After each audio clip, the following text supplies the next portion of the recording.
At the end of your turn, it will use a legendary action to make a wing attack.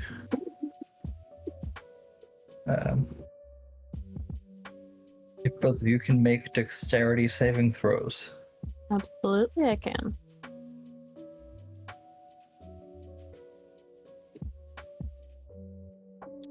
Yeah, that's a 24. I'm not going to hit.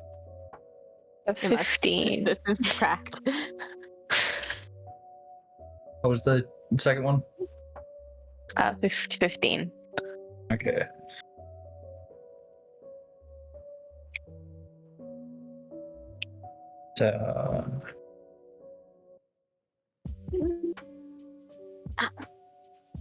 Dude.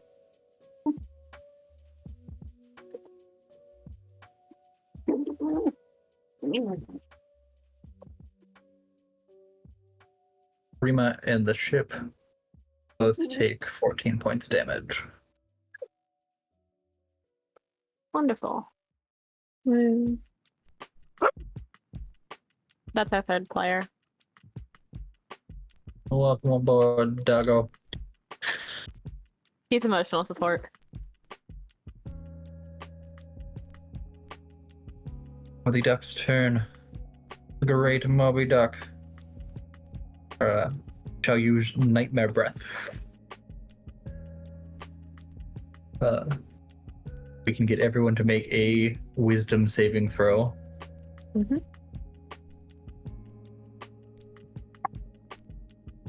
17? 14. 17 passes, the 14 does not.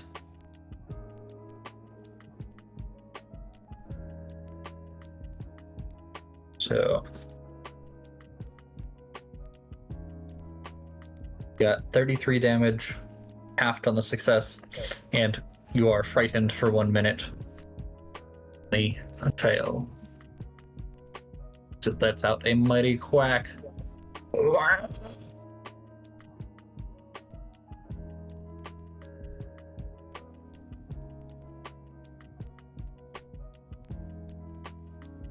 So I Top take of the the round. 16 damage. Am I frightened? No, you're not frightened if you succeeded. Alright. Wait, how much damage did I take? 33. Oh, I'm doing so good already. Yep. Top of the round for ship actions. The crew is in disarray from the fear of the duck. So you can only use half of your crew members this turn. Alright.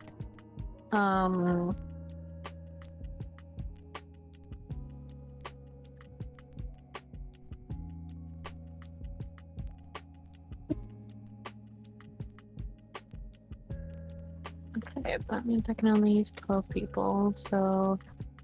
Yeah.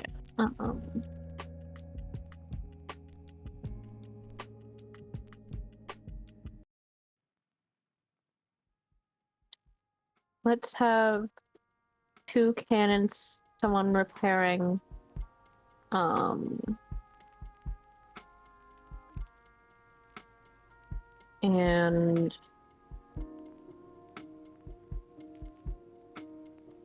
and then someone manning the helm. So... Fire your cannons attacks. Yep. Natural 20. Nice. And a 16 plus 6 is 23. Hits.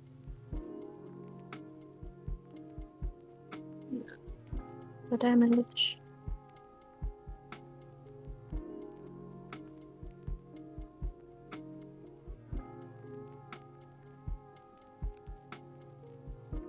Uh, 25, 15, that's 40. And then the next one is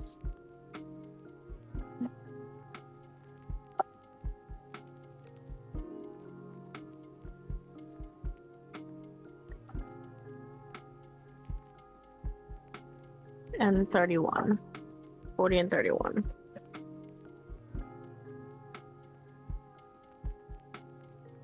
At the end of the ship's turn, the dog is taking a legendary action. Make another wing attack. If we could get strength saves again. You mean dexterity or strength? But dexterity. Alright, cool.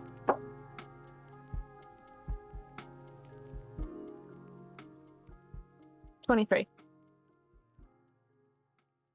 This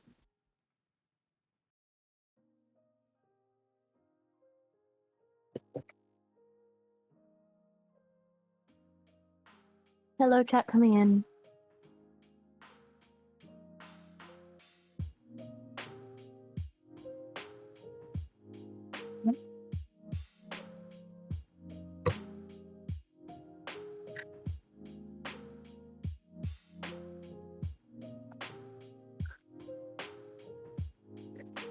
Rima, your dex save. Oh, 21.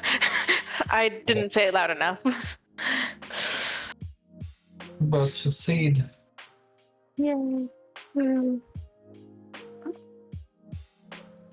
However, the duck does manage to fly away with no harpoons holding it. It's out of melee combat. Alright. Whisper, you're up. Going at it with my bow then. That'll be a natural 20 to hit. Do you have any special rules for nat 20s or no? I know a lot of Double people do. Okay, great.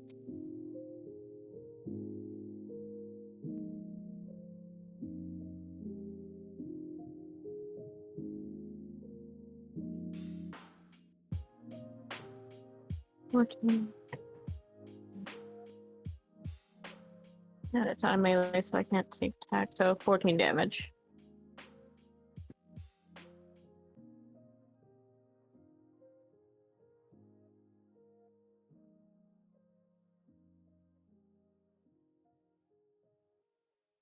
Right.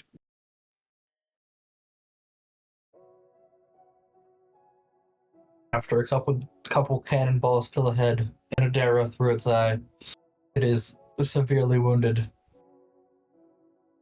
Yay. Rima, you're up. Have you got any ranged attacks? I'm gonna use my crossbow. I don't think an 11.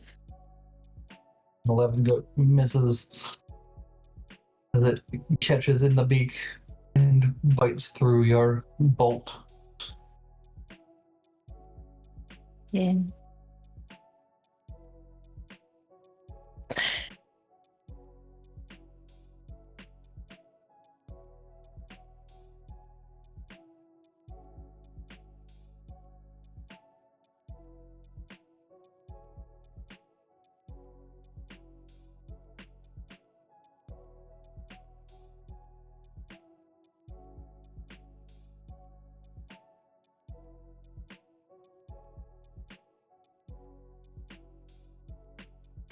You have a multi-attack, which has 2 flipper attacks and a bite. It's going to bite at Whisper. Oh, yeah. It'd be real nice if it didn't. 15 to hit. Yeah. I'll hit. Okay.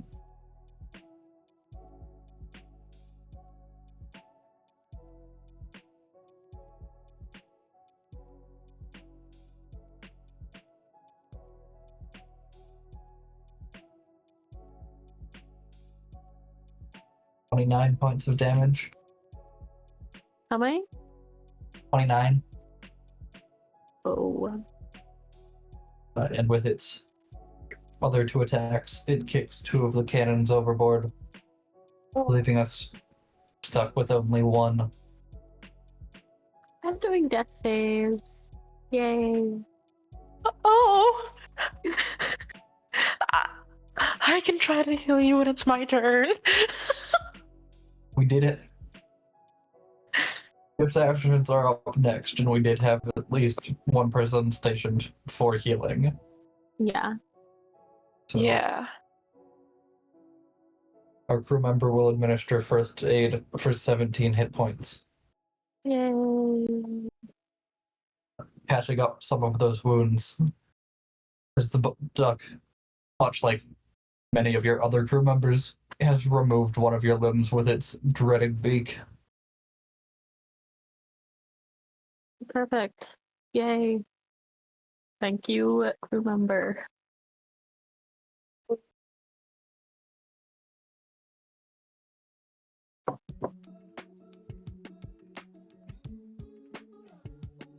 Ship's actions, other than the helmsman and the first aid.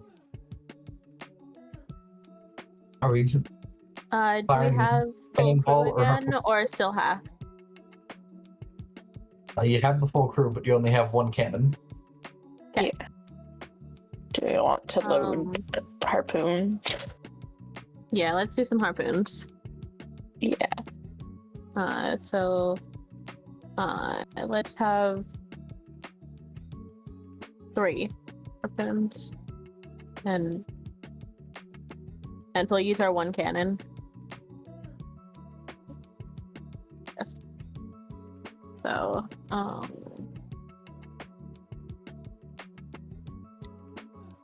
the harpoons, it is a 15, a 7, and a 15 to hit.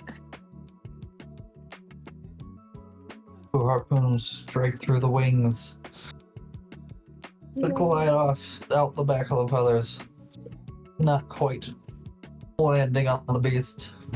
The other goes way flung past it. Mhm. And then for our one cannon, that's not hitting either. That's an at one. You know, guys, you've been so Cannon good to me the misfires. past week.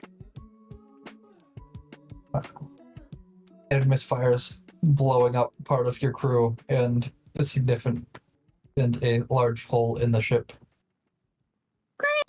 Great. Oh no. The majority of these people were not particularly trained. Yeah, makes sense.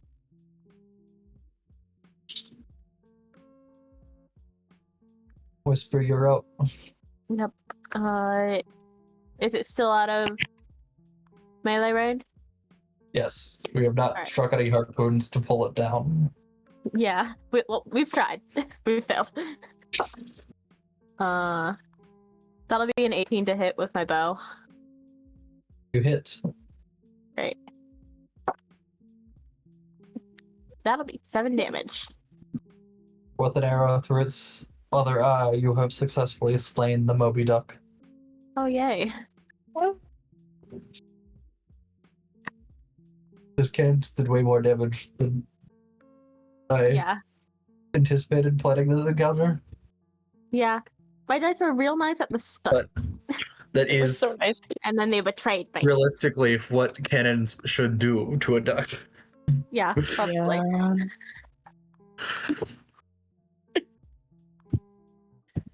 How are we doing today? Woo. We killed a duck. We killed a duck. Oh, Sorry, Tria. We killed Tria. this attack is still loading. Dreaded Moby Duck.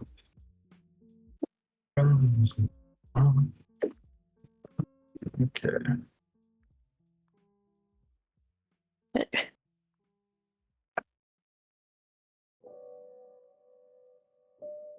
Why are you scratching at my chair, you silly menace?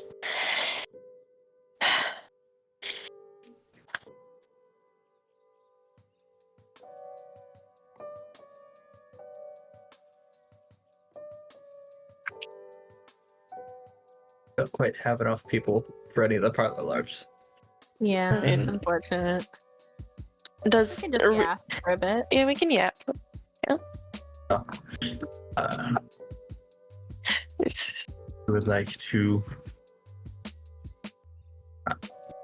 I have some yaps I would like to talk about. I have a D&D world called Crack Cigar. Mm. Has been in the works for several years. With a loose smattering of various information. I don't know how many people here may or may not have heard me talk about it before. But I don't think so.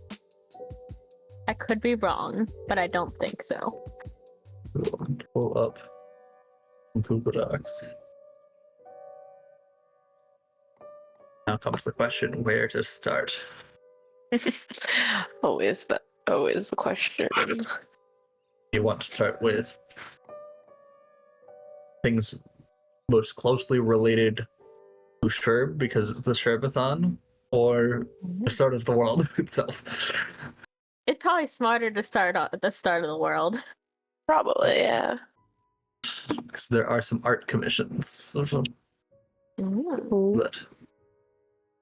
we got some weapons from Sherb. We're gonna go to I do believe you did get a lot of those, yeah. Yeah. They are in the works, theoretically. Welcome to Crack Cigar. Wonder. Some progress has been made. I forgot that I had this set up in this like this. So it's been a long time since I've looked at this doc. And then scroll down to our origin myth. To help make sure I remember things correctly.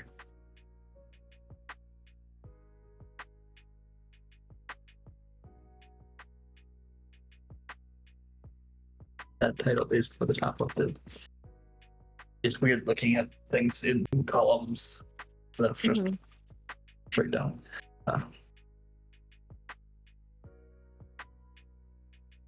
In the beginning, there was nothing, and from the nothing came the 10, the primordials as they are called, but I forgot that I had this worded as something said in character by someone in the world, and not just as a story. Yeah. But those who still know them. A spark unstruck, a river flowing without beginning or end, a hole dug bottomless in stone. A snowflake drifting without wind, a breeze blowing without direction, a light without origin, a shadow cast from nothing, a tree growing unplanted, space ever expanding, and the voice that began to count. Squab, Herndeth, Alien, Fortrig, Zorf, Fugel, Higel, Optret, Nendim.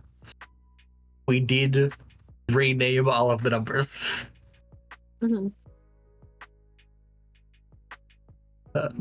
These are the primordials of creation and the first beings with authority from which all things came. Ember, the spark unstruck of beginnings, the ever-burning origin of flame, primordial of fire. Jackal Kuros, the snow drifting playfully without wind, origin of cold and primordial of ice. Grendel, the origin stone, unmoving, dug bottomless, primordial of the ground. Zephrek, the directionless, guiding origin wind, primordial of air.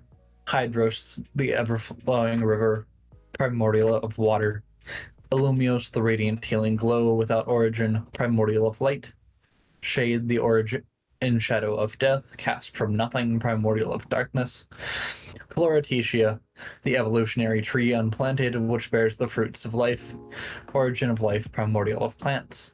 Where's there, the ever-expansive origin of space, primordial of space. Numeros, the first to count, origin of sound, primordial of time.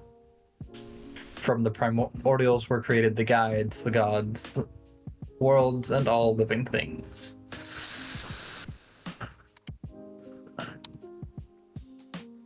Whimsical. This one does not expand on it, I guess. That must be in other docs somewhere else.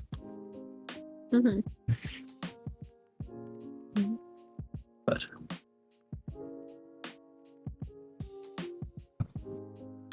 What parts of the world would you like to hear about?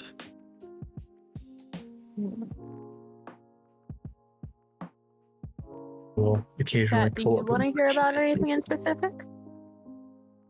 You want to see how we transition from the primordials to other life forms, where they come from and evolve? Because we got, after the primordials, we have the 22 origins, or we have assorted mythologies, various folk tales. There's information about how some countries are run.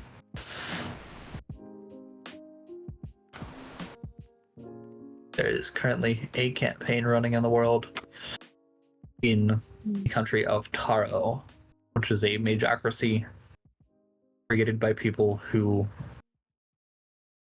originally were mortal guides chosen by the Sisters of Fate. Wound up building their country to be run by a council based on a deck of tarot cards.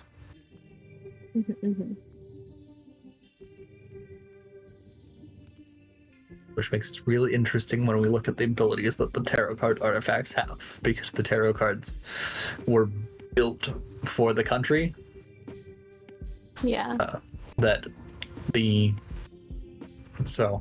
country's founders are Murphy and Poundarina, which unfortunately, due to some situations that happen in the world, the foundation of most information was sort of reset, and so ancient texts are roughly translated and not particularly accurate, and Poundarina gets mistranslated as Pandora. Pandora has 2 boxes that were both wedding gifts. There's the deck, Pandora's deck box, and Pandora's box of misfortune. So Pandora's box of misfortune was technically the wedding gift that Pandora had given Murphy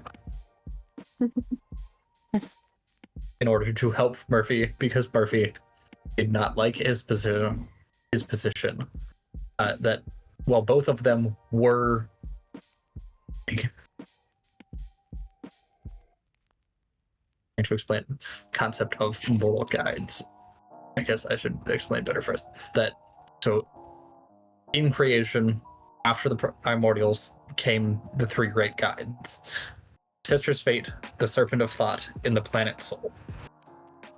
That they were designed to help guide the mortals that would soon come into being and help people live more stable lives, help teach people things. And so the guides would choose mortals to help enact their will on the world, sort of like a saint type hero entity. And so Murphy, as a mortal guide of the fates, had made a contract with them to serve as a cosmic role called a misfortune anchor, which is part of why the earlier ages of the planet were significantly more prosperous than the modern ages. That the misfortune anchor had all of everyone's bad luck, so that other people didn't have bad luck. Good for everyone else? Yeah. Everyone else gets good luck, and you get all of their bad luck. Yep. Which made his life miserable.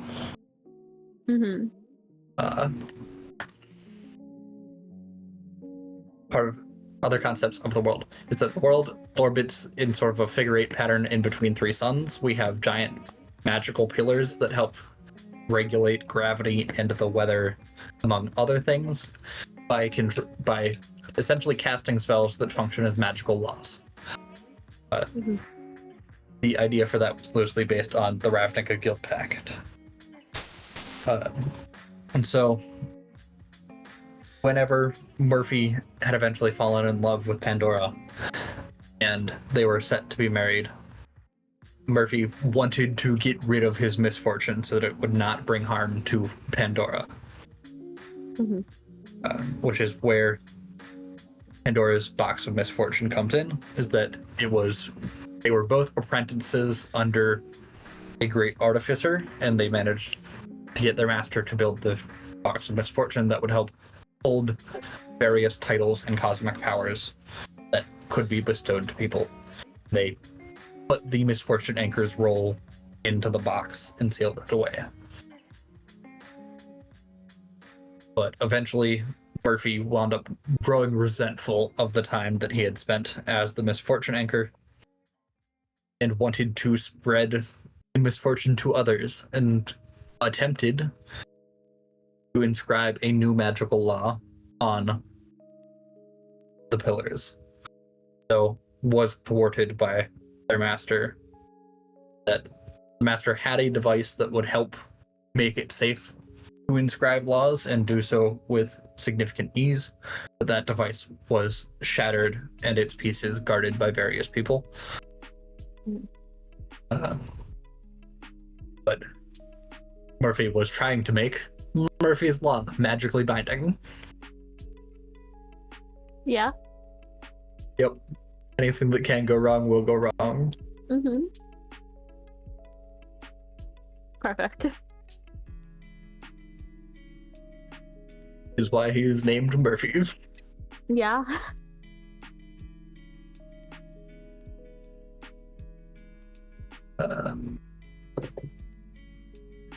But with the so Murphy was the misfortune anchor, and Pandora was the first fortune teller, which is why she then had tarot cards commissioned and later turned them into magical artifacts with various special powers. I personally do not know a lot about tarot cards, what they actually do, but the powers and abilities, if we find government document, governments. So our ruling council, there are 14 of each suit. The pentacles are in charge of trade and production. The cups are in charge of agriculture and the clergy, medicine and healing. Swords are military, guards, knights. Wands are in charge of academia, magic, and research. And then the major arcana, we have the Fool, who is a representative of the common people. The magician is the head of the wands and in charge of magical development for the country. The high priestess is a co-leader of the clergy. The empress is essentially the speaker of a house type position. The emperor is a co-head of the swords, in charge of internal military affairs, and is corrupt. The hierophant is a corrupt head of the clergy. The lovers are in charge of agriculture. The chariot is in charge of infrastructure and transportation. Strength is the external head of military affairs.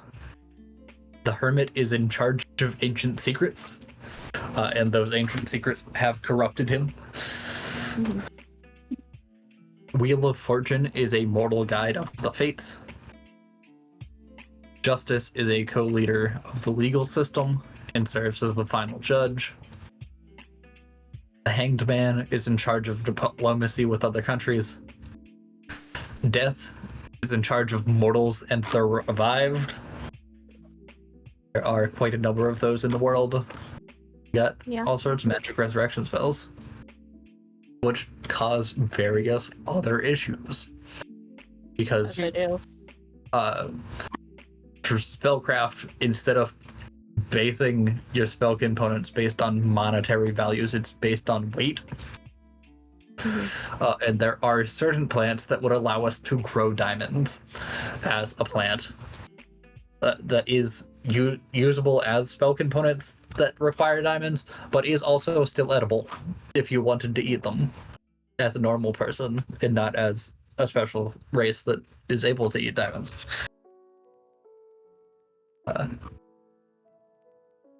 Sick. Temperance is leader of the Pentacles. The devil is a representative for common people. It is an elected position and is corrupt. The tower owns a magically summonable tower and it is in charge of defense and final rest. Mhm. The star is in charge of medicine and related research. And pharmaceutical companies are, of course, slightly corrupt.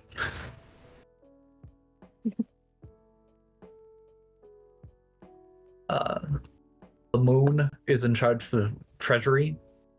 It is very much not corrupt. Whereas the sun is in charge of the IRS and is corrupt. Yeah. Judgment is a co-leader of the legal system. And the world is in charge of druids and agriculture. But what do we say that the cards were designed specifically for the government? Where do I have some of them? If we find the sun.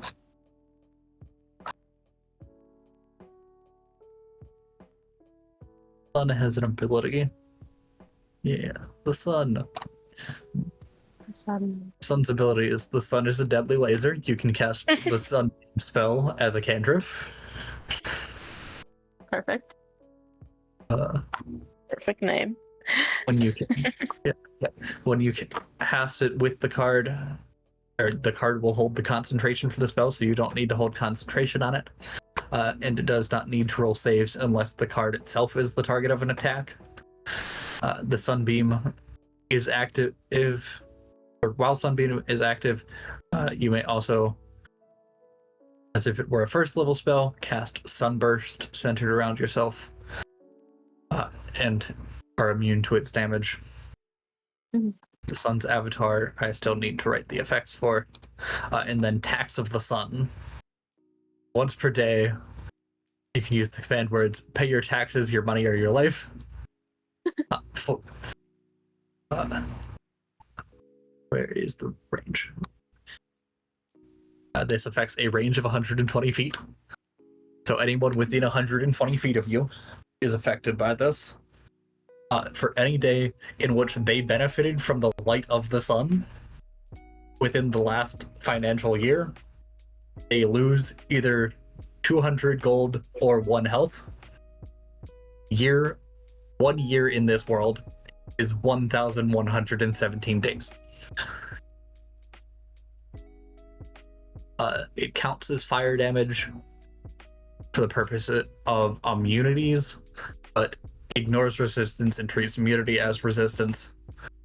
Anyone who drops to 0 HP from the effect is incinerated and forfeits all of their financial assets to the government treasury. Anyone who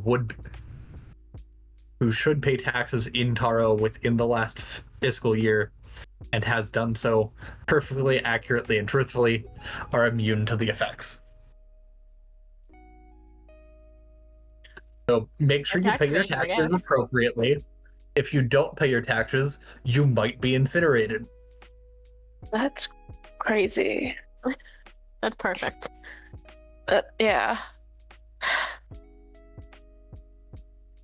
Also, on a completely unrelated note, the attack finally went through. I said screwed it, I did it on my computer. Only took 2 hours. It took like 2 hours for like 77 points. Oh, but it's real.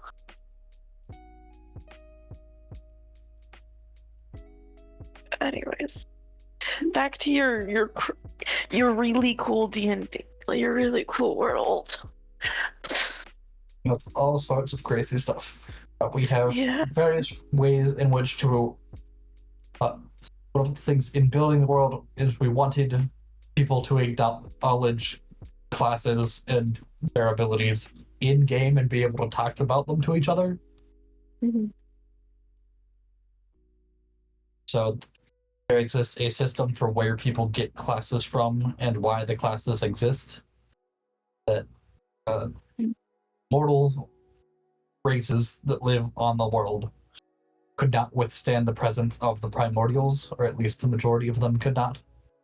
So the primordials had chosen a handful of people and asked them to build ways to help others grow stronger so that they could withstand the presence of the primordials, and the primordials didn't have to live separated from everyone. They would get in lonely. So a group of people who history refers to as architects, and while the architects, at least the majority of them, communicated with each other and loosely worked together, weren't necessarily an organization in the way that they are viewed, but had collectively built 72 towers that can help people achieve various things and gain assorted towers. The most notable towers that are still remembered and used regularly are the class towers. The class towers are among very few towers that you can challenge repeatedly. That you can enter and exit the tower as you please. A number of the other towers, you have one shot. You enter the tower, take the trial, and either succeed or fail. Mm-hmm.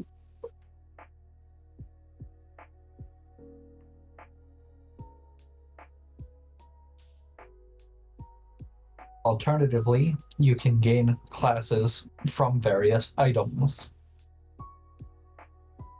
In the current campaign, we have 2 players that have classes derived from items.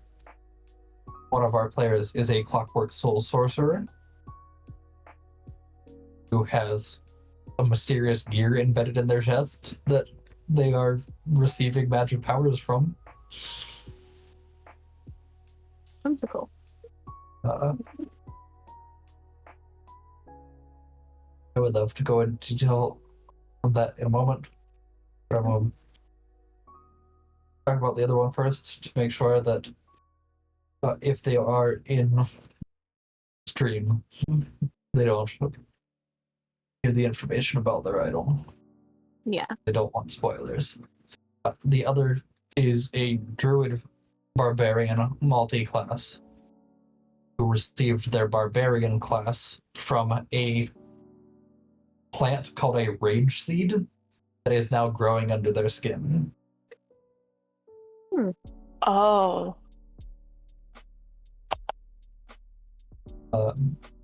So in the evolution history of the world are 22 origins. One of the origins of Floreticia is Evolos, the first Ent. From Evolos, there are the 100 greater Archents. And one of those Archents is Barbarous, a viney Ent with grape-like fruits. Barbarous. The seeds of Barbarous are called rage seeds, and if you plant them under your skin, it will feed off of your rage and give you barbarian abilities. Barbarous is also the architect who built the barbarian class.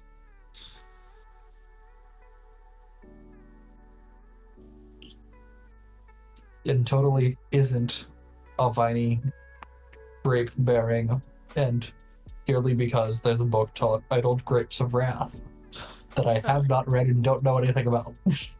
Mm-hmm.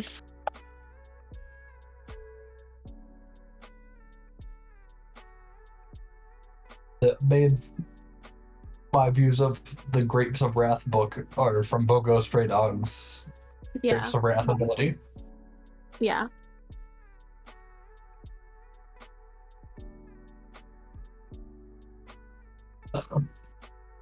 But so, And if you're listening, I'm gonna talk about stuff related to your character. So don't listen. No listening here. Pan's character, Epoch, has a spirit gear, which is part 1 of 12 parts of a clockwork heart. The clockwork heart is an artifact that was in the process of being created by Wonka, who is the architect of the Artificer class tower, and previously mentioned the master who had taught Murphy and Pandora. Wonka is responsible for a significant portion of the infrastructure of Tarot. That is in addition to several other things, as they made a lot of legendary artifacts in their time. Mhm. But they had been working on trying to build an immortality device, as unlike a significant portion of the people around them and the other architects, Wonka was determined to do everything by their own power, not making contracts with primordials to serve as avatars or mortal guides. So they did not have the benefits of the avatars and mortal guides and were mortal, whereas the rest of the people were immortal. So they worked to make an immortality device and were building a clockwork heart. They were almost done and attempted to attune to it, and instead got absorbed into it. Absorbing, though, did complete the artifact, though. And then it got separated into 12 pieces and scattered about. Mm. But the pieces have all sorts of very fun abilities. I think they're still on here, yeah.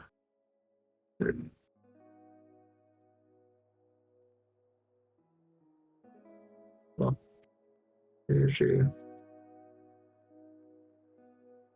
It looks like indeed it successfully transferred those all to a different dock. And the Wonka dock. To Wonka. Architect. Wonka. Here are our names for Wonka. We're calling him Wonka because that's easier. And because he built a lot of factories. Some of them are candy factories. In addition to inventing the Artificer class, he also invented candy. Wonderful. As you do. History believes that Wonka is the first Warforged, and assumed that that is some sort of evolutionary path derived from Modrons, which is one of the 22 origins. In reality, he is an octopus that built a mech suit. Wonderful.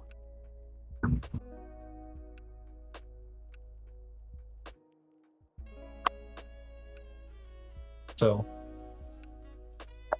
for the abilities, we have the Spirit Gear, which is the Awakening Sorcerer Awakening item. You gain your first level of Clockwork Soul Sorcerer, and Residual Spirit gain the Magic Initiate feat. Is currently the only abilities that they know of the gear because they don't have a second part.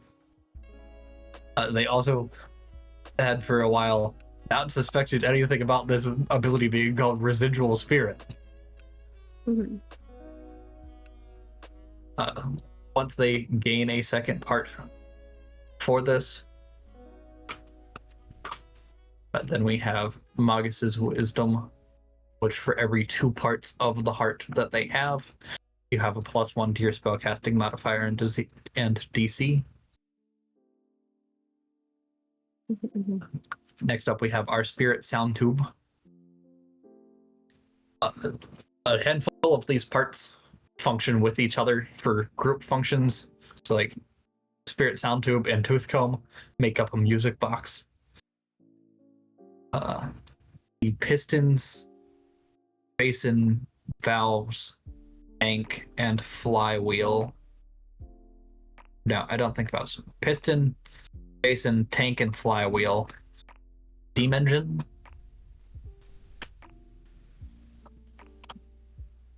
So the spirit sound tube, heart's rhythm, the rhythm of your clockwork heart, has a sense of familiarity that calms all clockwork creatures. Constructs regard you as friendly as a baseline.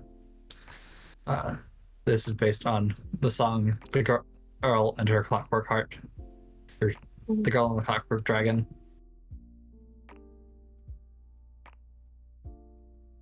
Have you guys heard "The Girl and the Clockwork Dragon"? I don't think so. I don't know. I don't think I'm so. gonna pull up "Girl and the Clockwork Dragon."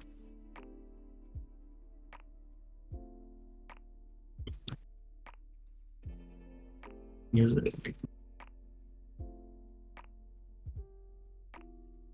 I've not seen that.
whimsical. Mhm.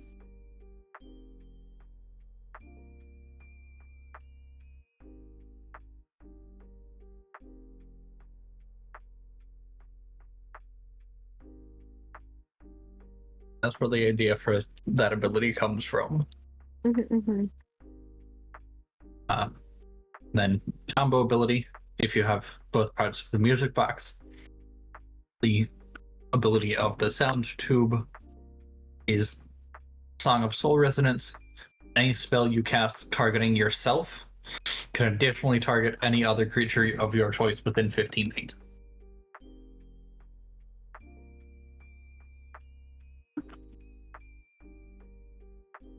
The Spirit Tooth Comb. Sound of Inspiration. You gain the Bardic Inspiration ability of the Bard class. If you happen to also have the Bard class, double the number of dice you have. Alternatively, if the player is interested in multi-classing into a Bard before they achieve this item, then we'll allow it to just awaken the Bard class. Combo item, Magus's Lullaby. Regain double your sorcery points during long rests.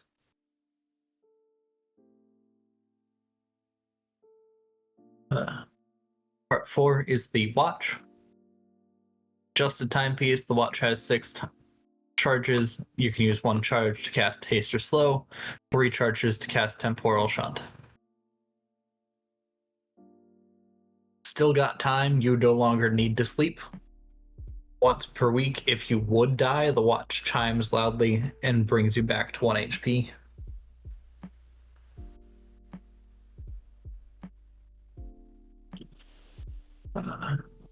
Fragment of Origins.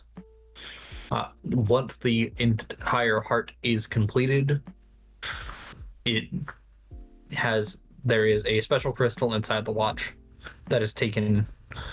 I'll explain that in a moment, but it'll prevent you from aging.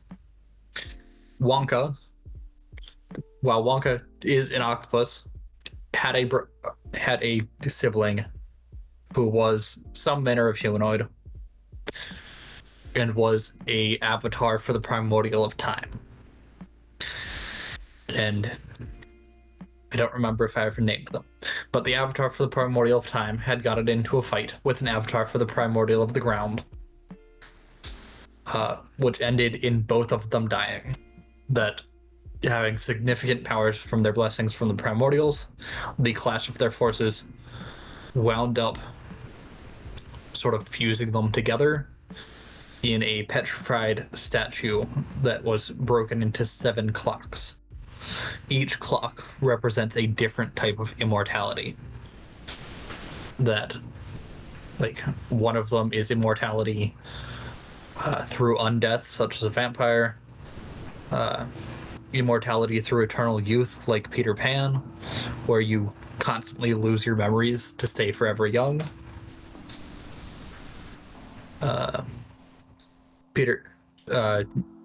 Through regression, where you repeat the same handful of years over and over again.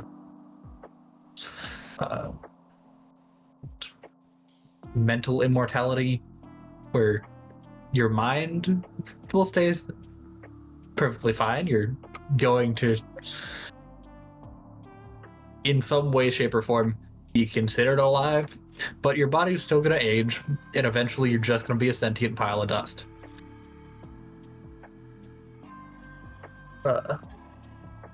Most of them are considered curses after you've had them long enough, which is where the 7th clock is the clock of final rest, and is the primary way for immortals to die, is by attuning to the clock of final rest.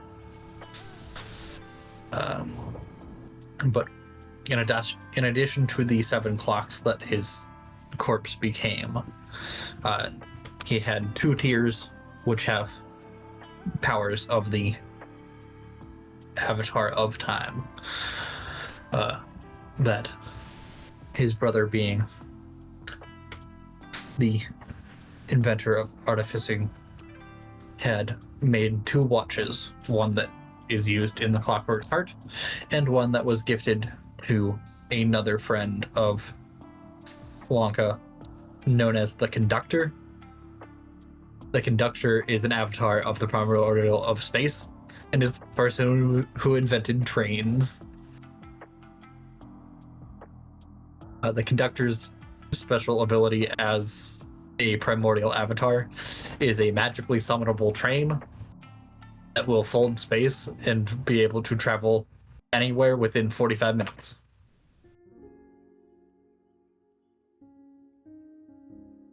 And with the watch that Wonka had given the Conductor, the train is also able to travel through time.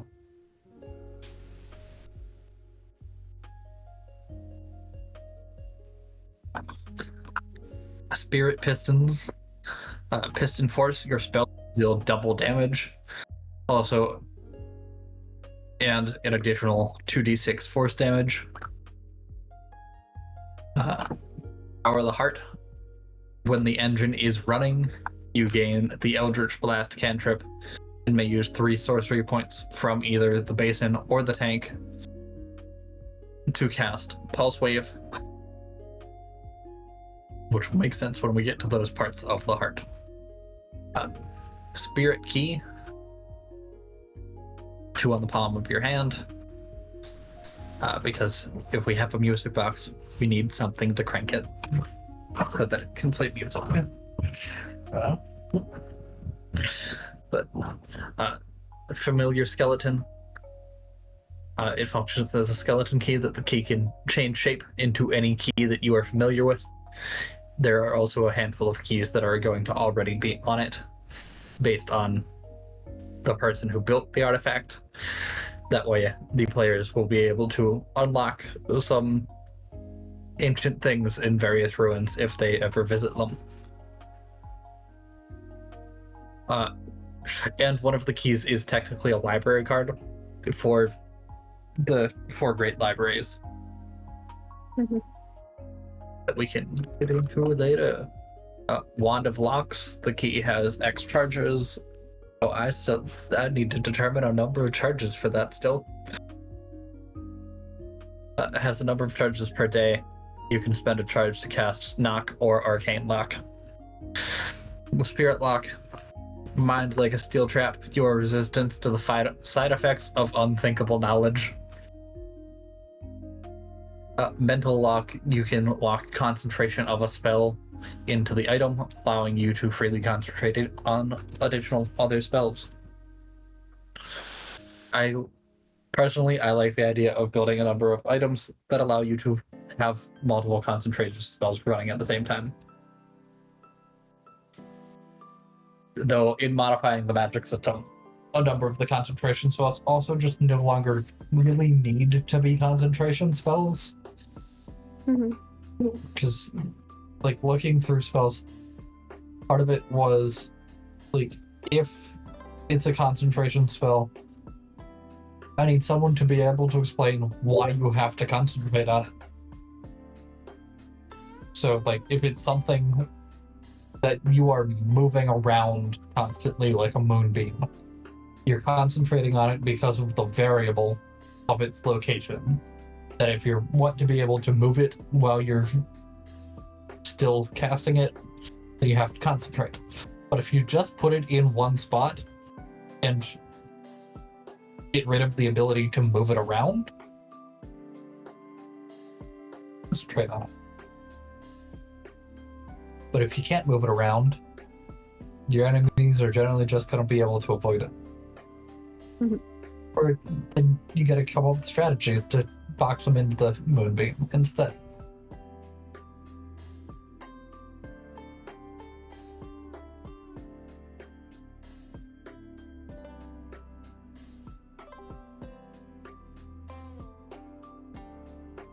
And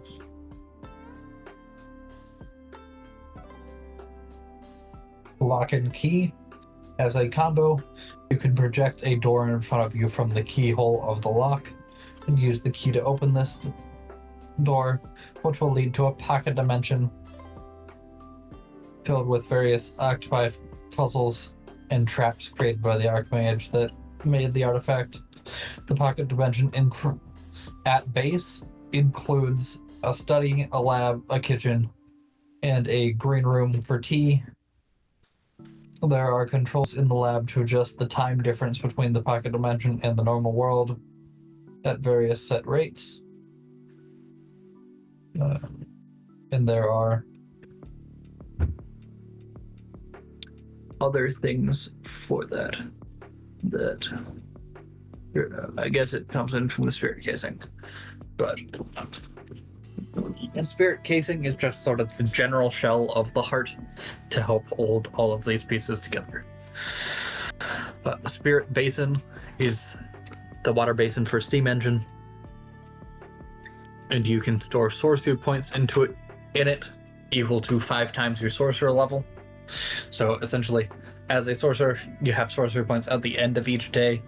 If you have leftover sorcery points, I would generally advise that you store them into either the basin or the tank, in which case, like, you'll drop down to 0, there'll have stored amounts in these containers, and then you replenish your sorcery points as normal and would have bonus sorcery points that you can use in different ways.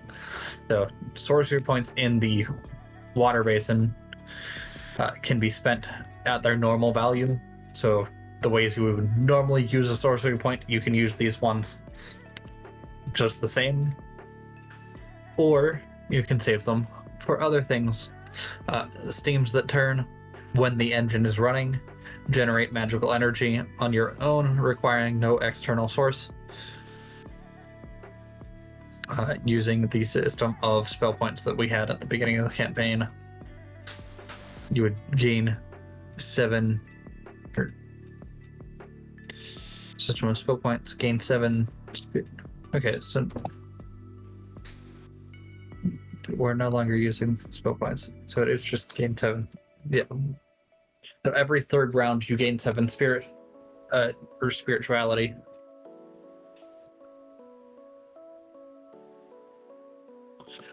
Which is, I rewrote the magic system. Spirituality is a number, essentially like a mana bar in a video game, that is determined based on your player stats and some convoluted math equations that I had used.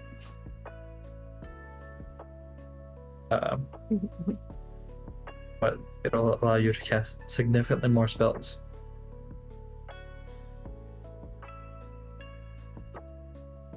The spirit valves, blood purification, you're immune to disease and poison. Spirit casing, heart of steel, you're immune to fear. Home is where the heart is. The pocket dimension from the lock and key combo gains rooms for each part of the heart that you have. The spirit sound tube has a ballroom. The spirit tooth comb has a dressing room and wardrobe. The watch has a tower that has a view of the astral sea. The pistons have a boiler room. The spirit key has a chapel with a grand pipe organ. The lock has a cavernous vault of 5-inch wide tunnels, because they're octopus tunnels. Good luck getting to whatever's sitting in the vault.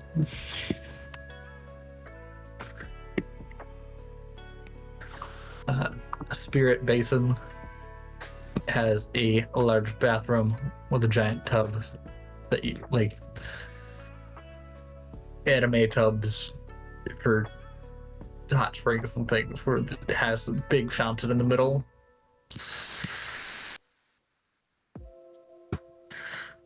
Spirit valves, a larger greenhouse. The spirit casing has a bed chamber. The spirit tank has a sauna, and the flywheel has a guest room that, while being a bedroom, does significantly look, at least on one of its walls, like a train station, because it is the guest room for the conductor.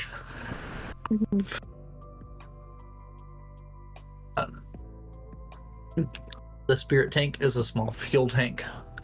Sorcerer's fuel, you can store your sorcery points in the tank. It is able to hold up to 10 times your total levels worth of points. So if you happen to multi-class, that does not affect the amount of sorcery points you can store in this tank. This is counted in addition to your normal sorcery points, so you cannot store points that you don't have.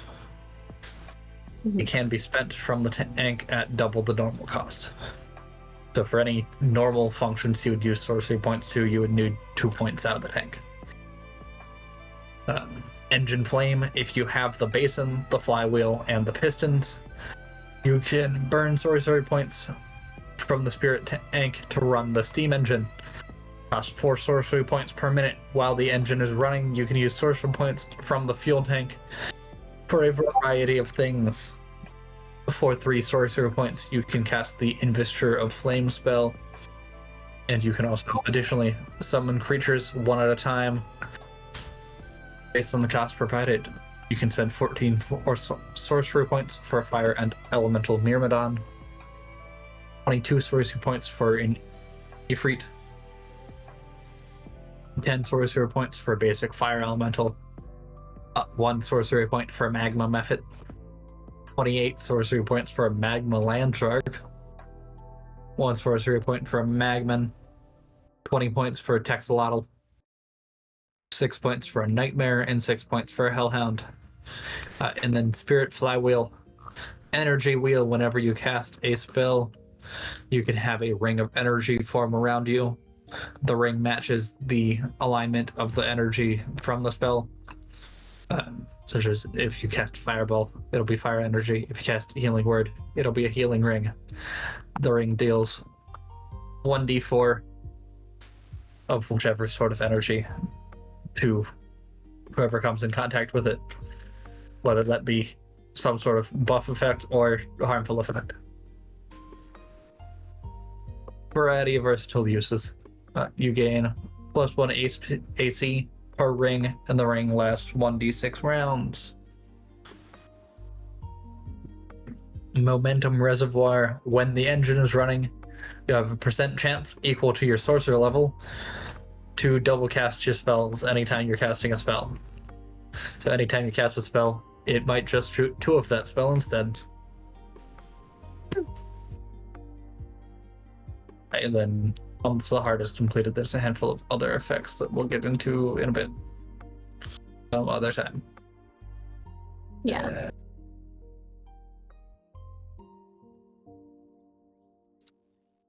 Do we have any questions or particular things that we want to explore more or hear more about of the things we've mentioned so far?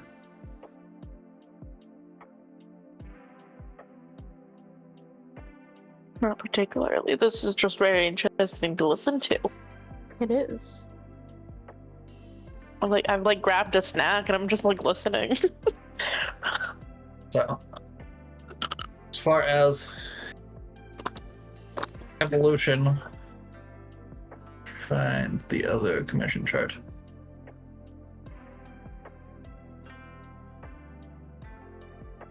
Ooh.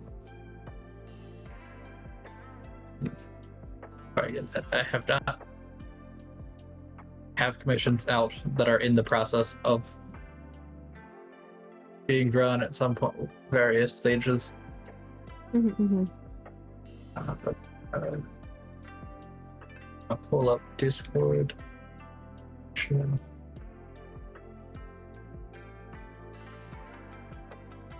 I'm still in channel, right? You're still here. Okay.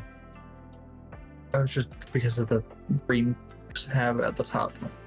Yeah. But Yes. it's because I opened a second version. But Ooh, since we're about to talk about the 22 origins, this is a commission piece from Arlo Rose that has the origins, Oh, cool. the 2 origins of light and 1 of the origins of darkness. Polaris, the first star.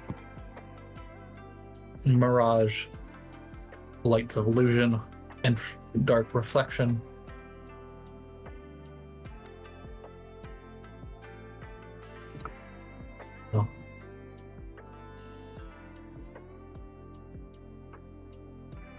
are. Good morning. Good morning, anybody waking up. Or anybody going to sleep or falling asleep. So our 22 origins, our simple list here is that for fire, we have the phoenix and the dragon. For ice, we have Kyokitis, which is a giant ice moth, and Yeti. For the earth, we have giant and worm. For the water, we have Leviathan and Kraken. For the air, we have Tempest and Sleipnir. For light, we have the first star and Mirage. For darkness, we have Crawling Darkness and Dark Reflection. For plants, we have Ents and Trolls. For space, we have Reality Termites and Space Crabs. For time, we have Sandman and Modrons. And for the void, we have the Great Dream.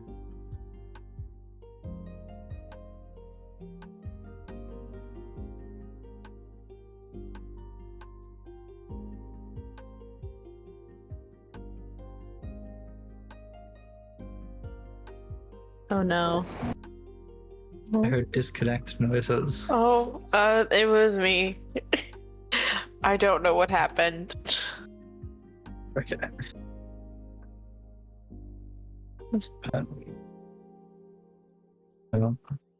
Do you?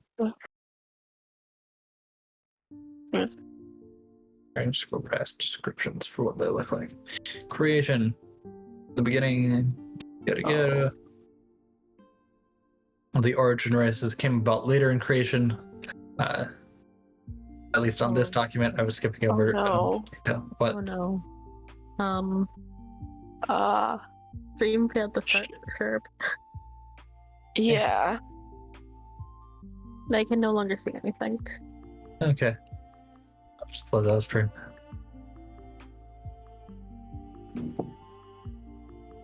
It'll be fine. Yeah. There's really a lot of visuals to look at the moment. Mm-hmm. Oh. This ain't one of the modcasts where we got Tamagotchi life going on. Yeah. Sadly. Where's Ash when you need Tamagotchi?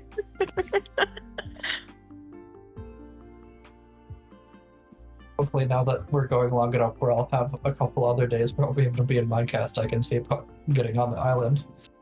But we have been working opening shifts 5:30 to 2. Yeah. Yeah. Apparently we're married. Oh, I wait, wasn't what? sure of that. Wait, we got married? We got married. Oh, we got married! Congratulations! Congratulations! I've not been able to catch any of that because it's usually after I go I to wasn't sleep. there. I was asleep when it happened because it was asleep first from the shift. start and then at work for the majority of Modcasts so far. Mm-hmm. Because we had some issues at work which led to working 6 days a week the past couple weeks. Yeah. That's fair. See, I'm oh so very lucky that I work 4 to 1, and then the modcast is supposed to start at 2 a.m. Yeah. So I've found that it doesn't usually start until like 3. Yeah, or maybe into the second shift. Yeah. Or maybe, just maybe, like 5:30. Yeah. For our origin races. I was up and prepared at like 2 a.m. to be existing if I had to be. But hello. Welcome in. Welcome in. What?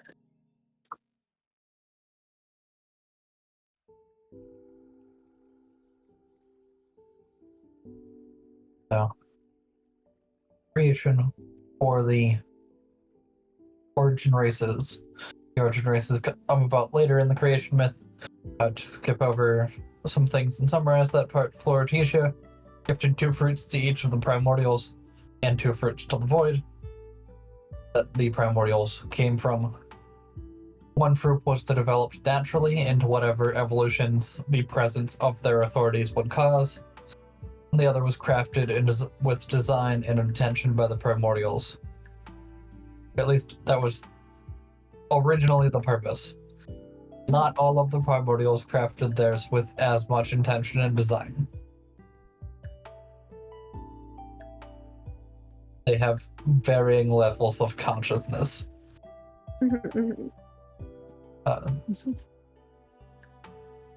And so it came that when the world was formed and the guides took their places, Florenticia passed out 2 fruits, each among her kin, to populate the planet.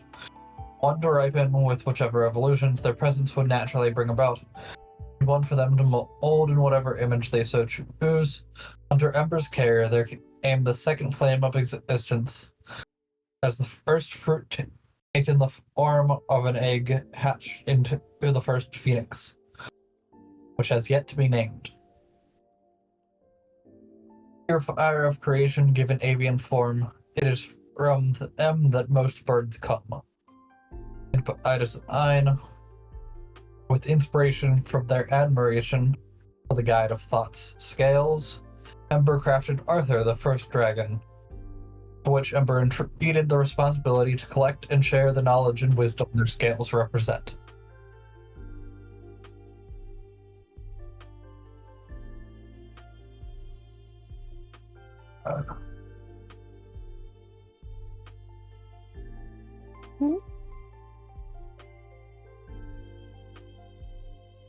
I've done it. I am now the background. You are Q56 screen, whatever it is. I don't know. Mm-hmm. I did it. You did it. You did it. Oh. I was like, I know how I can figure this out. OBS virtual camera. I just need to go get my phone now. Instead of chat open. Yeah. Light's not here to do it, so. Yeah. We can do the things. Yeah. From Hydros came first the raged orange water, giving consciousness, but maintaining the ferocity and form of the raging river. It would make the first Leviathan powder, and by his design and likeness of his flowing nature, given flesh the first Kraken thereon.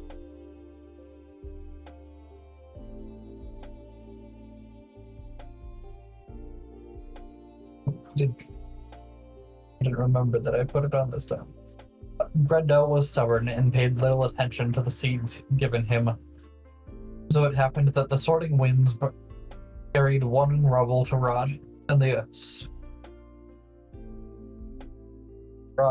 stones sank into the soft flesh of the decaying fruit, taking in the debris, rose and began to taking like dang it, I must have messed up something when writing that. Taking in the debris, the fruit rose and walked the lands. Having been given no form, it shifted to any form it chose, collecting more stones wherever it went, always growing in size. The first giant, a mighty beast of the earth, taller than any mountain, taking the form of beast and man, a mighty warrior and a ferocious hound. Deborah was her name, the Lady of Debris. And just as the wind happened to bury one in debris, dug out from the bottomless pit, it knocked the other in, sinking forever below the earth to squirm and struggle, forever reaching, trying to find the sky again with no way out. Taking shape against the mineral veins, the wriggling thing grew and ate, writhing its way out, but could never breach the surface, which did not exist at the bottom. The first worm kept the soil mixed and refreshed.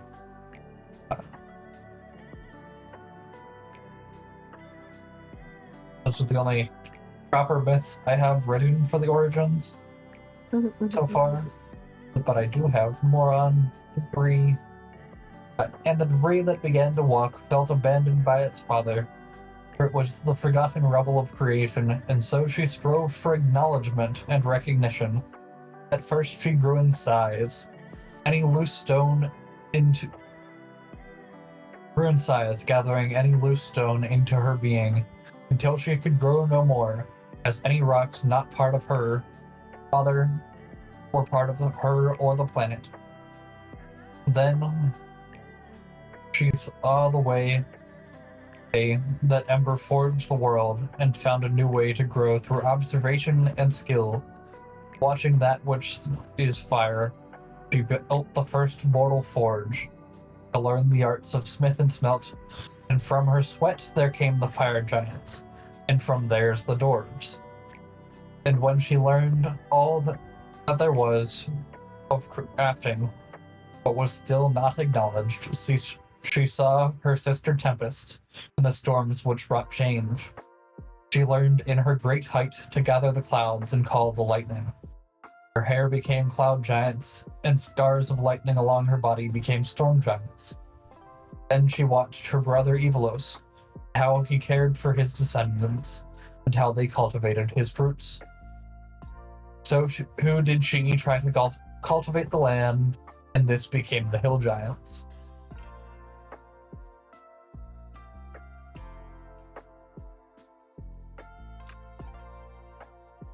I believe there's still a couple other types of giants that I need to figure out, but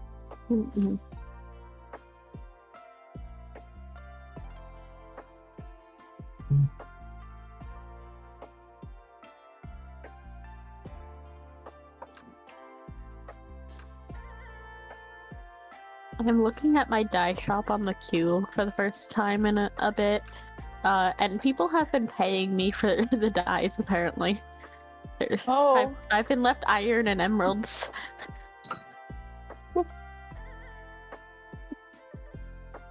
You're doing the parkour. I am the background video. You are the background video. It's like it's high pixel parkour, chat. Whoa. It's behind the videos. DIY edition. Yeah. But like I'm so good at parkour, totally. Yeah. The amethyst is what people struggled on the most. And oh, the amethyst. I see. Oh, good job. I'm watching. Hi. Hi. I see that.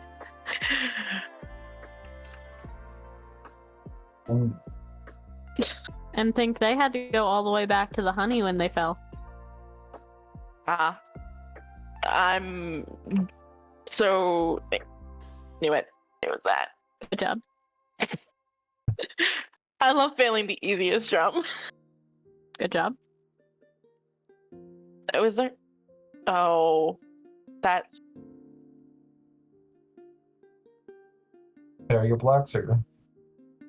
Yeah, there's barrier blocks on the top, so you can only jump on the crystal. Yeah, I see that.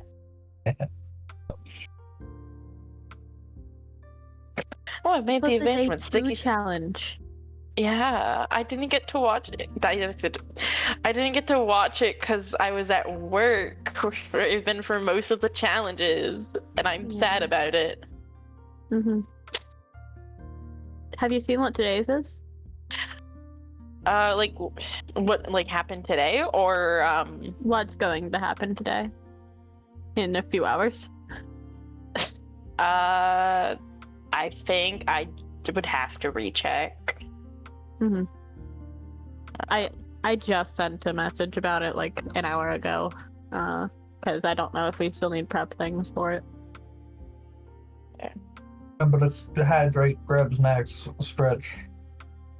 Yep. Stretching time. I'm out of hydration, but stretching. I've worked my way through about half a bag of clementines. Real. There we go. What? Where am I? What? Couch and look at blocks. Oh. Oh, this is. Oh. Don't I worry, didn't Couch, realize how evil we were. Yeah. I didn't realize how evil we were. We are extremely. We can always be more evil. We can be more evil. We can be definitely more evil than this. Oh, absolutely. I'm just gonna. We could have made that Neo up there real. Oh, yeah. Yeah.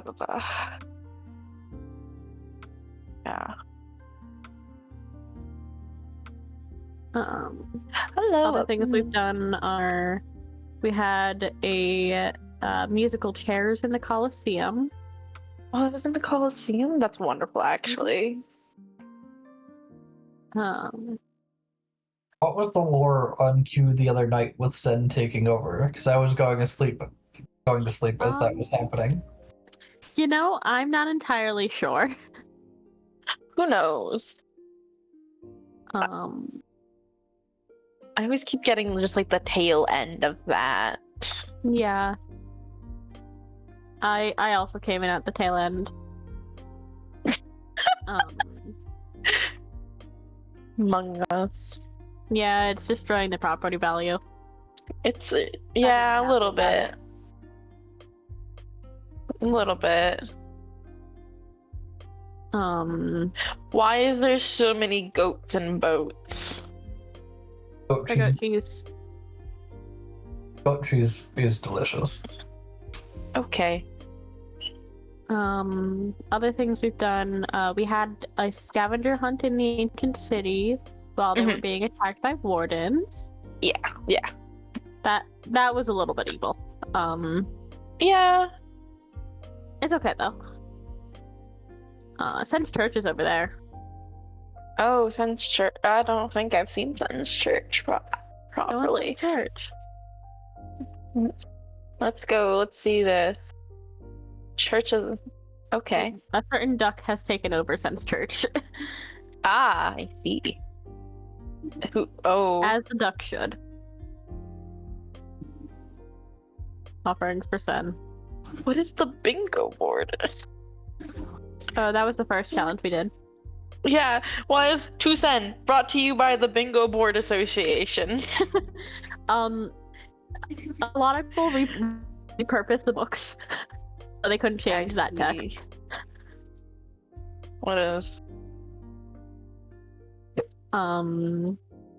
Is Sen's book brought to you by the Bingo Board Association? Wonderful. Yes. Yes, it is.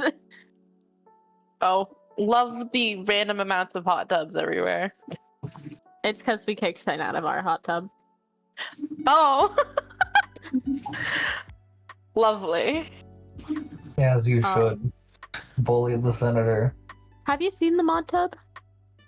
I know the temp one. I've not seen. Come to the permanent one. Back to want to Minus's house. Ah, yes. Except not actually Minus's house. We're going to Beth's house. Yeah. Should. Up. Is the mod tub? Oh.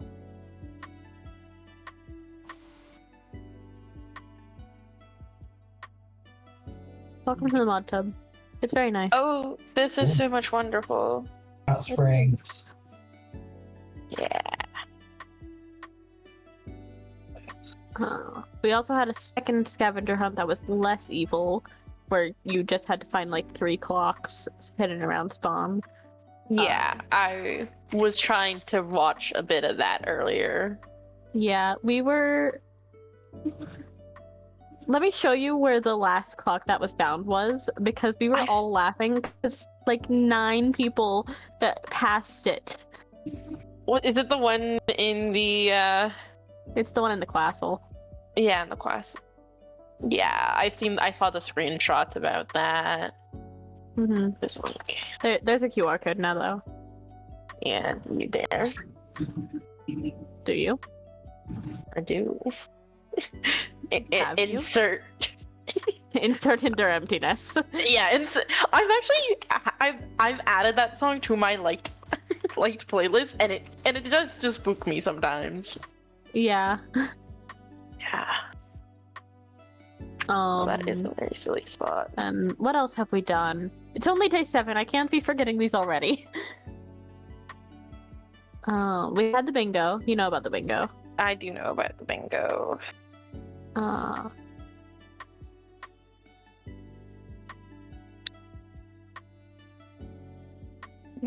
Whose Scavenger whose hunt property is or- this? Bingo. Whose property is whose? Oh. Over here. Oh, Church of the Goddess. Church of the Goddess?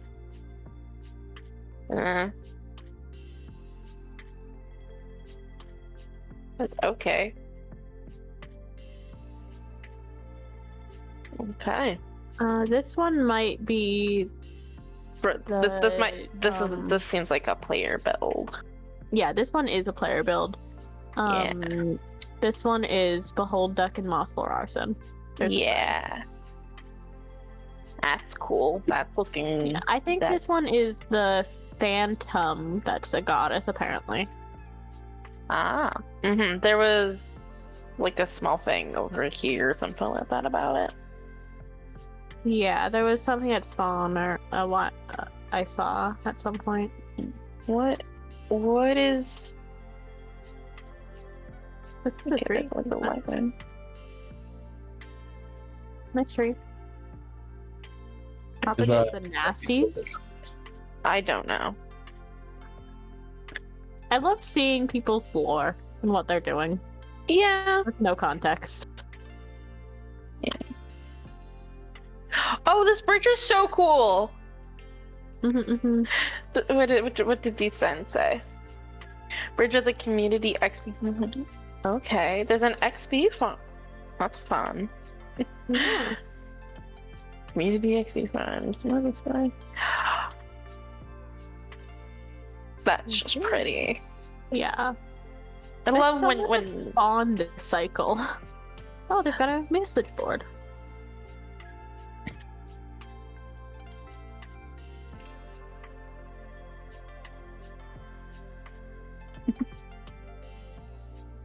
upon testing the void. Okay. Yeah. That's great. Yeah. Is Gilded's somewhere. I can't remember. Drink the void. No. It'll Oh, definitely. Gilded is somewhere over there, I think. I don't know. Yeah. Oh, yeah, up here. The very void-like house. Drinking void liquid is recommended health supplement. Mm-hmm. Oh, was this void class? This is Void class. Void class. Because people Apparently, frequently jump into the void. they shouldn't do that. I know. I frequently make holes to the void and then jump in them. They shouldn't. Yeah. Yeah. I don't want to get into my character's lore. But yeah. Yeah. This character people- doesn't actually do that, really. Whisper did. My character has such lore with void, and I look, it's like, oh wow. This would be such useful information. Yeah, the eyes are absolutely part of that. Anyways, I'm not gonna yap about my character. Mm-hmm. The silly keyboard though. This is such a cool build. It is. Hmm? That's the door to get out of the void. Ah, I see.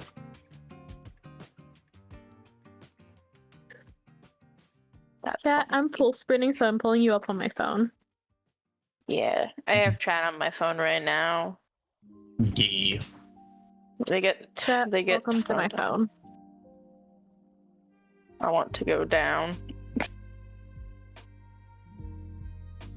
Chat, that also means that there's increased risk of me dropping you.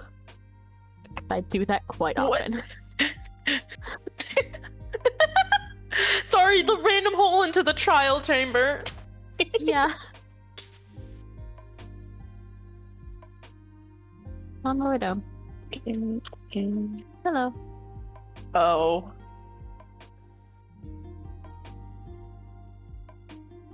That.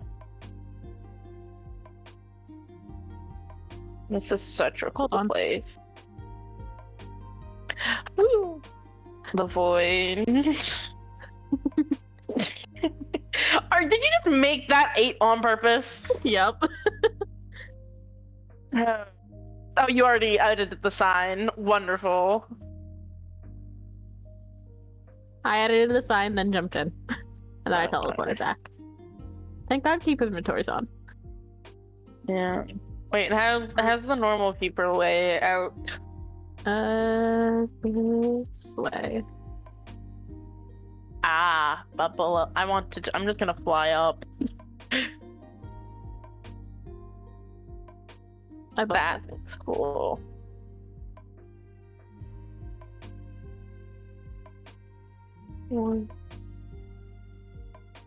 This is a very long bubble elevator. Yeah, it's a very deep hole. The build is also in a mountain, so Yeah. like on a mountain, so it's even higher than a normal build.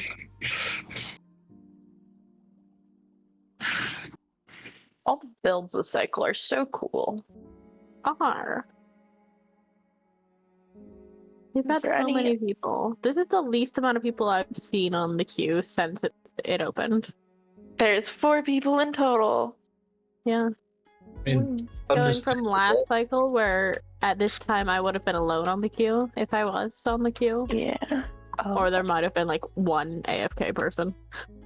Yeah. It pretty much seems like the other 2 people. Hello.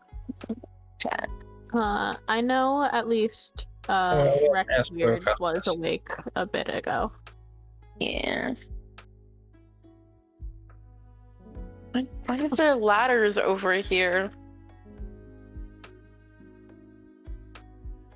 Oh, the mystical Minecraft. And their silly drag path.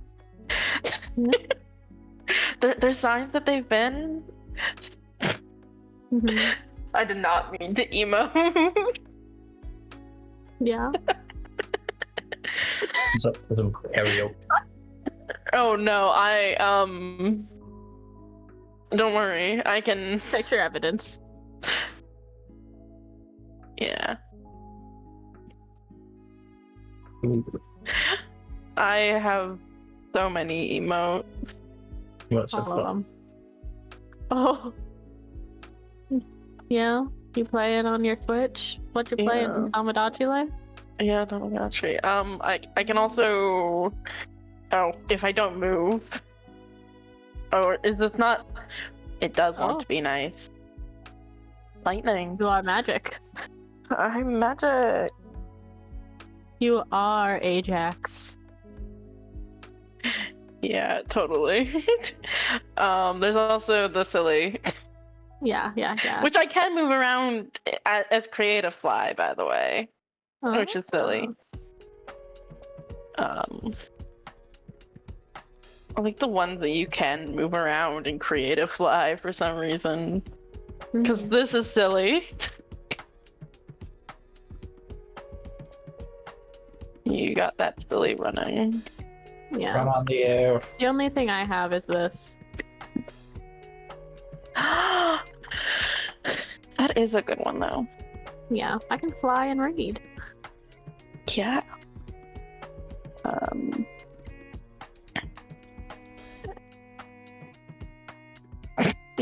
I did not mean to. There you go. This one's also a good one. Yeah, that one is a good one. And now we're hanging out in the sky and sitting together.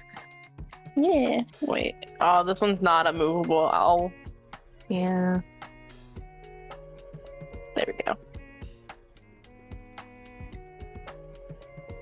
Boop. Screenshots. You're the cue.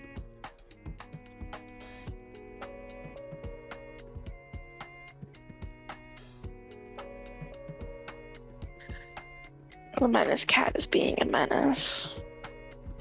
Mm-hmm.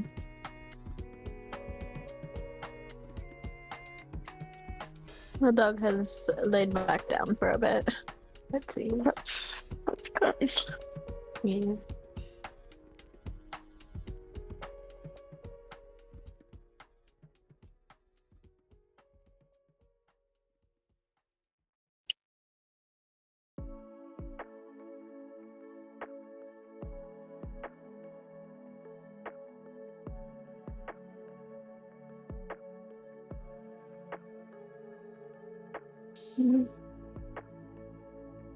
What are Really you bad. playing? She is playing with a pup.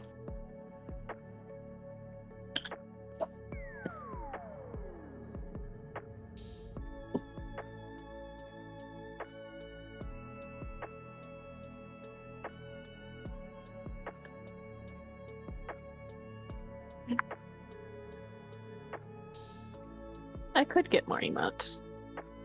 Potentially.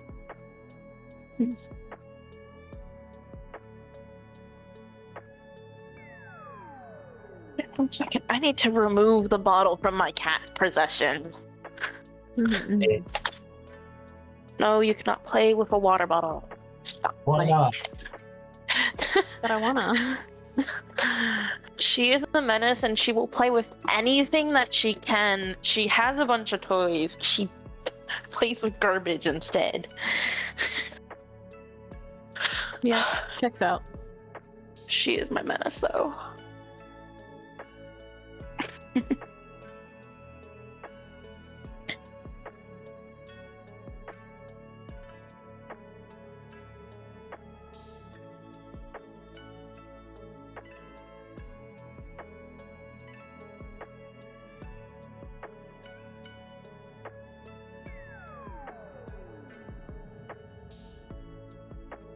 I Oh, have maybe I some of the like cosmetic things, but I don't have a lot of the emotes. Because I tend to get the cosmetic things if I need them for like lore. Such as this is Sienna. Ooh. Yeah. That's not what I meant to do. They are my fox Blobo. Yeah. We have, and then I just like having a little fox on my head when I'm me, because I like foxes. I literally have a crab and a shrimp on me. Mm-hmm. No. And then I have a couple other things. Before I got the wings textured, I used pixie wings for Juniper.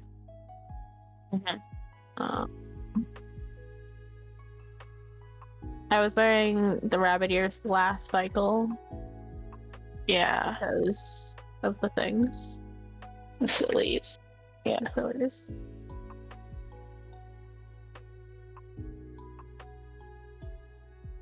Yeah, that's not what I meant to do. Go back. Go back. What? Why is there a brick circle? What? Oh. When did Now that? I can't find the button to choose emotes anymore. Hold on. I'm trying. Usually it's V. Isn't it? V? Oh, it's not. Oh. Wait. Why is there a brick circle? When did this just Brick Planet. Brick Planet? Yeah. Did that just appear? I swear. This has been here a couple days. Okay. I did not. Who? Somebody's house. How do you get in? What? Don't know. How do you? It might be a mod. Might be. Usually you still have entrance. Beth doesn't. I'm going in spectator and looking. I'm doing the. I see. That's probably not the entrance, but. Oops.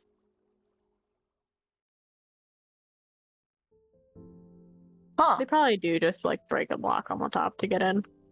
Yeah, That can spectator. that's cool. Yeah, it is.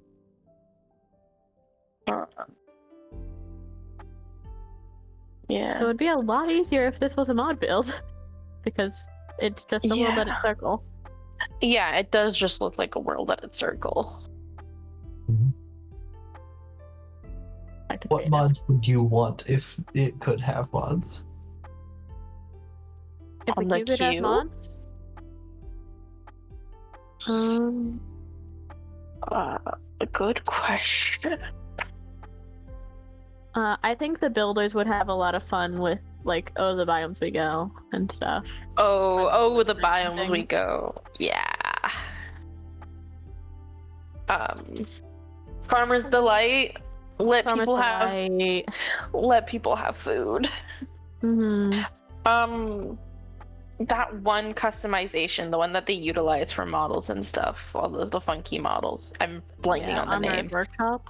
Amur's Workshop. Yeah, that one would probably. Yeah. People customize their skins more and all that. I know I would have fun with that. Yeah. So then even if people don't have essentials, they can have their funky bits. I'm gonna go back to wallpaper mode, by the way. Yeah. I do think it's whimsy that Q is pretty vanilla, because it means a lot of people can play, because I know a lot of people can't make their computers run modded. Yeah. But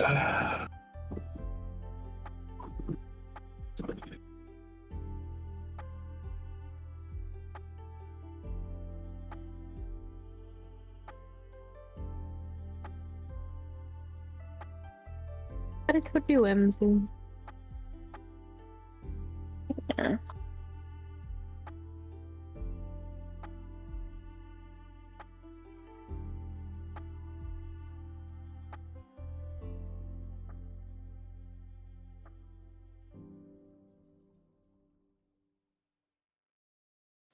Oh, we could build a shanty.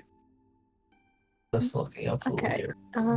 Am I crazy, or is I don't think the regular Grey glass was always there. I might be crazy though. On the world port. Wait. I don't know.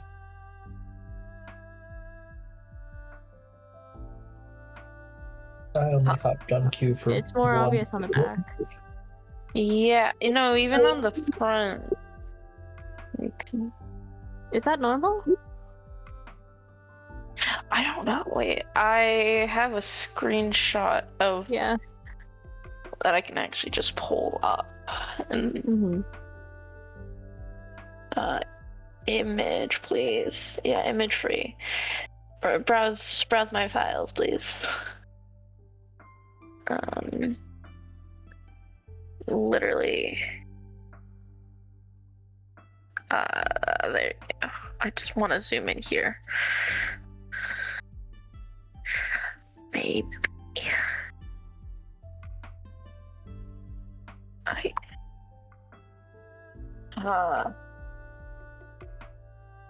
It doesn't. Maybe. I'm I don't have try to look at other people's photos from previous cycles and look. Maybe where's the hole? Can I be so sick and enter the hole? I gotta go into work.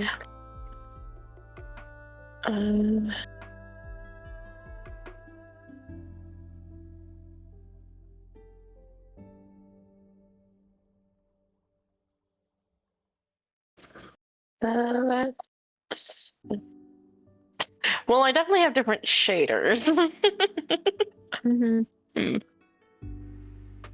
looking at screenshots from people. I'm trying to find some that have good.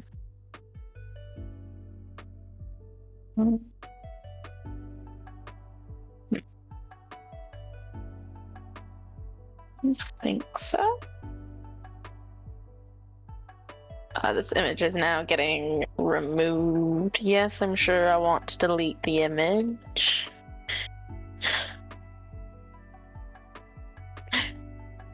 I think the funnier thing, I could have my guy be in the corner.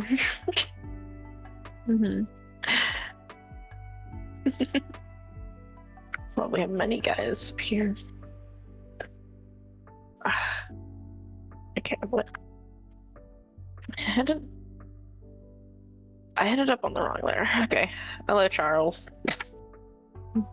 Oh, I've noticed that people don't tend to pay attention to the world port unless it's gone wrong, like in the Razzles. Yeah.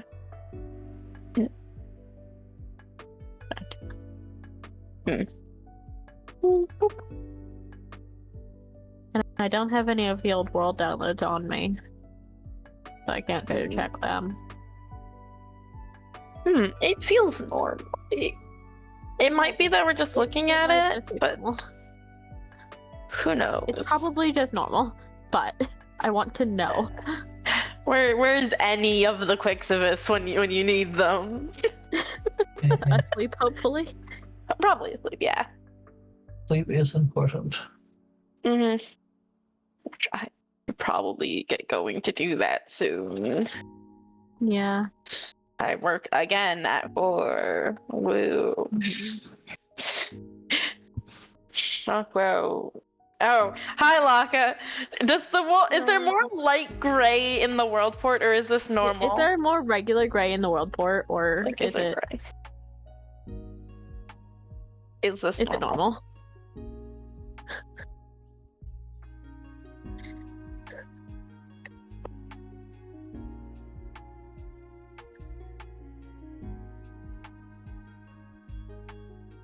Fair enough. I can try to go closer.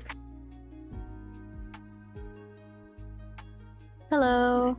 Hello. Or Get a better view. I'm gonna do it Yeah. real quick. Yeah. I'm not the I can't most. tell if it's normal or about if it's weird. I'm not the most knowledgeable about this, but I feel like this is decently normal. Okay. Okay.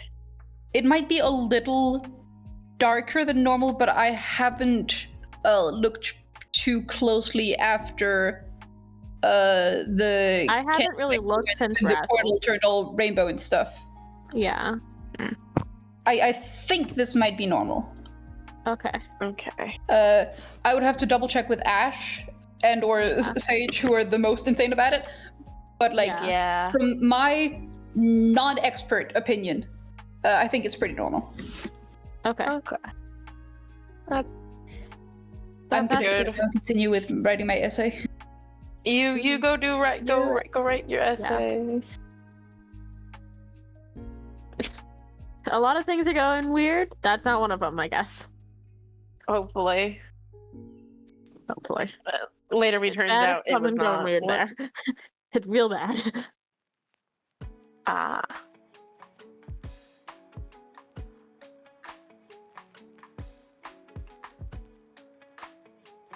So things are getting bad. Rail's not able to get in. For some unknown reason. Yeah. Yeah. who knows? Hopefully that's fixed. Gilded has seen Rail now. Hopefully. Yeah. Is this somebody's just like bed or like tent? Oh, no clue. I've been watching that, but I have no idea what it is. It's just a bed. There's a path through the mountain here. Is it just through the mountain? It's just through the mountain, and then there's another one that's goes to I think it goes to the church thing, not Sense. The other one. Nope. Yeah. Well, zooming through. Oh, Circuity. Circuity, you need healed. Nothing has gotten to you, Circuity.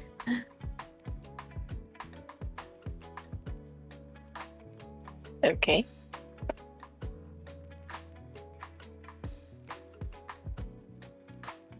Are there only 2 Yeah. Circuities now? I thought there were 4. Also, I don't know which of my resource packs are making lapis glow, but it's pretty. It is very pretty.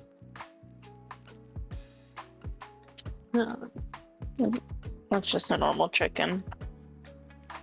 In memory of Goblin. Rest in peace, Goblin. I was on break during Goblin Hour. That was a time to come in with like no clue what was happening, and then Yeah, we weren't sure what Sherberd's plan was, but we saw them calling people, so we got in VC in this Discord in case they wanted to talk to the mods. We didn't expect them to or anything, but we were there just in case. I did indeed see that you guys were there.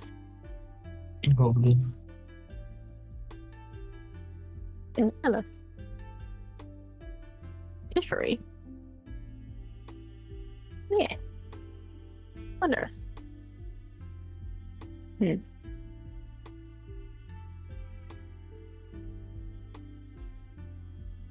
memory of Goblin.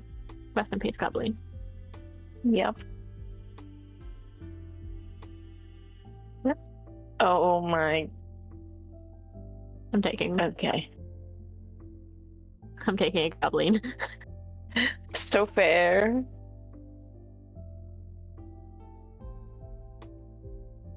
Our shops. We love the quixified grape stand. Yeah. It's wonderful.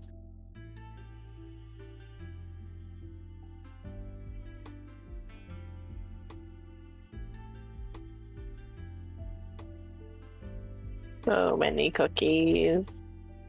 And I just refilled my dye shop. Yeah. Nice. See, I just have the silly of, do you want the head shop? I have it in my pockets. I have it in my pockets. Oh. Yeah, the head shop's over there somewhere. It's in the mountain. It's in the mountain. Yeah, It's but below us. yeah, I always find it silly that I do just have the head shop just in my pockets. Yeah. So if I ever, the heads in here might be a little bit outdated, but yeah. Oh, yeah. They're there. Yeah. Mm. Bingo. Bingo. Also, Sherb is the one that picks the seeds and stuff like that. Yeah. Yeah, Sherb purposely picks the seed.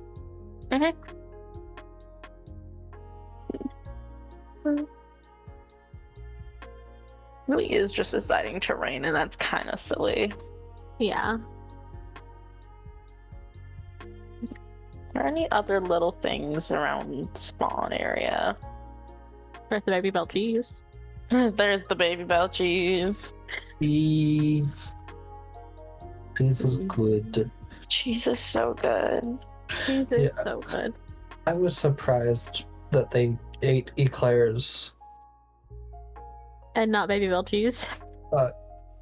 With the notable dislike for sauces and cheese. Yeah. Like, that is...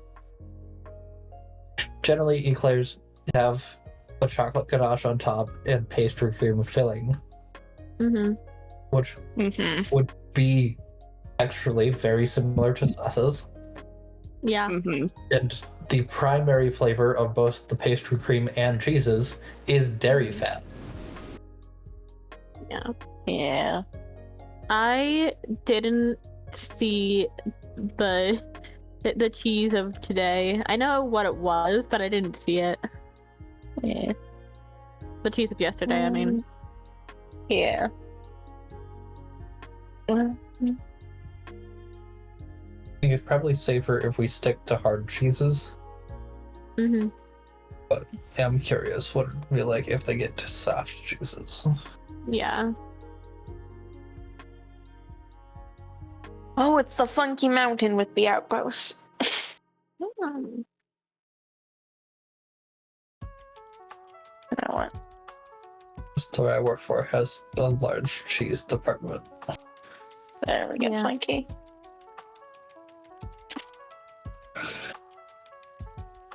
Love the work notification.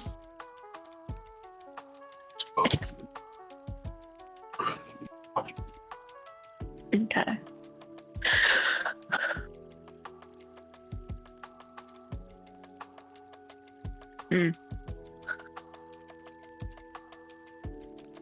I'll be back in like a moment. Okay.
Oh, hello, other cat, not Menace. Notably. You want to lay down? Oh, do not lick my salty plate.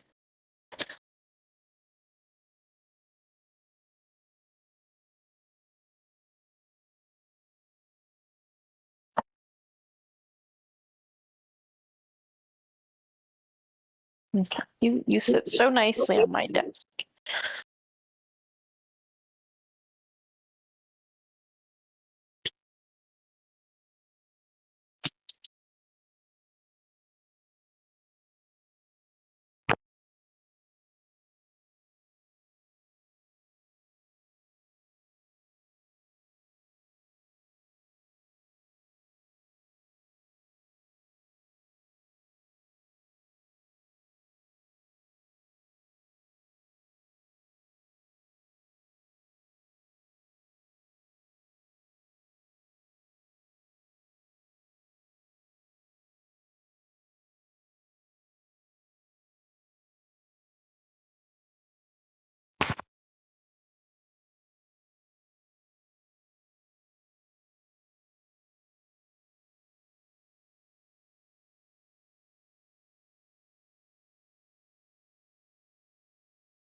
Do you want to see the cat, by the way?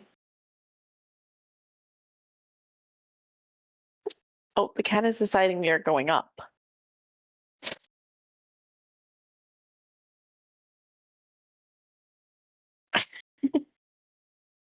Cat has decided we are going up. I have no control. Oh no. Not chill music. Sumi, you need to move a little bit, okay? Okay. No, we're not gonna create. Oh, I did not mean to. No, no waypoint. I know.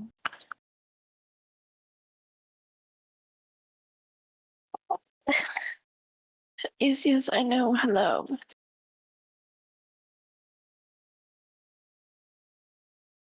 There we go.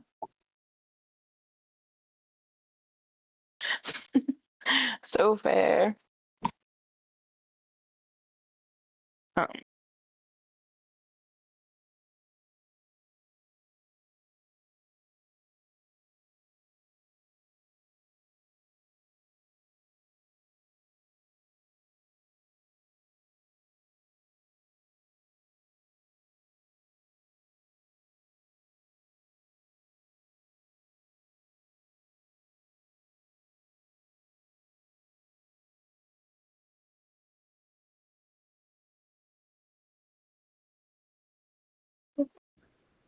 hopefully that shows up. That is the cat. No, not very visible for chat, but it is there. Cat photo.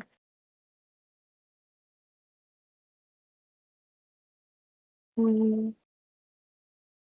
I'm gonna move to different spot.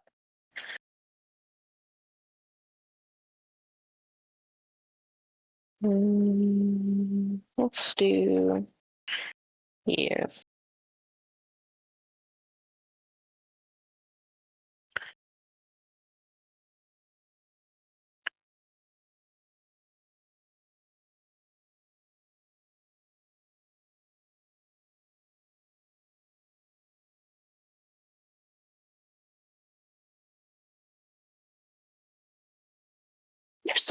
You lose so much hair.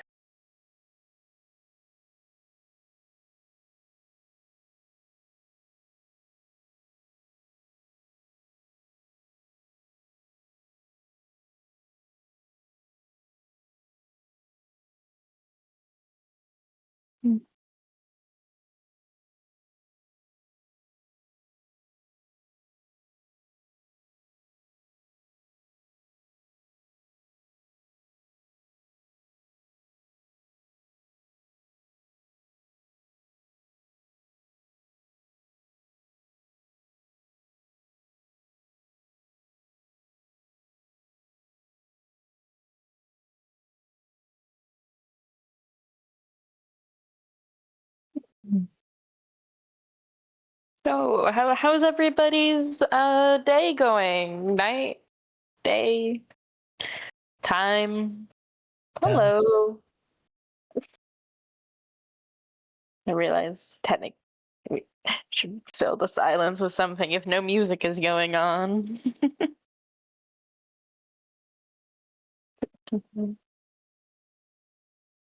Just I can double check what time Manic Magic is to see. So I want to be around for Manic Magic, but also after podcast need sleep. Oh, absolutely. I should be heading back soon, but I'm gonna wait till Whisper comes back to do so. Go to the bathroom. Yeah. Well, once I come back, I'll grab some lyrics and sing some sea shanties. Ooh. Oh, that's good. A Moffatena? That's cool. And yeah. Also, this is like the lowest I've seen the timer in so long. Yeah. We're a few days in. Yeah. Time is not being added as fast, and we haven't hit the next set of paychecks for people yet. Yeah. But once we start hitting paychecks, Time. Yeah. I'm still sad that my bank decided to be rude. It decided that I hit the limit, and I was like, no, I didn't. It's at 0. You're lying.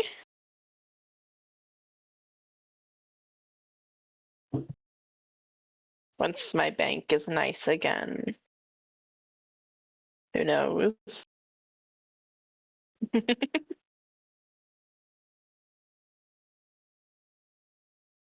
Oh.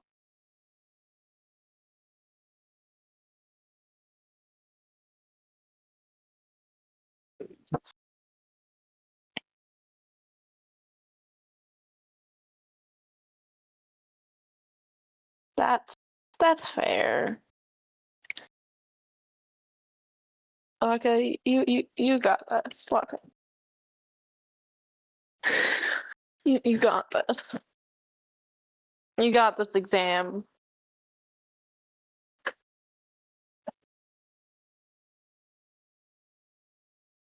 You got this. I'm gonna do here.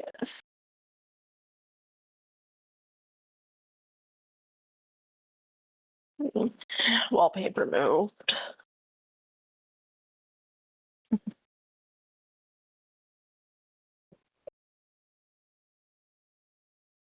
Oh,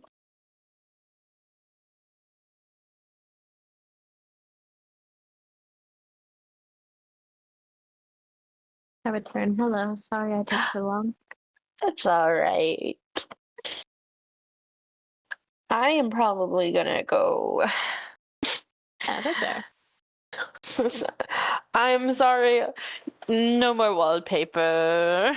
No That's more wallpaper. No more. You guys. I enjoyed the random Minecraft screenshot. Mhm. Can we skulk? Oh, so Who's up for some sea shanties? Let's start with Santiana. yeah. I am hopefully going to remember the tune the whole way through. I'm just looking at lyrics and not putting it in my ear. Mhm. Oh. Or I'm gonna go ahead and put songs in my ear instead. It would be easier that way. Yeah. And we'll have some I don't- shanties. You have fun with the shanties. I'm a bit living. Bye bye. Bye.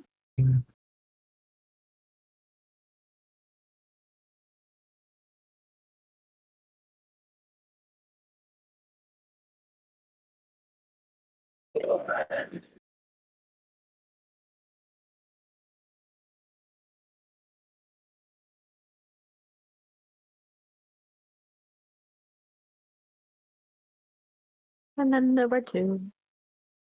Yep.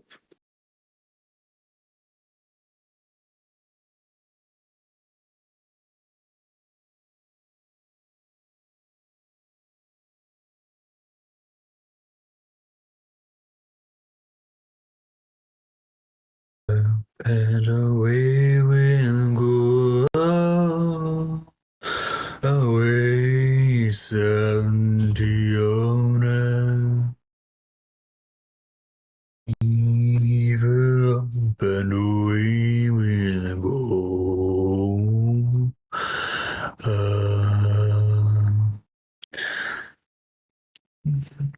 Along the plains of Mexico, he and Tiana gained a day away, Santiana.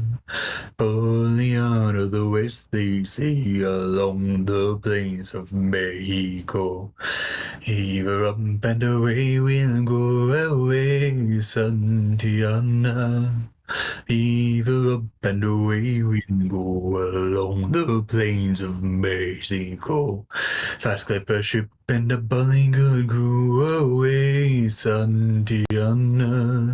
And an old salt yank for a captain too, along the plains of Mexico. Heave her up and away we'll go away, Santiana. Heave her up and away we'll go along the plains of Mexico. Santiana fought for gold away, Santiana. Trail Cape Horn for the ice and snow along the plains of Mexico. Heave her up and away we'll go away, Santiana. Heave her up and away we'll go along the plains of Mexico. On the field of Molly Del Rey away, Santiana. Let us are taken away along the plains of Mexico. Heave her up and away we'll go away, Santiana. Heave her up and away we'll go along the plains of Mexico. As the fields and bitters drive away, Santiana. A federal tailor took his life along the plains of Mexico. Heave her up and away we'll go away, Santiana. Weave her up and away we'll go along the plains of Mexico. Down the plains of Mexico.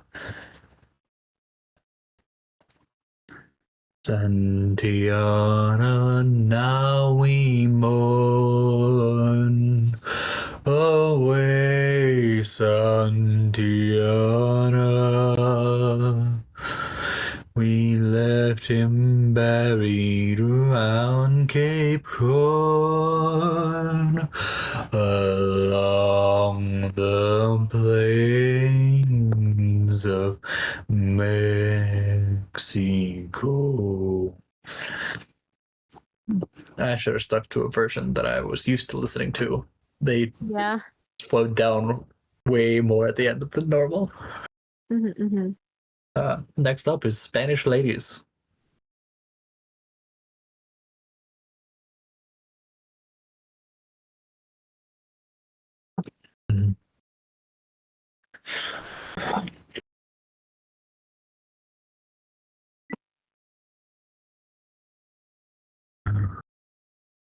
Farewell and adieu to you, Spanish ladies. Farewell and adieu to you, ladies of Spain.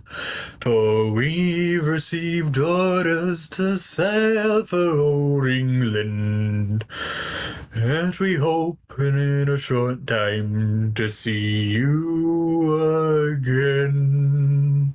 Ranting with a roar like true British sailors, we'll rant and we'll roar all on the salt seas until we strike soundings in the channel of old England. From Ushant to Scilly, 'tis 35 leagues.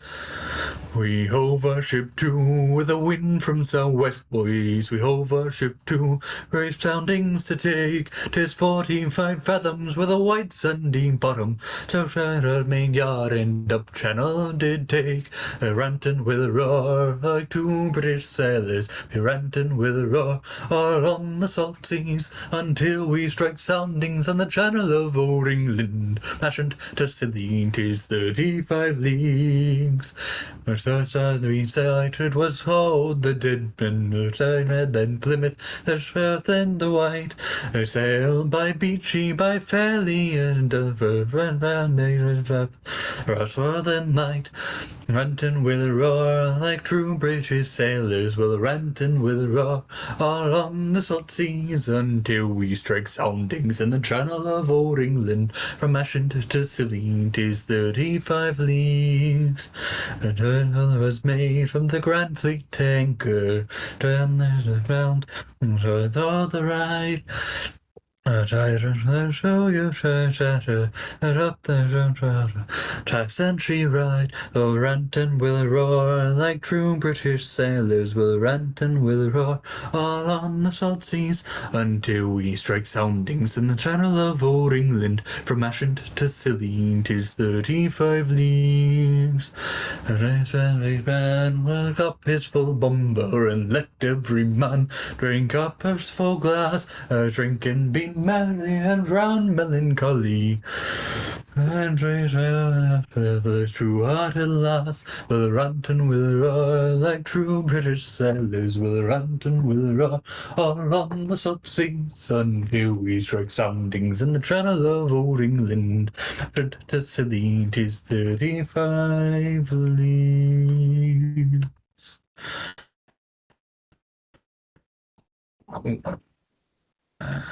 You have a very whimsy voice. Okay. I like it a lot. If you want something on the lower side, I cannot sing nearly as low as the video I'm about to listen to, so I might wind up messing up a bit trying to sing lower than I should. Mm-hmm. But I'm going to sing the Ents Marching Song, as composed by Colmavidi Profundus, based on Lord of the Rings. Mm-hmm. I'm not sure. I think I'd probably be more of a tenor than a bass, but don't actually know for certain.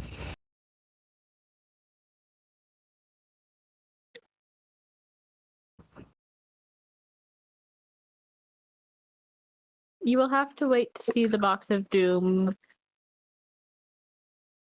but you will see it. I will read out the bits of narration that are on the screen from the video that I'm listening to in lead up to the song. Suddenly they were aware that everything was very quiet. The whole forest stood in listening silence. Of course, the ant voices had stopped. What did that mean?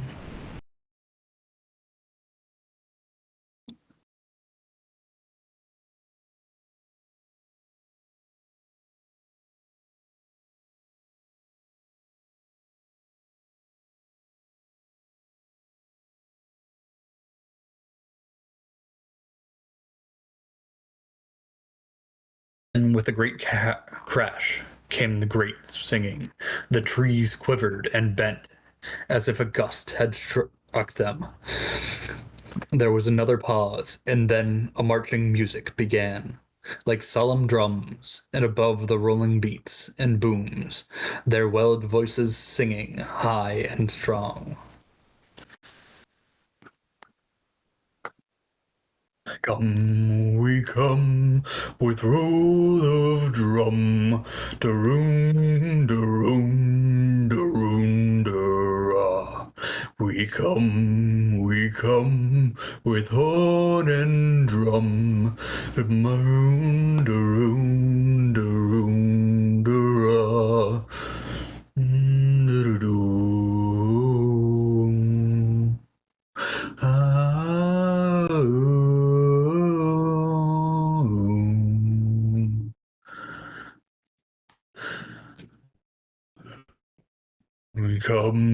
We come with roll of drum, da-room, da-room, da-room, da-ra. We come with horn and drum, da-room, da-room, da-room, da-ra.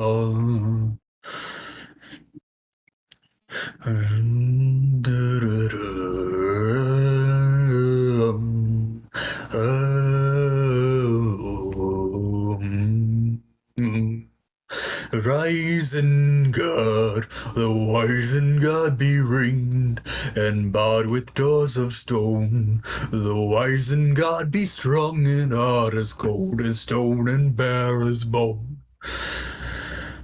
We go to war. We'll hew the stone and break the door. Roll and bowl are burning now. The furnace wars, we go to war. Rand of gloom, with trump of doom, with roll of drum, we come, we come, we come. Isengard, with doom we come, with doom we come, with doom we come.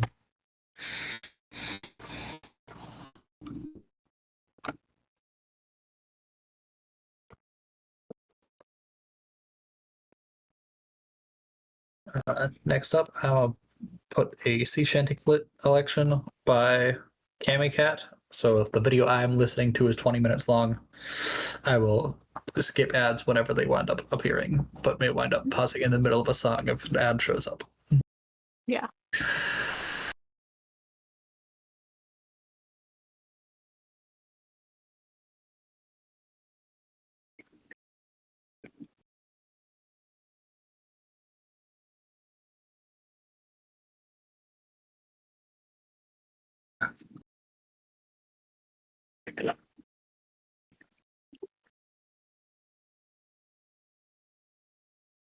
This was the ship that put to sea. The name of the ship was the Belly of Tea. Winds blew hard about it, down on blow, mumbling boys blow. Soon may the wellerman come to bring us sugar and tea and rum. One day when the tugging is done, we'll take a leave and go.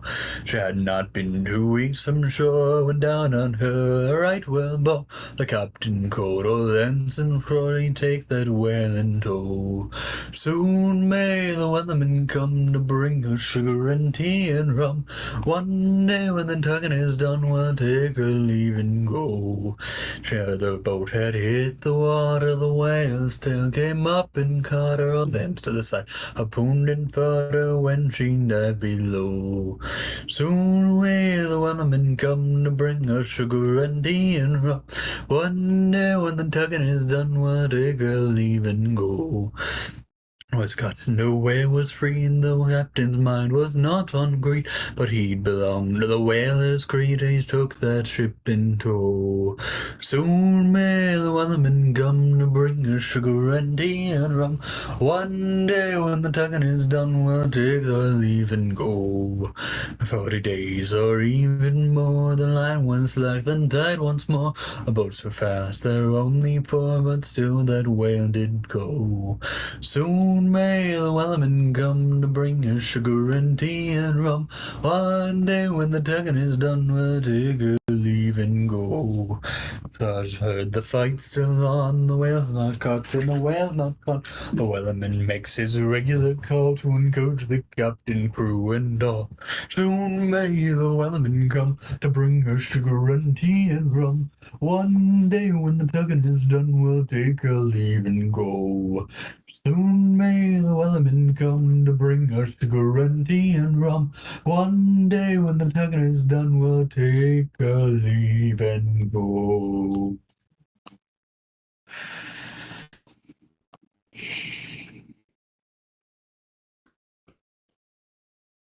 It'd be alright if the wind was in our sails, we'd be alright.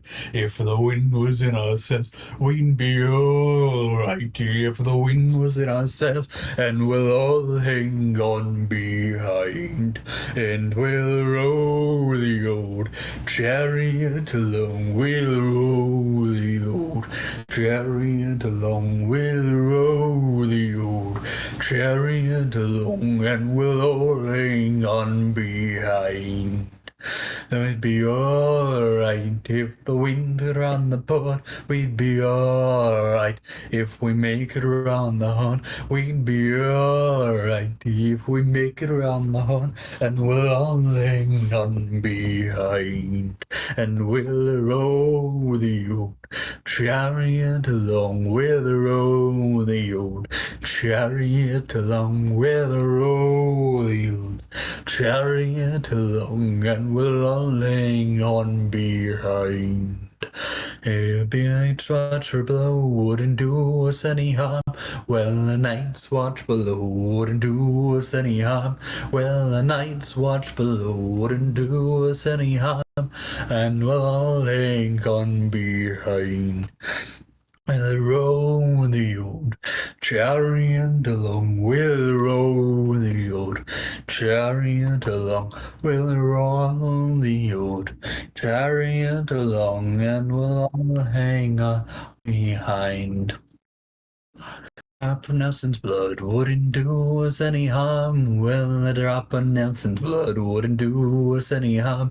Well, a drop of Nelson's blood wouldn't do us any harm. And we'll all hang on behind. And we'll row the old chariot along. We'll row the old chariot along. We'll row the old chariot along, and we'll all hang on behind. Night on the town wouldn't do us any harm. Well, the night on the town wouldn't do us any harm. Well, the night on the town wouldn't do us any harm, and we'll all hang on behind. We'll row the old chariot along, we'll row the old chariot along, we'll row the old chariot along, and we'll all hang on behind. We'll row the old chariot along, we'll row the old chariot along, we'll row the old chariot along, and we'll all hang on behind.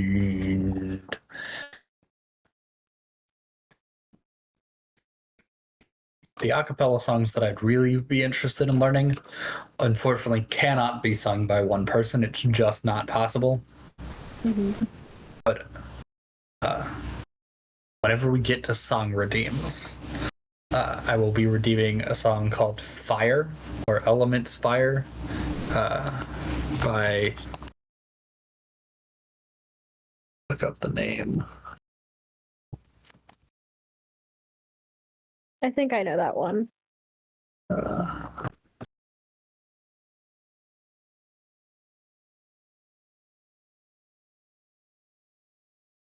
By Katerina Gimon.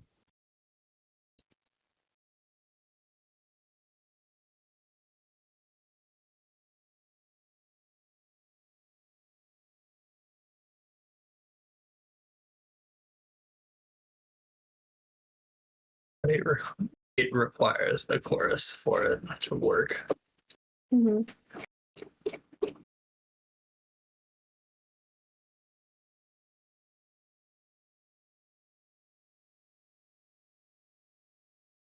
With a drunken sailor, what will we do with a drunken sailor? What will we do with a drunken sailor? Early in the morning, way up she rises, way up she rises, way up she rises. Early in the morning, shave his belly with a rusty razor, shave his belly with a rusty razor, shave his belly with a rusty razor. Early in the morning, way up she rises, way up she rises, way up she rises early in the morning. Longboat till he's sober, put him in the longboat till he's sober, put him in the longboat till he's sober. Early in the morning, way up she rises, way up she rises, hey up she rises early in the morning. Sitting with a hose pipe on him, stick in the scrubber with a hose pipe on him, stick in the scrubber with a hose pipe on him. Early in the morning, way up she rises, way up she rises, way up she rises early in the morning. His captain's daughter, put him in the bed with the captain's daughter, put him on the bed with the captain's daughter early in the morning. Way up she rises, way up she rises, way up she rises early in the morning. With a drunken sailor, that's what we'll do with a drunken sailor. That's what we do with a drunken sailor early in the morning. Way up she rises, way up she rises, way up she rises early in the morning. Way up she rises, way up she rises, way up she rises early in the morning.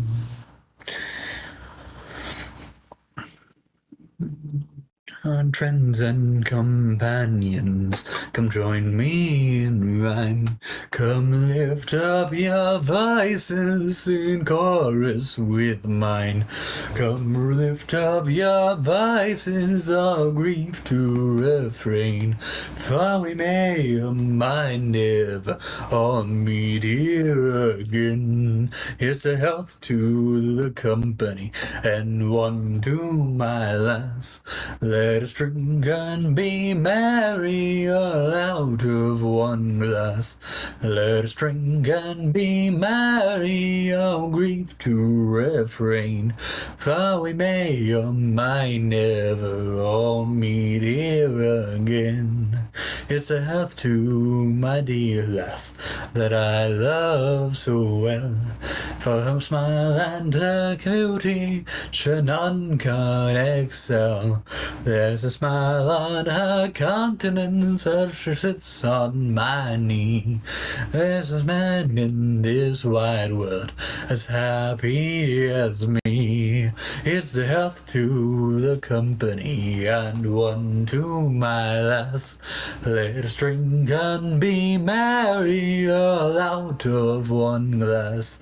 Let us drink and be merry, all grief to refrain.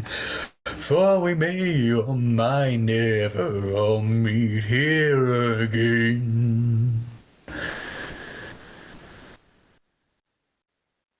Ship lies at anchor, she's ready to dock. I wish her safe landing without any shock. If ever I should meet you by land or by sea, I will always remember your kindness to me. It's the health to the company and one to my lass. Let us drink and be merry, all out of one glass. Let us drink and be merry, all grief to refrain. For we may or might never all meet here again. Health to the company and one to my lass. Let us drink and be merry, all out of one glass. Let us drink and be merry, all grief to refrain. For we may or might never all meet here again.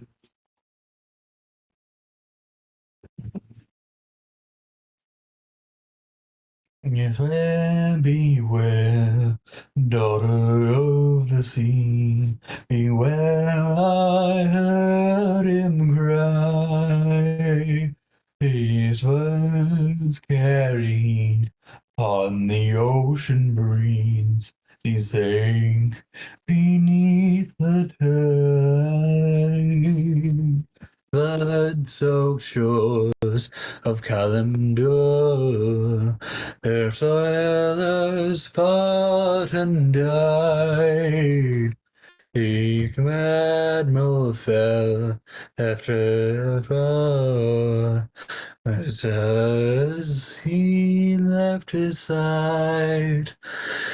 Why this, oh daughter of the sea? Why this, did you forget your seaside days? Always the pride of our nation's eyes.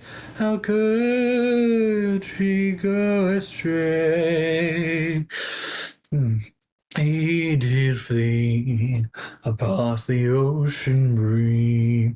The admiral followed west. It helps but sail to save a daughter's life. The day she still drew breath. There he found upon the twisted shores enemies upon the raft. But when he faced the savage foes, his daughter stood aside, and wearing deep beneath the waves, they trade by family. To his patient with his last breath cried, he went the daughter of the sea. I heard, across this moonlit sea, the old voice warning me. Beware, beware, the daughter of the sea. Beware, beware of me. It was that time when I had a little blind eye. It was that time down lately. Bum bum, and they tried another drum. And they should put be made. I said how a day, so I say until they on our way a dear calypso.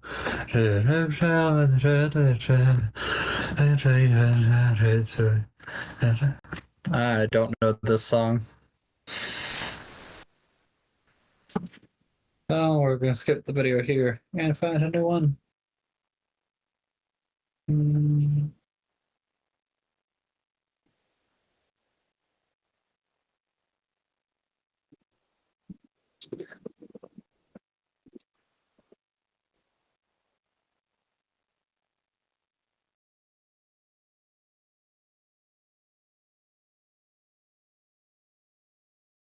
Farewell to the port and the land, and I paddle away from brave England's white sands. A shelter I long ago forgot in offence, to search for the place I hear all sailors end. Souls of the dead are the face of my mind. I'll search for without sleeping till peace I can find. I fear not the weather, I fear not the sea. I remember the fallen, do they think of me? Our sounds in the ocean forever will be. As a the trace I will show, a trace that I pelted along with my crew, to swallow my grief and face life's final test, to find promise of peace and the solace of rest. Songs of the dead fill the space of my ears. Their laughs are like children, their beckoning cheers. My heart longs to join them, sing songs of the sea. I remember the fallen, do they think of me? The tones in the ocean forever will be. Sad on my ghostly shipmates I stand, I shed a small tear for my home upon land. Though their eyes are like of depths filled with struggle and strife, their smiles say that I owe them my life. As the souls of the dead fill the space of my eyes, and my boat drifted over and tried to capsize, I stayed far from drowning, this far from the sea. I remember the living, do they think of me? When my bones in the ocean forever will be. Now that I'm staring down at the darkest abyss, I'm sure that I want, but I don't think it's this. As my comrades call to stand fast and forge on, I make sail for the dawn till the darkness is gone. As the souls of the dead live forever in my mind, as I live all the years that they left me behind.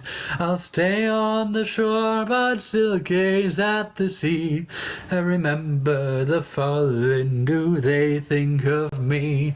Our souls in the ocean together will meet. I remember the fallen. Do they think of me? Our souls in the ocean forever will be.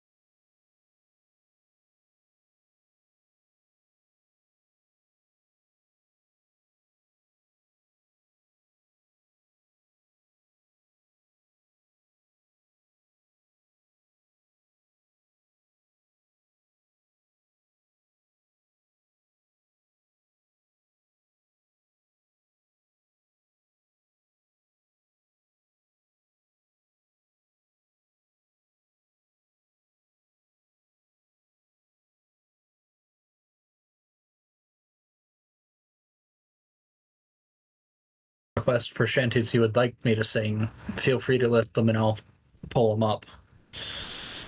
Give me a song of a lass that is gone. Say, could that lad be I? Merry of soul, he sailed on a day over the sea to sky. All was a stern rum on the port, el gold on the starboard brow. Glory of youth glowed in his soul. Where is that glory now?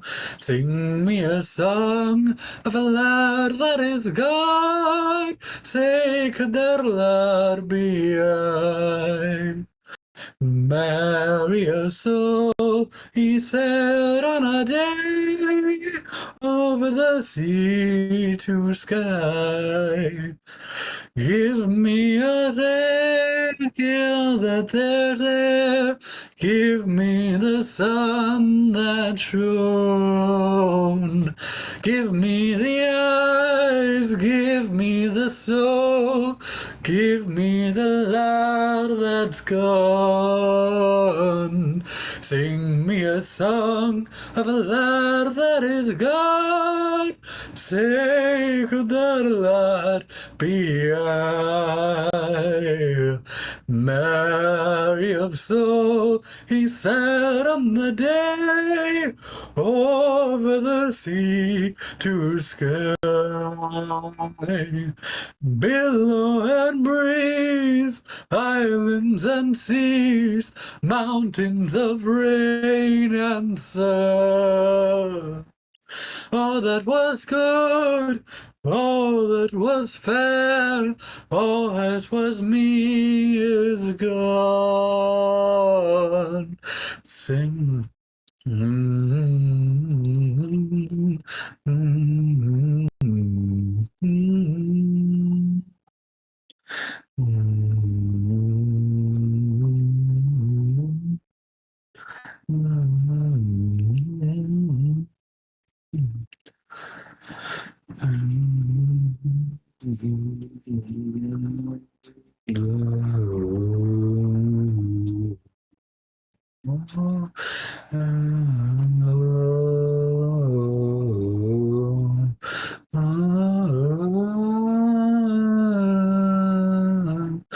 Sing me a song of a land that is gone. Think of that lad be I.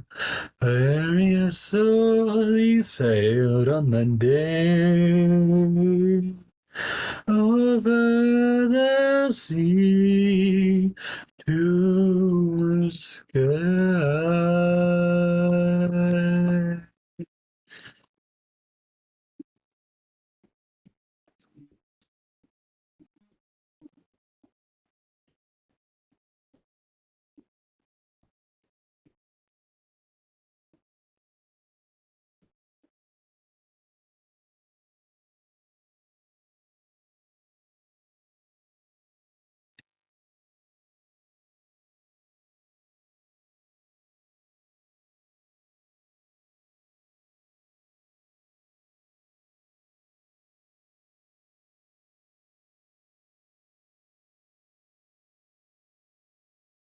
Oh, the trees that grow so fair, old England to and on, greater are none beneath the sun than oak and ash and thorn. Sing oak and ash and thorn, good sirs, on a midsummer's morn.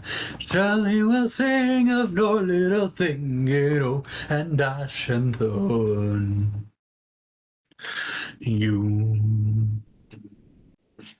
You that is old in churchyard moat, he breedeth a mighty bow. Other for shoes do wise men choose, and beech for cups also. When you have killed in your bowl that is filled, and your shoes are clean outworn, back you must speed for all that you need to oak and ash and thorn. Sing oak and ash and thorn, good sirs, all the bright summer's morn. Surely we'll sing of no little thing in oak and ash and thorn.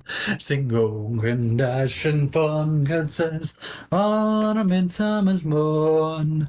Surely we'll sing of no little thing in oak and ash and thorn.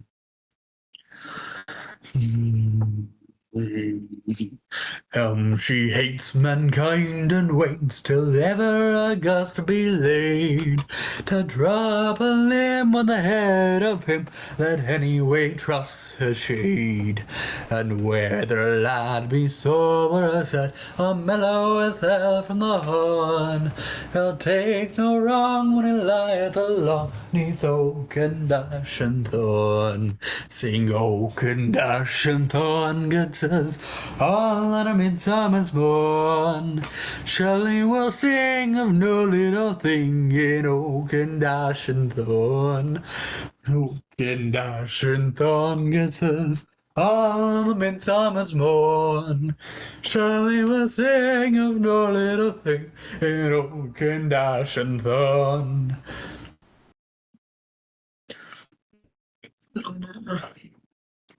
Shows how the priests are plight, for he would call it a sin. But we've been out in the woods all night, conjuring summer in. We bring you good news by word of mouth, good news for cattle and corn. Sure as the sun come up from the south, by oak and ash and thorn. Sing oak and ash and thorn, good sirs, all on a midsummer's morn. I will sing of no little thing in oak and ash and thorn. Sing oak and ash and thorn, good sirs, all on a midsummer's morn. Surely we'll sing of no little thing in oak and ash and thorn. Sing oak and ash and thorn, good sirs, all on a midsummer's morn. Surely we'll sing of no little thing in oak and ash and thorn. Oak and ash and thorn, good sirs, all on a midsummer's morn. Surely we'll sing of no little thing in oak and ash and thorn.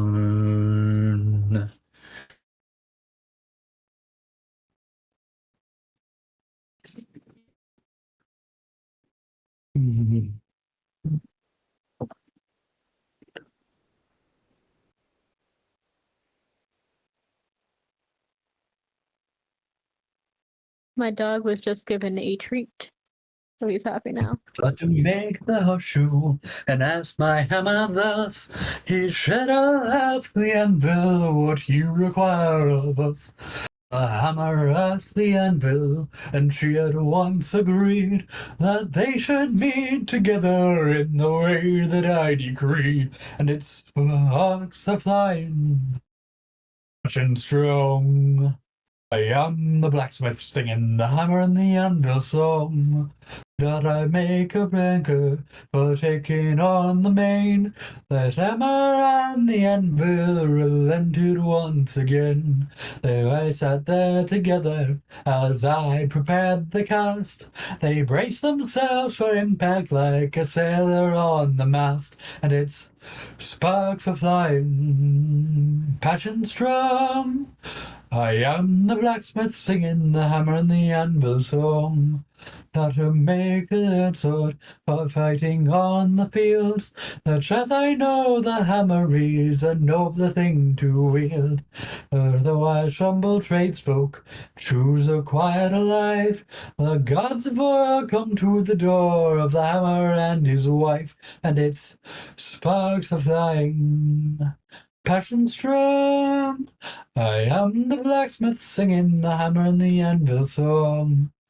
Before the plateau of the general who died, their sword raged in his iron fist, and a war's out of stride.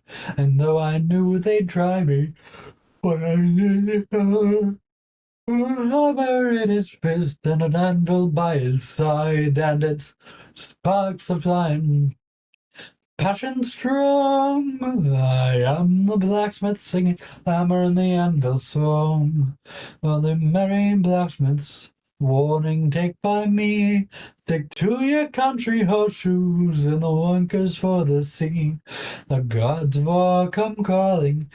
Next thing you gold, I'll take your anvil, and take your very soul, and its sparks flying, passion strong.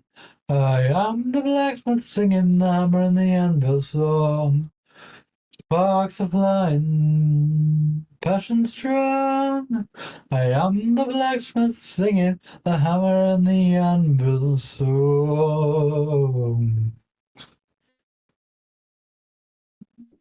I think we're going to pause there. Let my voice rest a little. Yeah. Has been very good to listen to.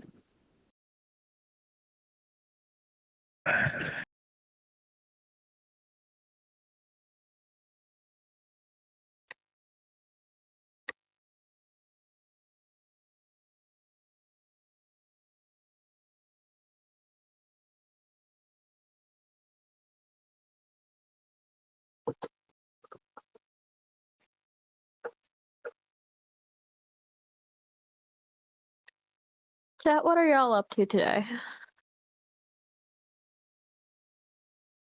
What are you doing?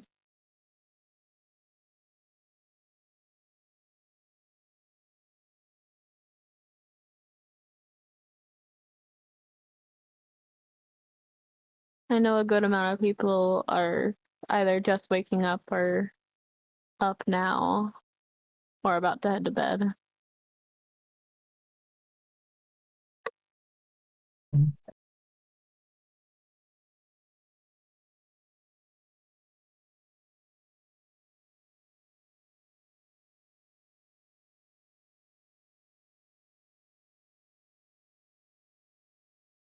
Doing stuff for cosplays. Ooh. Of Pig Yellow cosplay in the works for Oh, that's so cool. convention. It will be Pig Yellow based on the Malevolent podcast. I've been meaning to listen to that because I've got friends who are telling me to. I just haven't gotten around to it. I will be doing a group cosplay with my friend for the convention I'm going to in a couple weeks. Nice.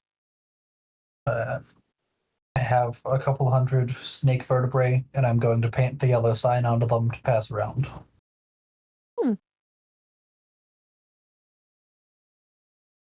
Is the con local? It's the city I grew up in, which is about 3 hours away. Nice.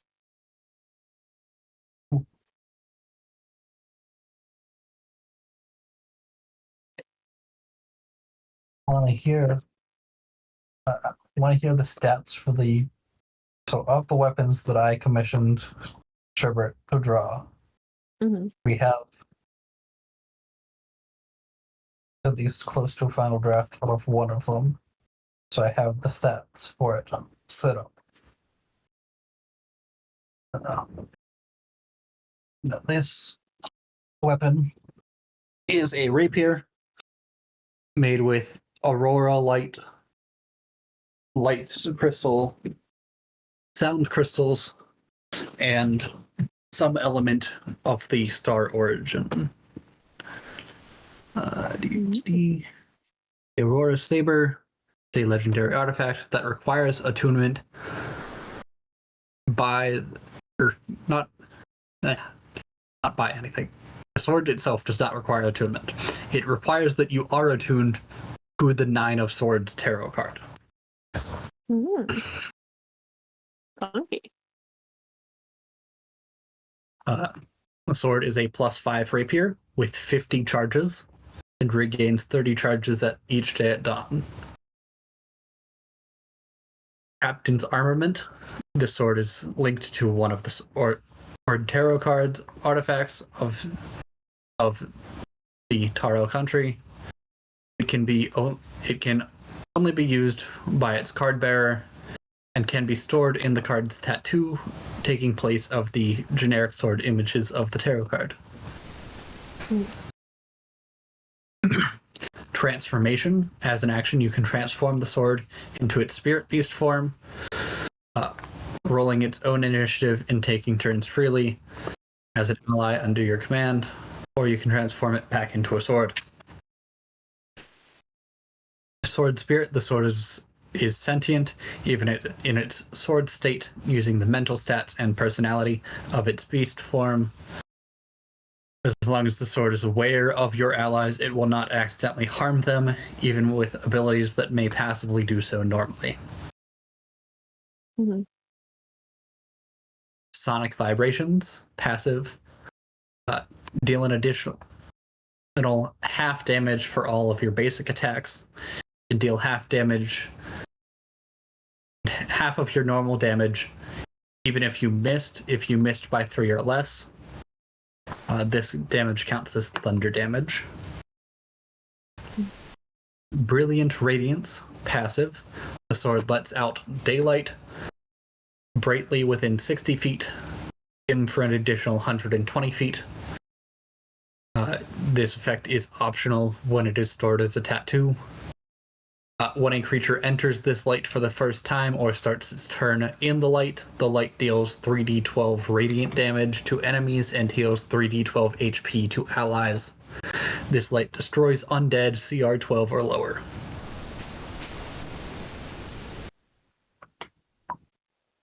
Weapon of Light sword techniques, active skills. Thrust. As a bonus action, you can expend up to 1 charge per attack to cast Sunbeam as a part of your melee attack action. Pommel Strike. In place of a normal attack damage when hitting with a melee attack, you can spend 1 charge to strike with the pommel instead, dealing 20d6 fire damage and 20d6 bludgeoning damage. The numbers for that damage are taken from the 9th level Meteor spell. Aurora Slash. In place of melee attack, you can spend 3 charges to produce a ripple of aurora within a 60-foot cone. Creatures in that cone make a DC 20 Constitution saving throw, taking 10d8 radiant damage, 10d8 thunder damage, and 10d8 force damage, or half as much on a success. Freighter. When using the Pommel Strike ability, you may spend an additional 5 charges to produce a meteoric aura. each non-allied creature within a 40-foot radius sphere from the strike must make a DC 20 Constitution saving throw, or take 20d6 fire damage and 20d6 bludgeoning damage, half as much on a success. The sphere spreads around to corners. This ability can only be used once per turn. Dazzle the Knight. When using the Aurora Slash, you may increase the size of the cone by 15 feet per charge, up to 10 charges. Additionally, creatures that failed their saves are stunned until the beginning of your next turn. And then Spirit of the Aurora Saber is a large elemental construct with an armor class of 18, 358 hit points, a 40-foot speed, and a 20-foot flying speed. Strength stat of 20, dexterity 14, con 20, intelligence 16, wisdom 18, charisma 24. Damage resistances, physical non-magical damage. Damage immunities, radiant and thunder. Condition immunities, blind, stun, and restrained. Vulnerable to spiritual damage. Senses true sight within 150 feet. Languages, it understands and can speak all languages, and telepathy up to 300 feet.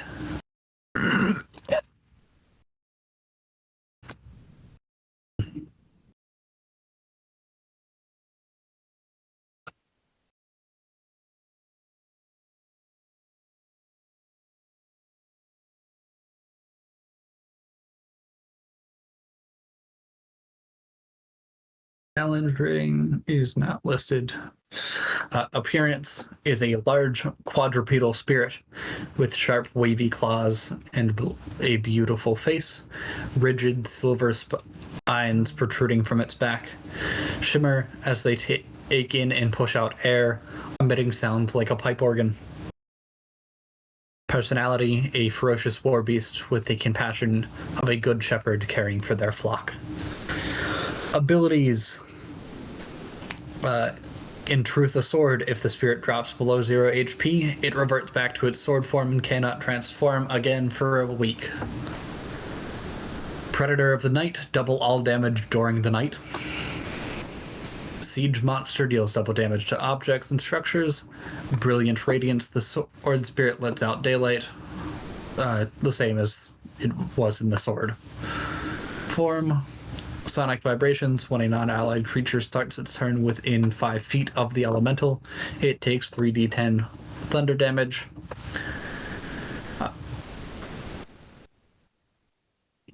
I'll read the Resonance ability after I read the actions, because the Resonance ability is based on one of the actions. Actions. Revert. It can transform back into its form in its owner's hand. Singing.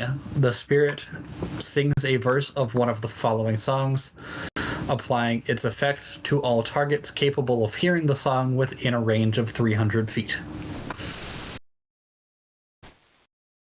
Song of Origin. A song which returns targets to their original state, restore 15 hit points and 1 spirituality, revive anyone who died within the past minute, cannot restore more health or spirituality than their base minimum. Creation. A song to reshape the world, creating images of its singer's imagination.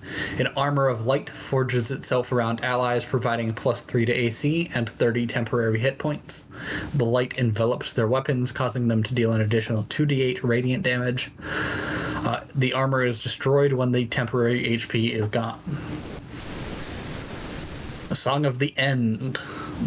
A song of comfort sung by the stars as they ferry the souls of the dead to the afterlife. Allies within range gain courage and are immune to fear, charm, domination, and other such mental control effects. Enemies within range make a DC 24 Wisdom saving throw, taking 20d6 radiant and necrotic damage. Radiant necrotic damage, it is counted as both types of damage for the purpose of bypassing resistances and hitting vulnerabilities, and are frightened by visions of their death and their life flashing before their eyes, taking half as much damage and only being frightened by visions of their death on a successful save. If they fail the save by 5 or more, the fear is a petrifying dread, causing a paralyzing effect. If creatures fail the save by 10 or more, they pass out, undergoing the unconscious effect. If a creature fails the save by 15 or more and have less than 100 hit points after the damage dealt by the dice roll, that creature dies and cannot be revived by anything less than true resurrection. Aurora Claws is a melee attack with a plus 10 to hit, 15-foot reach, dealing 2d6 plus 4 radiant damage, 2d6 plus 7 thunder damage, and 2d6 plus 5 force damage. Multi-attack, it can make 2 o'clock attacks while singing. Bonus action, Inspire. As a bonus action, it can give 1d20 bardic inspiration to up to 3 creatures within a 60-foot range, and the spirit has 20 inspiration per short rest. The Resonance ability, the pipe organ in the creature's back carries on the tune for 10 minutes past the original performance of any of the spirit's of any time the spirit sings the same song for a full minute, creating a lasting bonus effect. The creatures must be capable of hearing in order to benefit from the effects. The Song of Origin's resonance effect is that allied creatures within range regenerate 30 HP per turn and 3 spirituality per turn at the start of each of their turns and cannot fall below 1 HP. The Song of Creation resonance effect. The armor solidifies further, providing 5 AC and 50 temporary HP, and the armor will remain to provide the bonus AC, even if the temporary HP is depleted. Weapons coated in light now have a bonus 1 to their attack and damage rolls, and deal 48 radiant damage, in addition to their normal damage. The created armaments of light remain on the person even after they leave range of the song. Only creatures that are in the range of the song when the final verse is sung have the armaments. Good morning. Song of the coming Ends. in.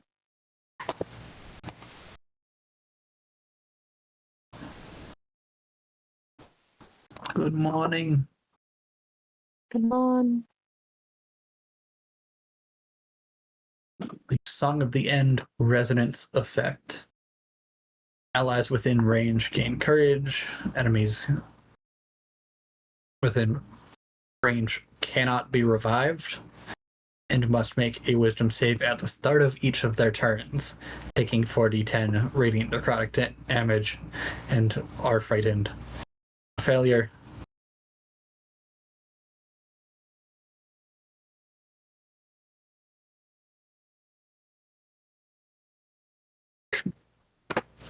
Fail by 5 or more, they're feared to a point of paralysis. 10 or more, they fall unconscious. 15 or more with 100 or less HP, they die.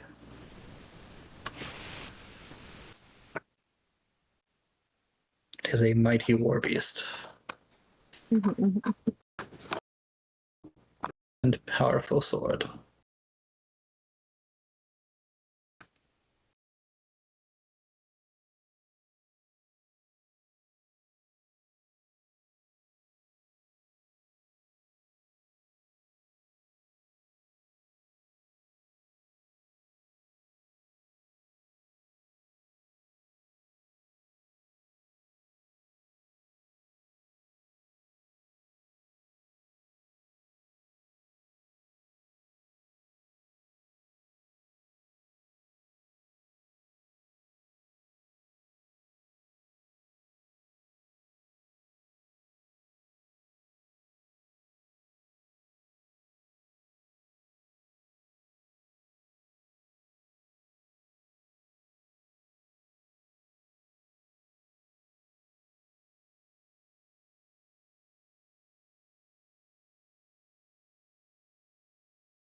Anyone in chat have fun plans for the day?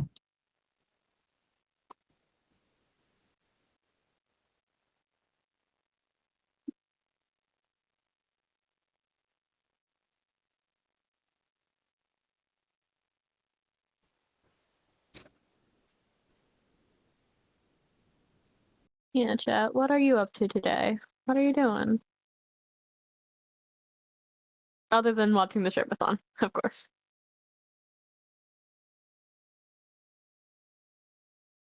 Ooh. What I build? need to do trade today.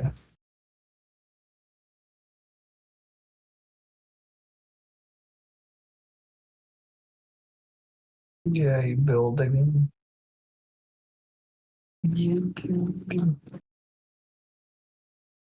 Ooh, that's fun.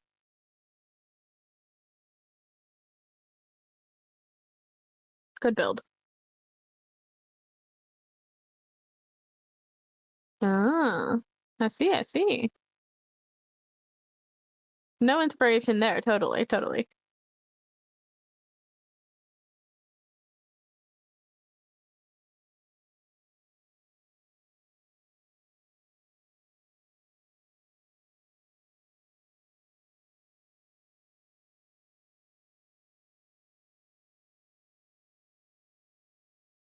I hope it turns out very cool. Ah, that's fun.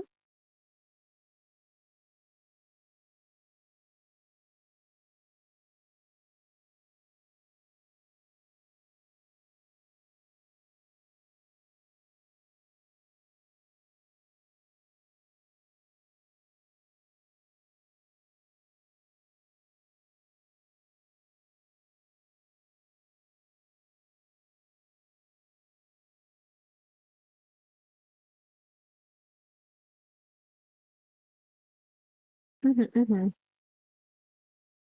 Art is very cool.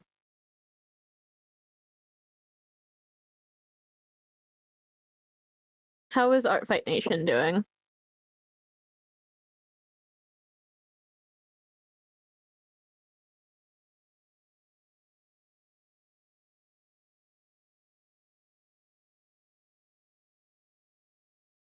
I know a good amount of people are doing that.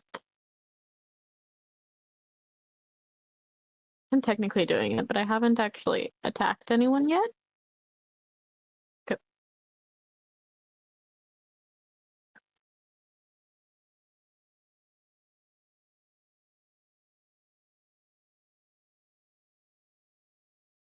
Yeah, it's my first time too.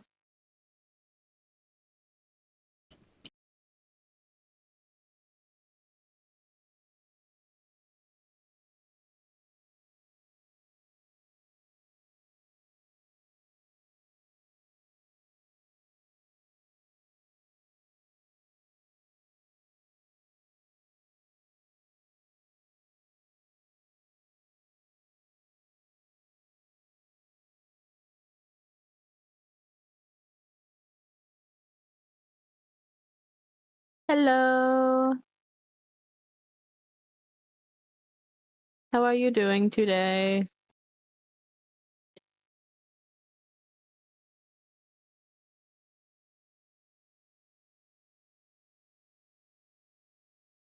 Ah, we're gaining a Ven. Yay. More people. Oh, people. Okay. My voice wears out from the hour of singing. Yeah. Hello. Welcome. Welcome, welcome in.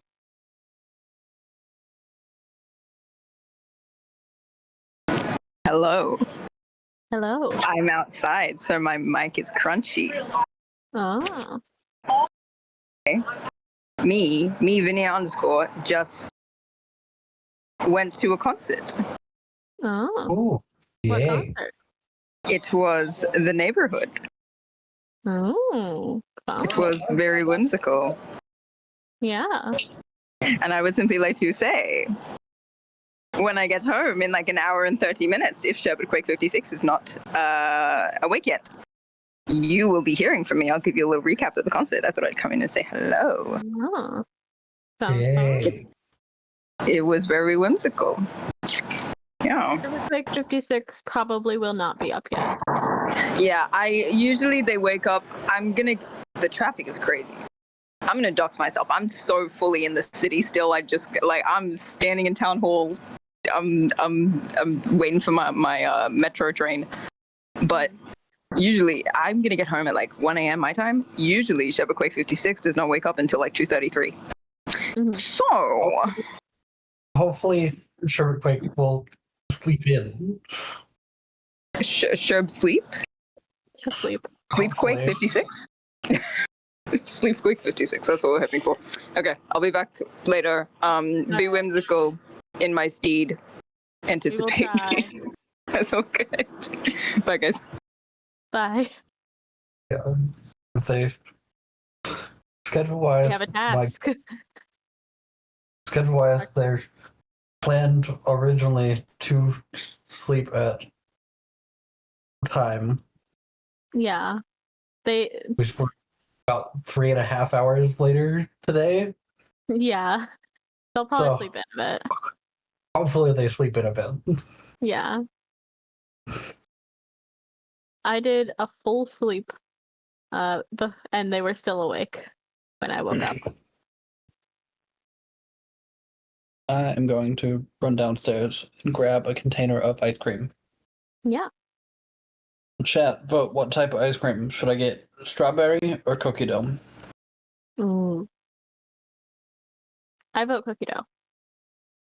All right. Bird of Fire says strawberry. Cookie dough, cookie dough. Why not both? Because I'm going to eat a whole pint.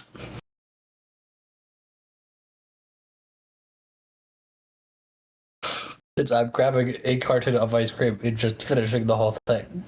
Neither of them are open yet.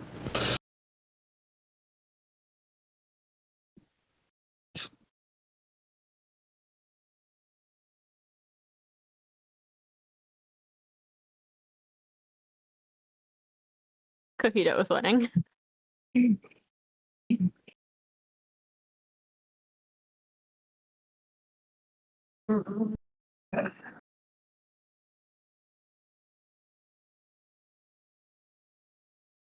Cookie dough is very whimsical. Cookie dough is one of my favorites.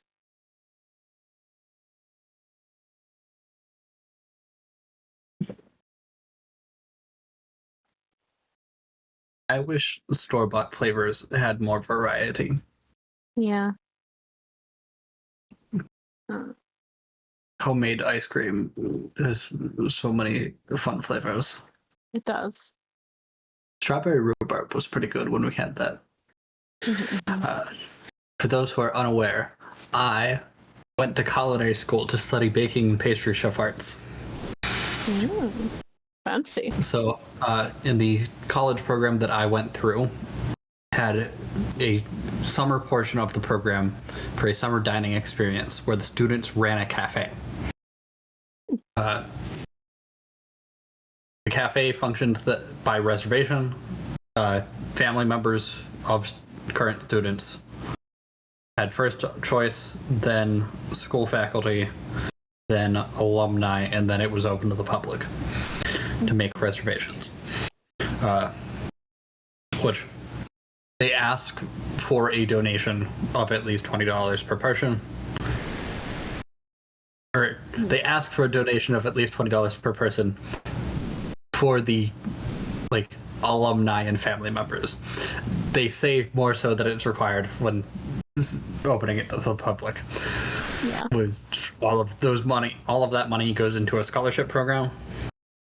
But $20 is very good for the meal because it is set up like a fine dining experience, like a high-end fine dining establishment where it's a 4-course meal, and we have waiters in suits coming.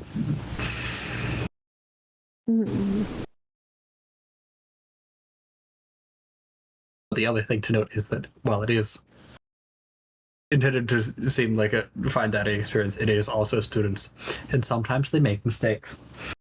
Yeah. At least the year that I was a student, the culinary students had wound up serving raw meat a couple times. Oh. But our ice cream options that we prepared, we had a variety of ice creams that we made. So we had all sorts of flavors that we had vanilla, Biscoff, and I don't remember I think it was strawberry as our third basic flavor. And then we'd have like a flavor of the day until we ran out of it. So we had like strawberry rhubarb, lavender,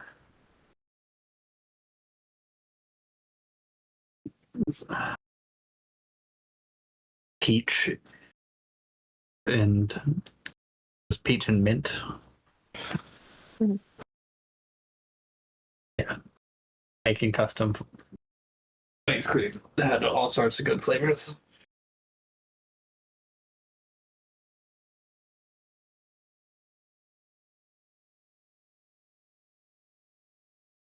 Homemade ice cream is so good.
Sorry I'm so quiet, chat. I am doing a little bit of preparing for the Q challenge today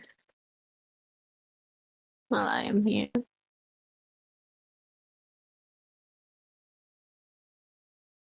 It's gonna be a whimsy one, and I'm not telling you anything more than that.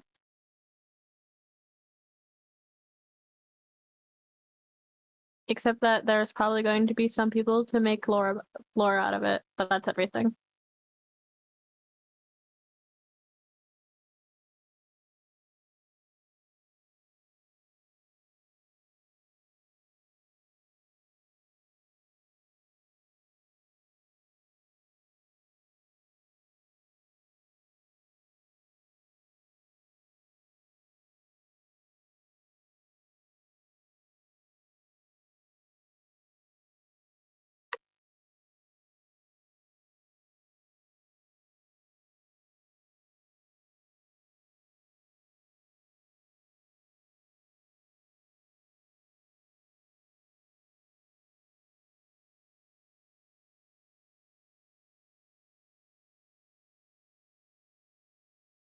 sir.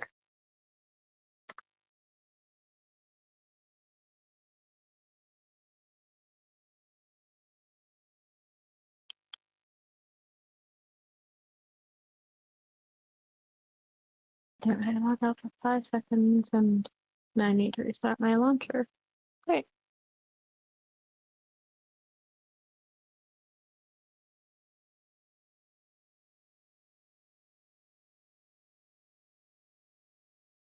Grabbed some cheese while I was grabbing ice cream. Mhm. I enjoy cheese. I also enjoy cheese. Grabbed snack Gouda pieces. Mhm. My dog is having the time of his life. He was given a bone. A real bone or a fake bone? A real one with a treat on it. What sort of animals from? Yeah. Which sort of animal is it from? My father got it, so I'm not entirely sure. My father gave it to him. I'm working on getting more bones. Mhm. Another person got Need ice cream. They're at the zoo. Ooh, nice. Whimsical. I need lots of bones for my bone crown. Wonder.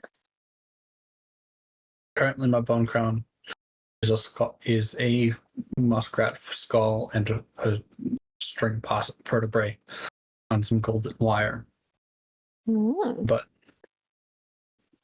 I am thinking about cheating in making it a bit that I bought a hard hat. I Mhm. will probably cut off a significant portion of the top of the hard hat, but that way it has like a ratchet twist to help hold it onto my head and fit more versatilely. And then the little brim around the hard hat, I want to like mount skulls hanging down the sides of the crown. And if I can get it to work, try and like hide inside the skulls incense so that I can light the incense in the skulls and have the crown smoke.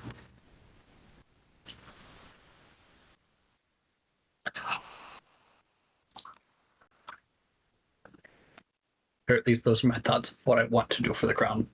How possible it will be is yet to be seen.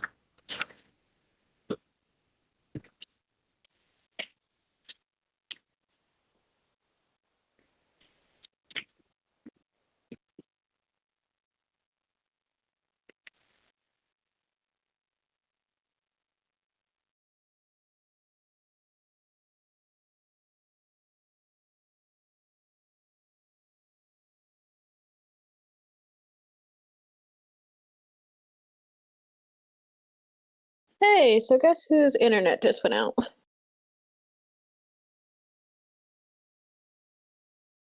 Hello? Can I exist? Thank you. Yeah, I still hear you. Cool. Great.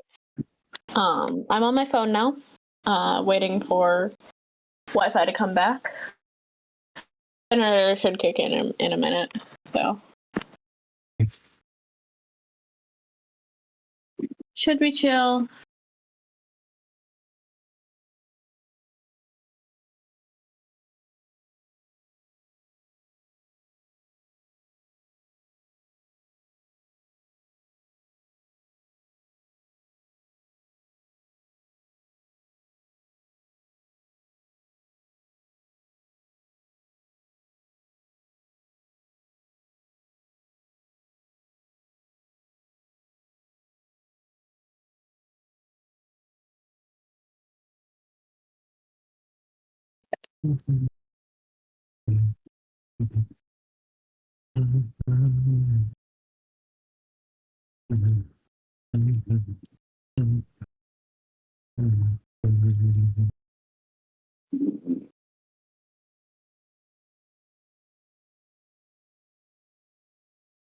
I wish I could attend more concerts.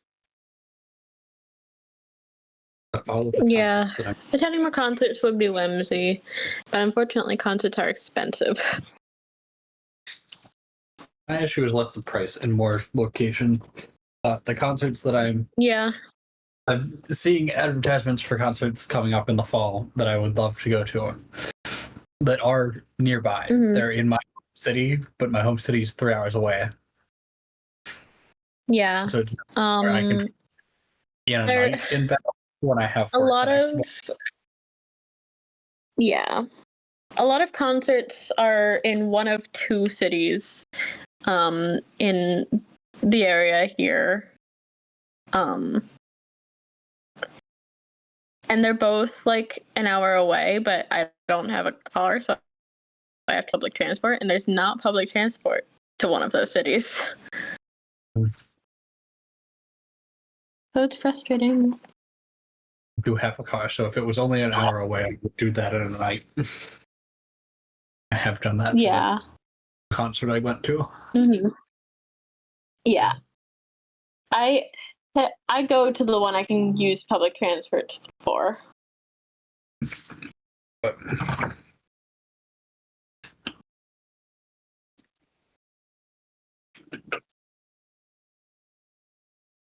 only if I have work the next day. I cannot travel 3 hours there tonight and 3 hours back tonight after doing a concert. Yeah. Mm-hmm. Especially since a lot of concerts don't end until like midnight. And that's not really much of an issue. I enjoy driving at Yeah. night. Mm.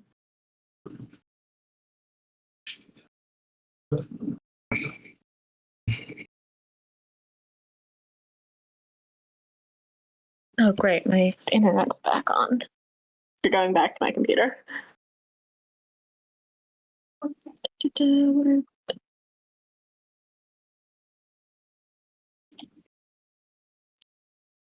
And I'm back. Hello. Anybody here like rhubarb pie? I like it I've on had occasion. some recently. And choices. I was surprised at how sweet it was. Mm-hmm. It is rather sweet. It's been a while since I've had it.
What's You've never everyone's had rhubarb favorite? pie?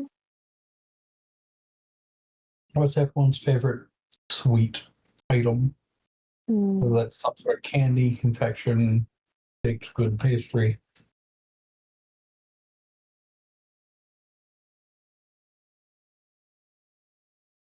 I like things with apple. Like apple pies and pastries and things. Hello, welcome in. Anything chocolate? No, that's nice.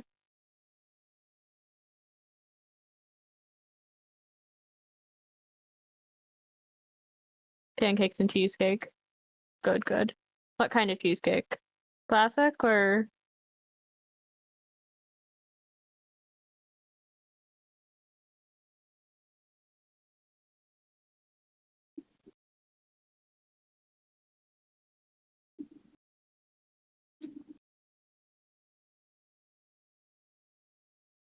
Sometimes you'll hear people try to tell you that white chocolate is not real chocolate. They are wrong. They are. Blueberry. Blueberry cheesecake is good. When you process a cocoa bean to make chocolate, Mm-hmm. after you crush the shells and roast it, you compress the cocoa bean. You get a brick of cocoa solids and you get the cocoa butter. The cocoa solids are used to make cocoa powder, which is processed for the milk chocolate and the dark chocolate. And the cocoa butter is mixed with milk solids to make the white chocolate. Yeah. I personally like white chocolate. I'm not a fan of dark chocolate. It's bitter.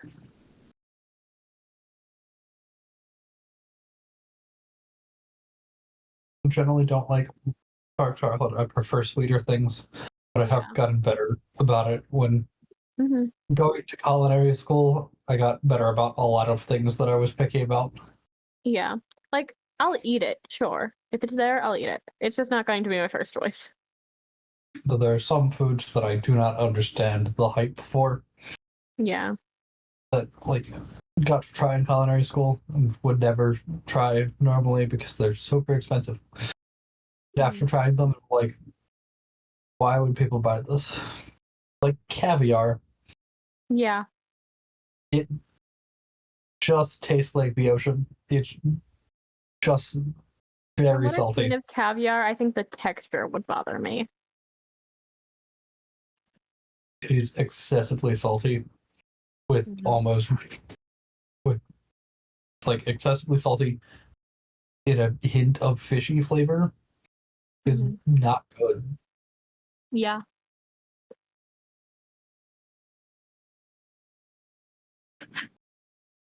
I like some seafood. Not. I love sushi. Yeah, sushi's good. Um, I'm not a fan of crab.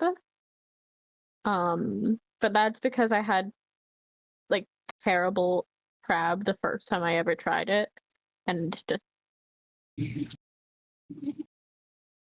So haven't far, gone the back. only seafood that I know of that I distinctly don't like is shrimp. I'm Though okay I with also shrimp. avoid though I also avoid crayfish since they're close enough to shrimp Hmm. and generally served with their head still on. Yeah. Um,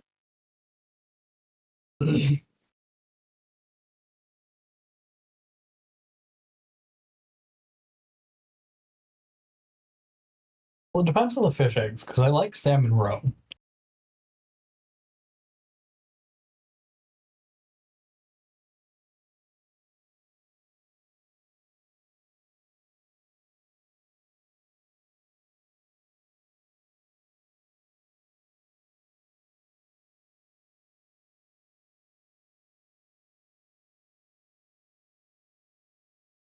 yeah.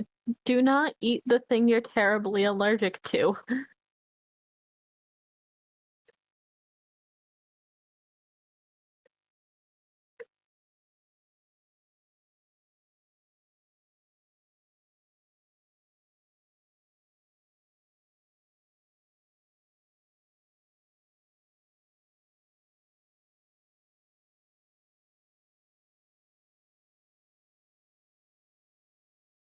Fair enough. Yes. Don't eat things you're allergic to in general at all. Yeah. Um, I personally only like tomatoes on specific things. Um,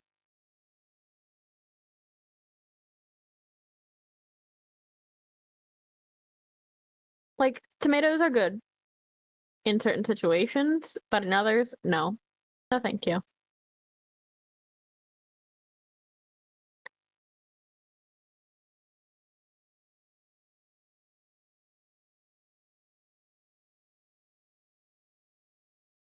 Bookie, thank you for the raid.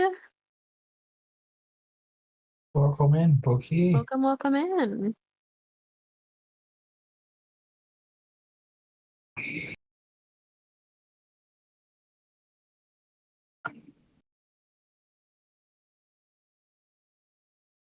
Those sun-dried tomatoes are nice. Mm.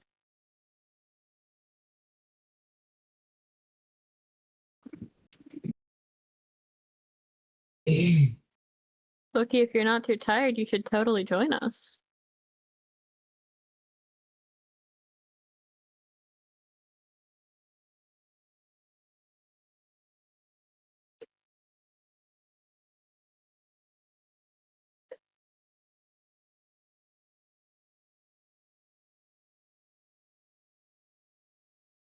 Welcome in. Oh. Hello, Bookie.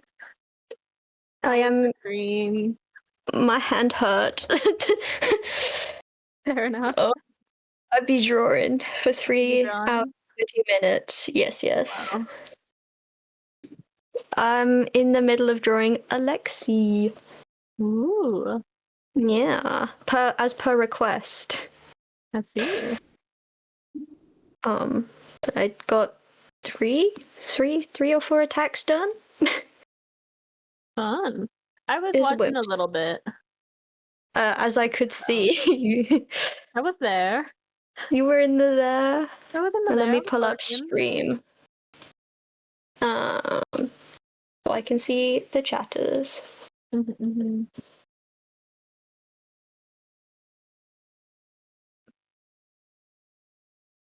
For some reason, my eye won't stop watering. Hello, the chatters. How be? Yeah, hi, chat. Oh, hand hurt. I didn't draw. I only drew like one thing yesterday, and I didn't finish it. My hand still hurts. Take breaks. No, never. How I have to do the thing. You have to do the thing. I have to do the thing. The thing. I yearn for the drawing. Yeah. Happy art fight. Yippee!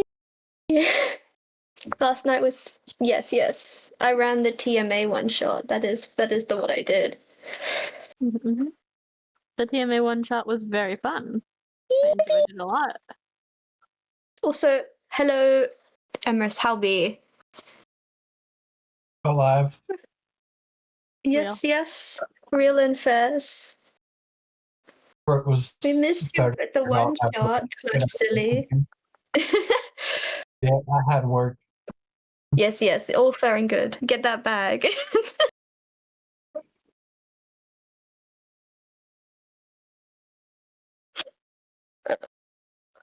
Good afternoon. Good How morning. many did I do? I wish to know. Okay, I did finish 2 attacks on stream, did 1 sketch, and the flats for Alexi. How many I was meant have you done since art fight started? this year? Oh, let me check. All right, let me do the maths. 33. Mm-hmm. I've done 33 attacks. That's attacks and friendly fire. So A lot. Good I've got to morning, keep my I've got to keep my ratio up. I've gotten 19 defenses. Because I keep attacking everyone, so most of them are just revenges. That's so funny out of context. Yeah, I keep attacking everyone. Mhm.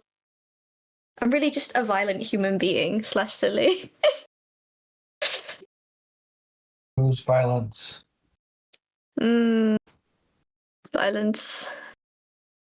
Sometimes violence is the correct answer. No, violence is never the answer. Violence is the question, and the answer is yes. Yeah.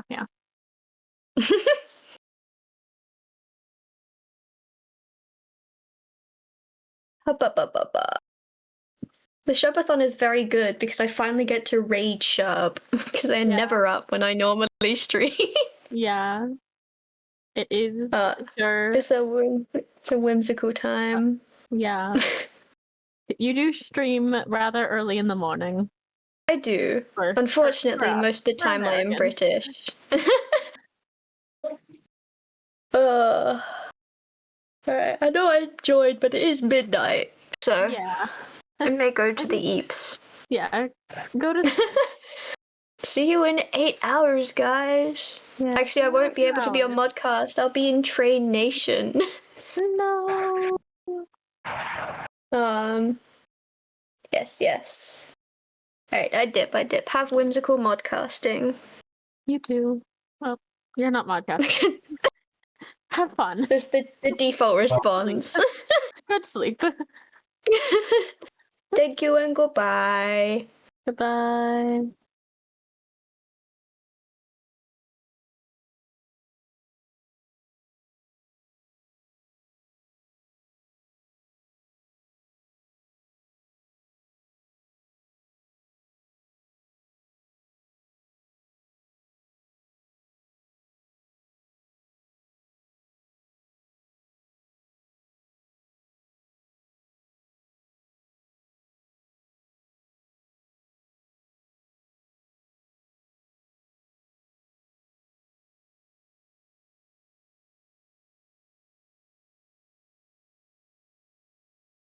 You're ordering your groceries. What should you make for dinner?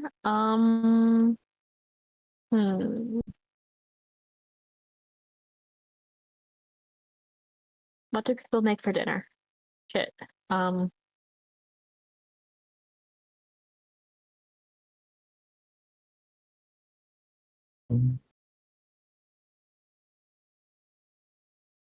Ramen.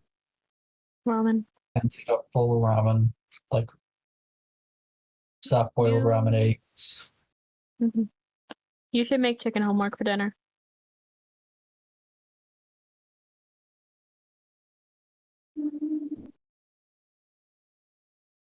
It's almost time for chicken homework.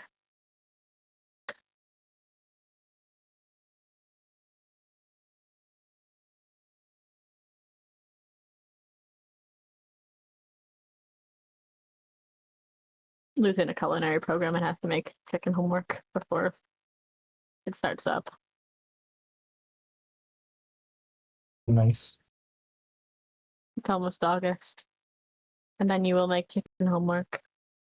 We say at the beginning of July.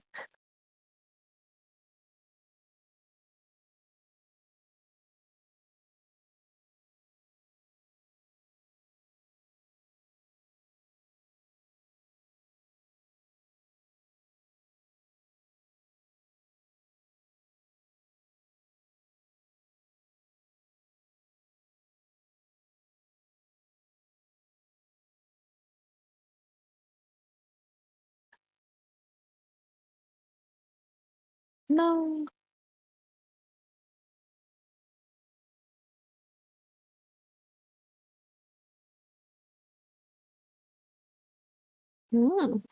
Fun.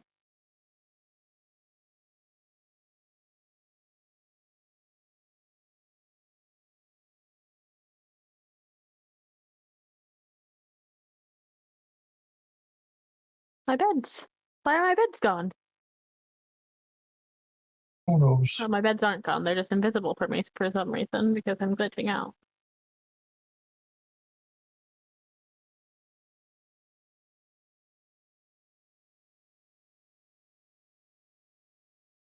I've been glitching a lot on the queue recently. If I'm at some points, I have to restart because I can't see any entities of the players or anything. It just blocks. And I don't know why. I'm trying to figure it out.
Yeah, Lou, I also have some penne. You just have to come get it through the time space portal. That totally exists. Learn to teleport. Learn to teleport.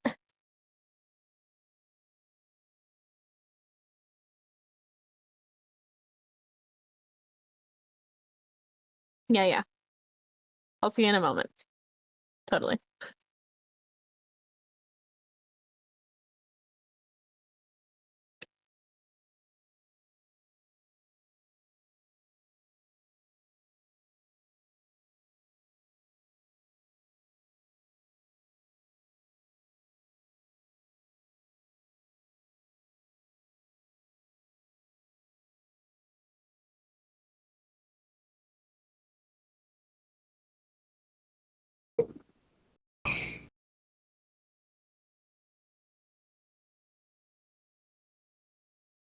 Yeah, fair enough.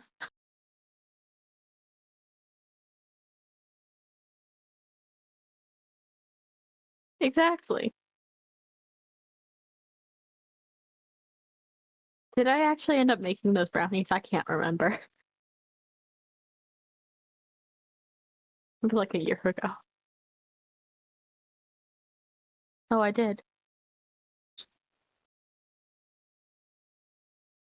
A surprising amount of the time, I say I'm going to make brownies or cake or cookies or something, and then I get distracted and don't actually do it. And then I'd probably do it eventually, but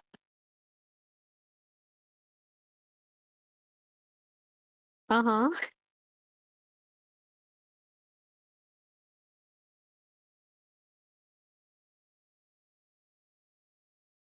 Fair enough.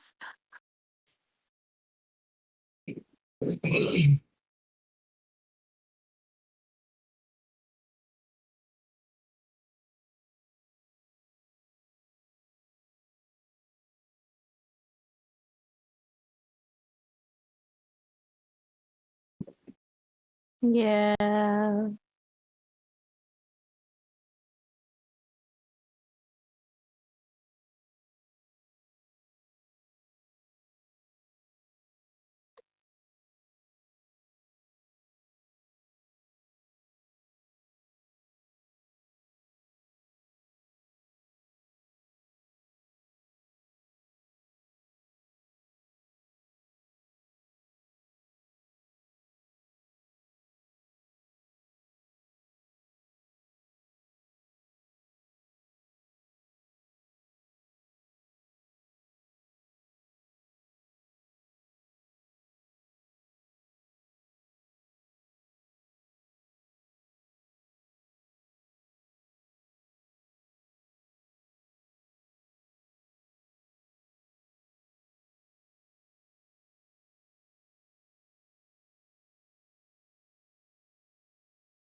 Any fun stories for us?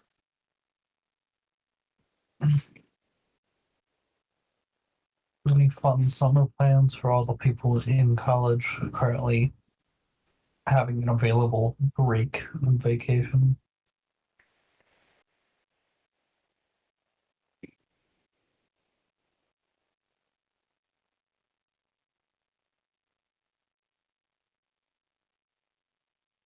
What are people doing? Summer plans.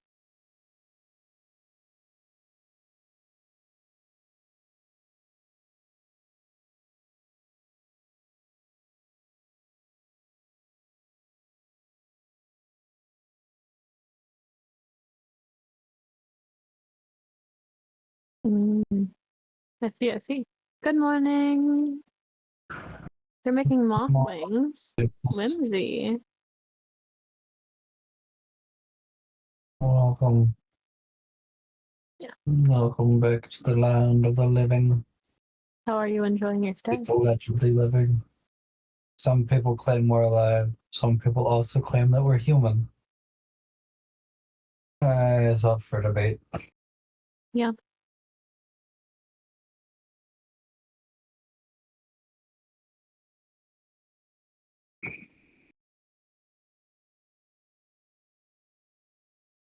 Eventually, we'll figure out where we are, but that's not anytime soon. Yeah. It's the rest of the chicken. It's cheap. Get all the chicken.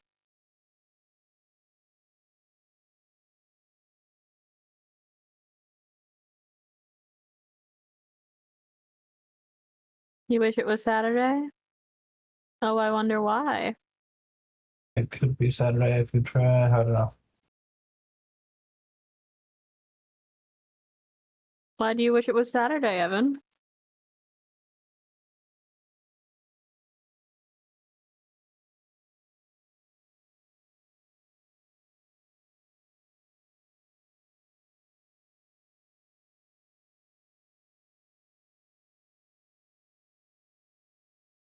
You want your snake? It's snake day on Saturday. You get a strudel.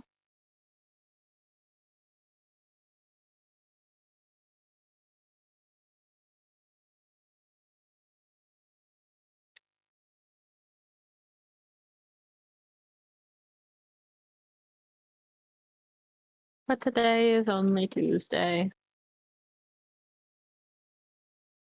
I didn't have to go look at a calendar or anything, right? Totally.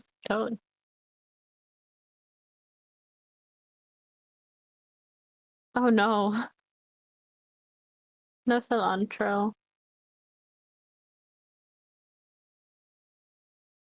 No cilantro and no spinach and artichoke dip.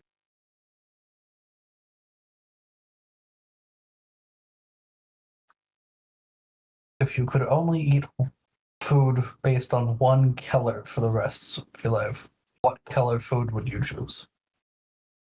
Hmm.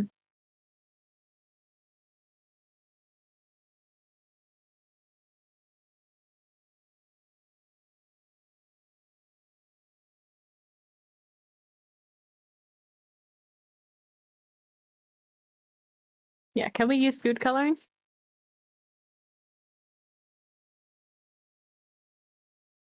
Possibly, but food coloring only works for so many foods. Yeah. Most foods that food coloring can work for have some version of them that are already going to be colored. Yeah.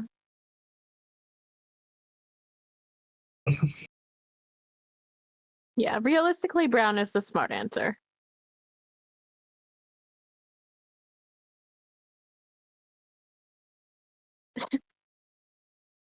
There are very limited foods that are purple.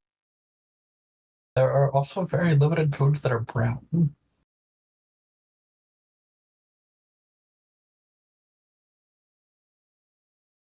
There's like rye breads, some whole wheat breads, or whole grain breads, bread crust, and Beans. beans.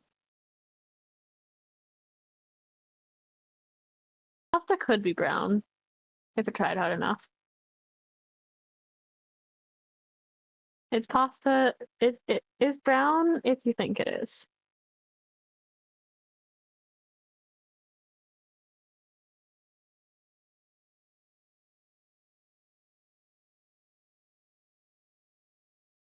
Rice. Rice is sometimes brown. Quinoa brown rice is A good amount of beans. I mean beef. Meat. Meats are brown. Not all of them, but some of them. Brown when you cook them, at least.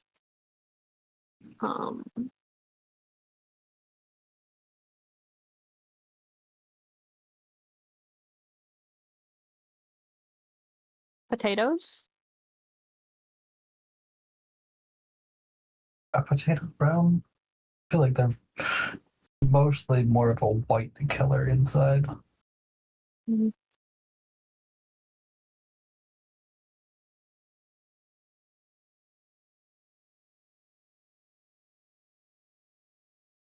potato skin.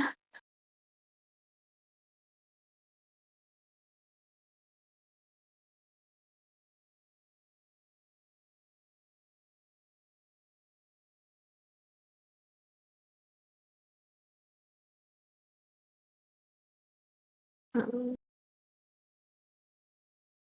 Nuts. A good amount of nuts are brown. We're not necessarily worried about staying perfectly healthy in this hypothetical scenario. Yeah.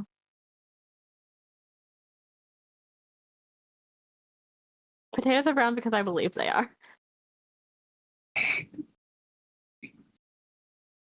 Theoretically. Um,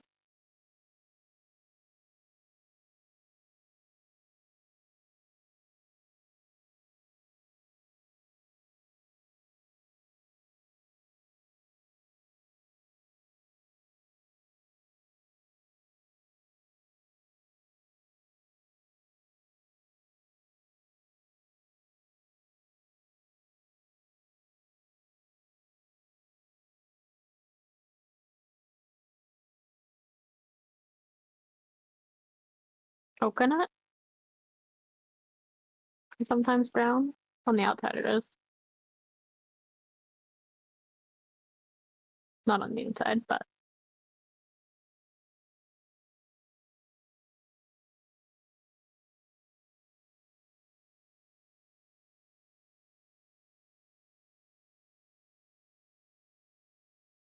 I think it should probably, if like the part that you're counting should probably be the part you're eating. I would go out Yeah. coconut more as white than brown. yeah. Um, anything is brown if you cook it long enough.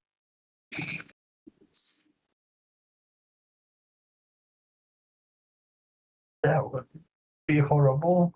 Yeah. And for me, it's more likely to turn black than brown when you start making charcoal out of all your food.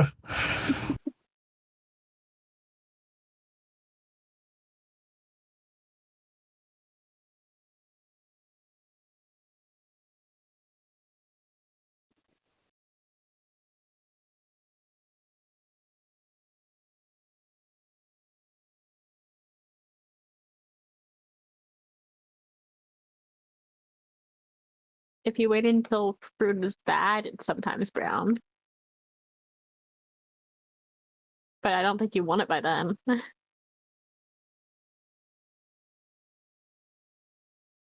Except banana bread. Wait for bananas to turn brown first. Yeah.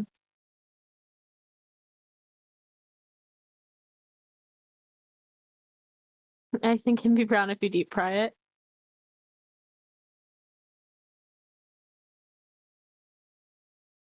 Oh yeah, oatmeal.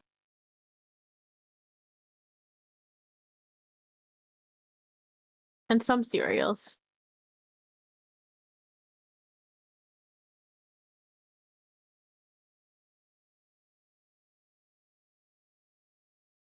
Mm-hmm. Most spices.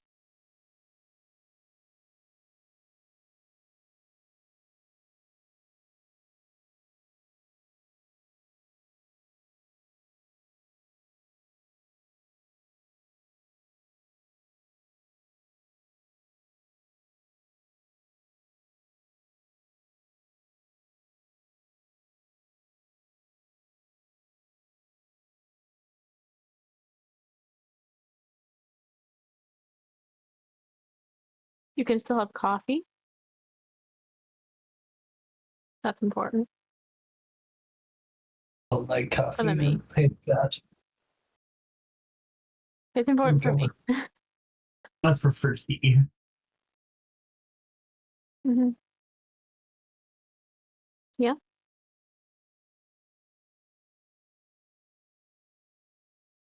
Peanut butter. Um, some mushroom.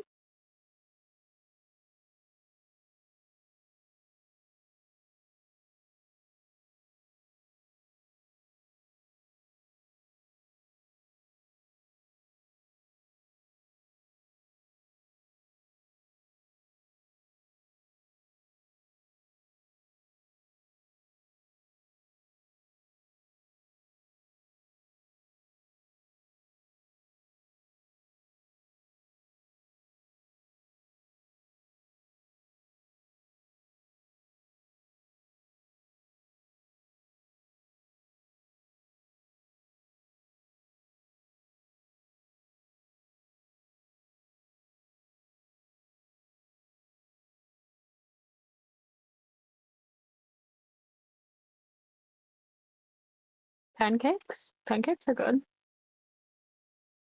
And you can put syrup on them still, probably.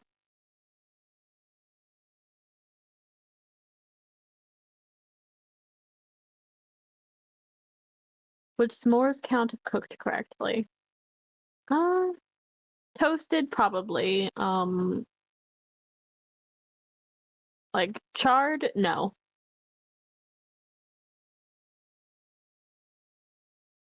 Chocolate chip pancakes, chicken and waffles. This is making me hungry.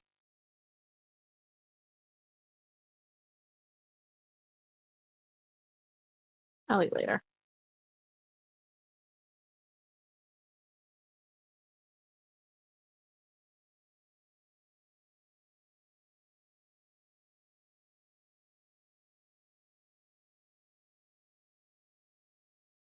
The part you're eating has to be that color.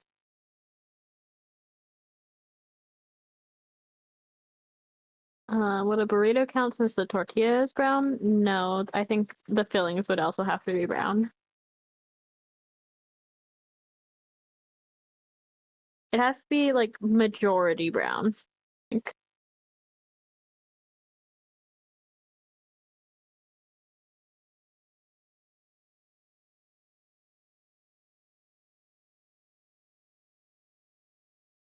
Sausages, yes. Um,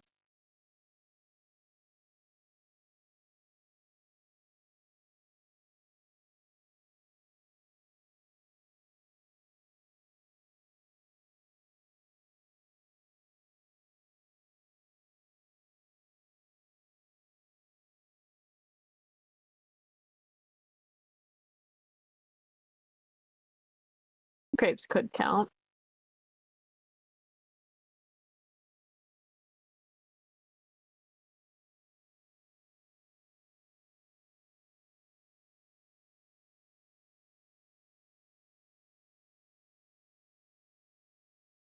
Oh no.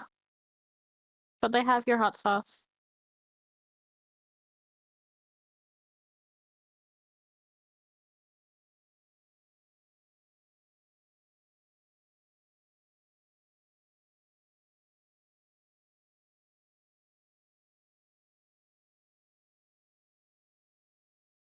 Yay.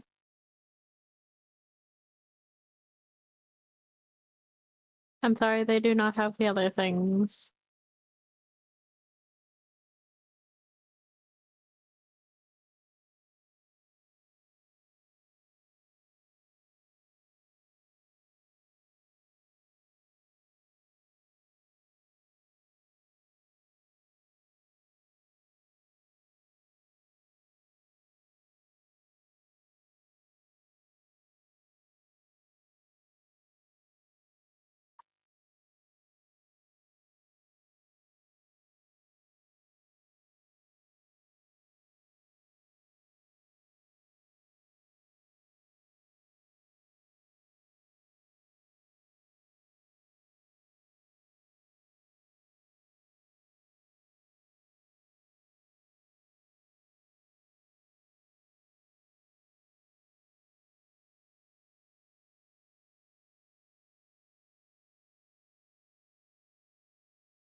I'm trying to get chat to open on my phone again. It's not working. It's outdated. I'm working on it.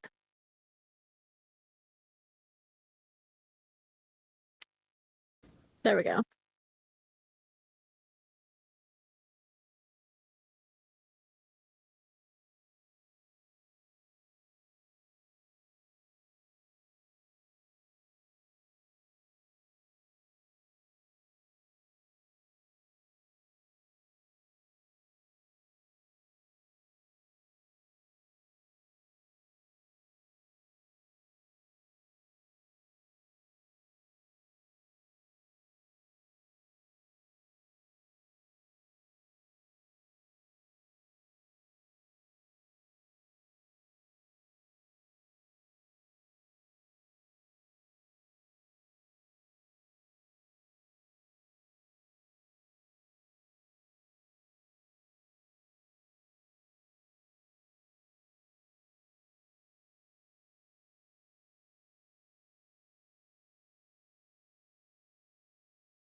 I feel like sleep cam gets more and more pixelated every night.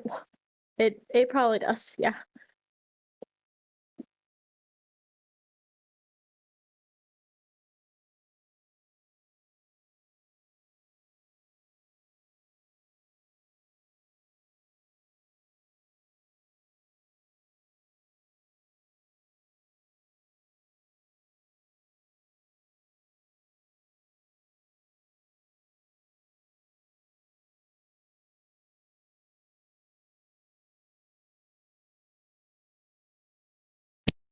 Morning. Modcast is going good. I like the modcast. Um, how are you doing?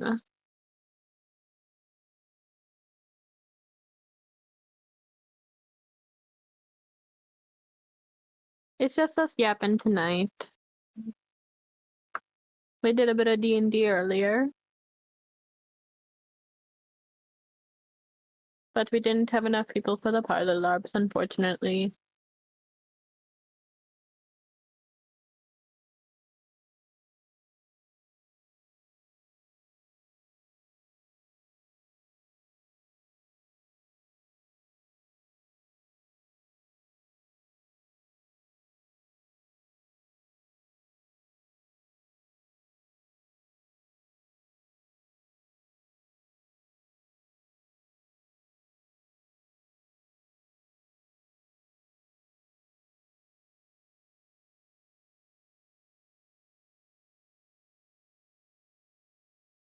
About to mow the lawn. I hope it is not troublesome.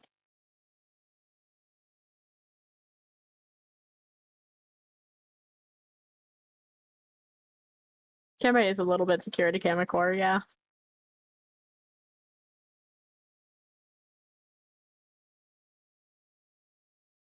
Oh no. Terrible news for the U.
So sorry, chat. I just need a second. I'll be back.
Okay, I'm back. So sorry, chat. Good morning. Welcome in. How are you doing today?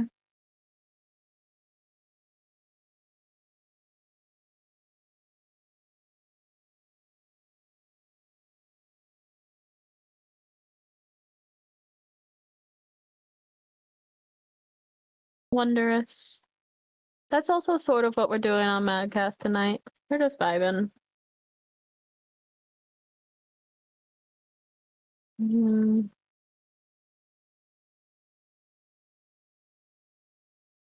wondrous.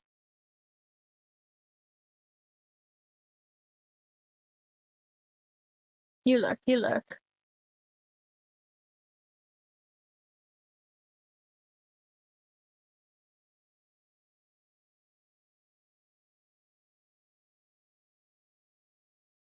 You already got a chicken. Did you get a pasta? I know they didn't have penne.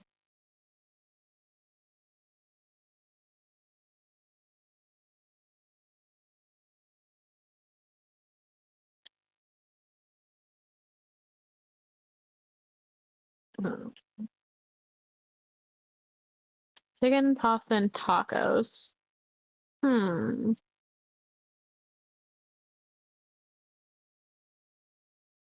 What else do people eat?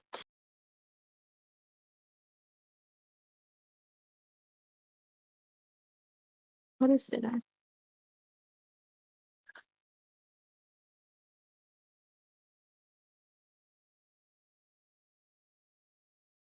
Uh, hmm.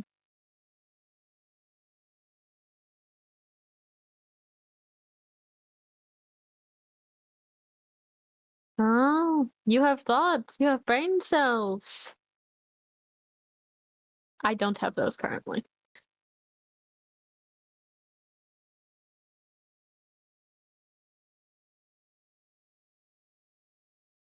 Mm-hmm, mm-hmm, mm-hmm.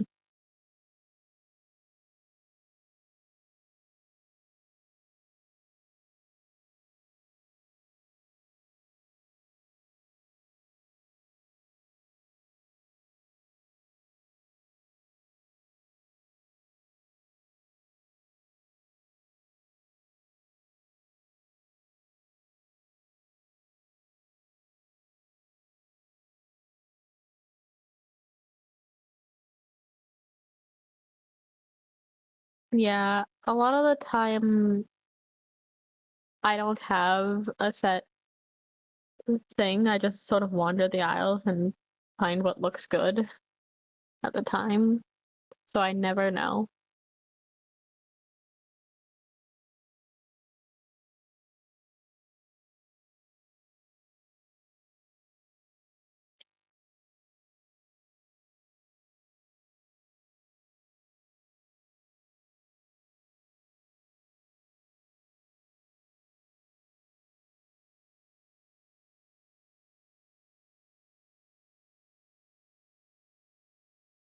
Mm-hmm, mm-hmm.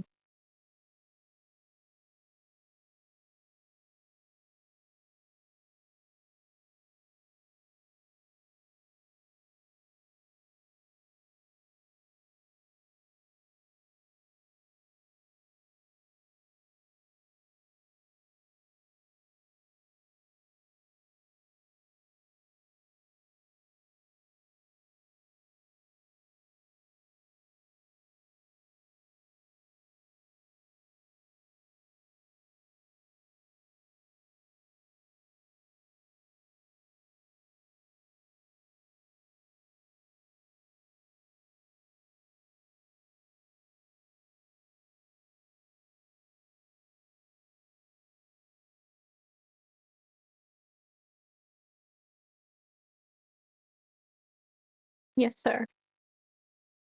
My dog has come to say hello. You may be able to hear him, you might not. I don't know. You probably can't.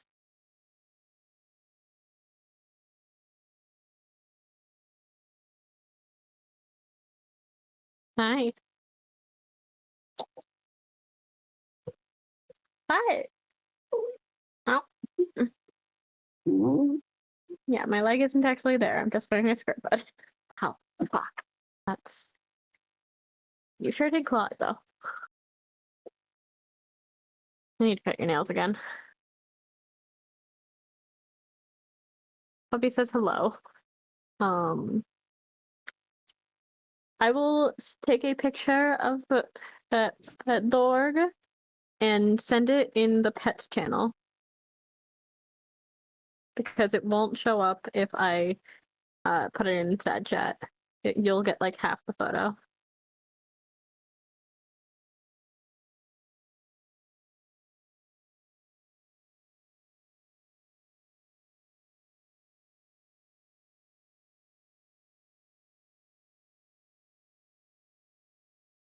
There you go.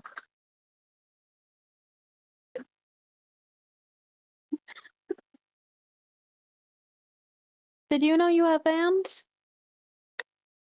Lou's your biggest fan, apparently. I think Lou might have to compete with me. But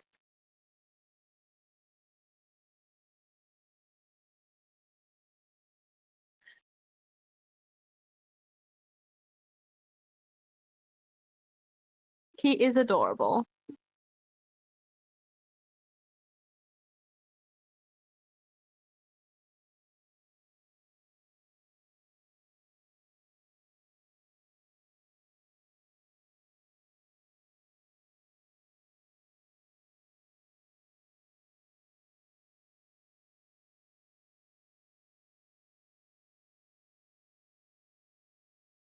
And he's wagging his little tail.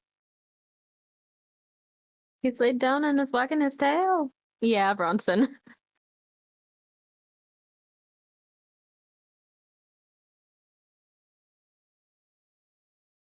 If it wasn't 11 a.m., I might have turned on my camera and showed you Bronson.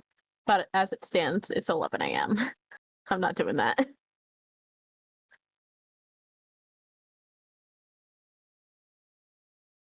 He's so good.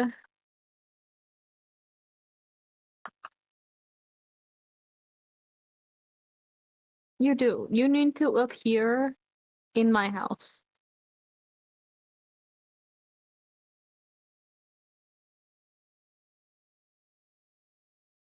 Hi, Tux.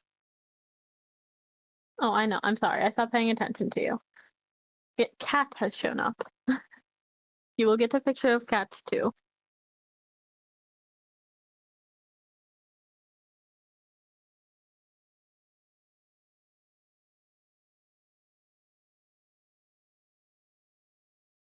Yes, yes. Share all the pets. All the pets.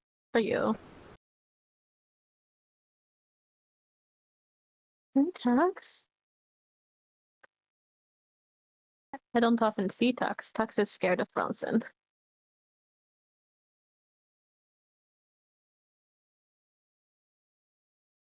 He's there.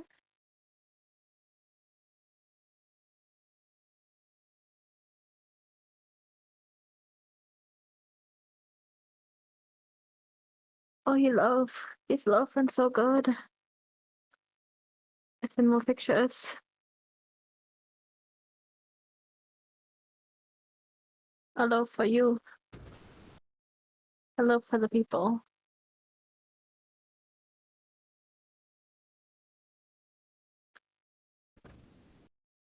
The most common place I have seen Tux recently is on top of the fridge. Tux is the guardian of the fridge. Apparently.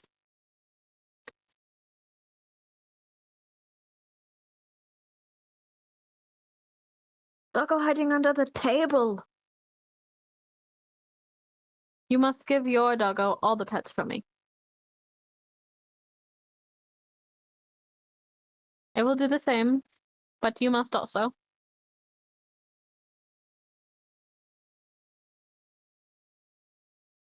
He's so happy.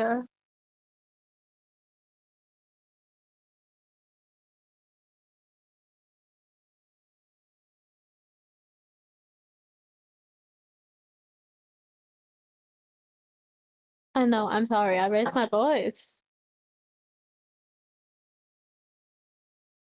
Oh, you don't care anymore. You just had a treat.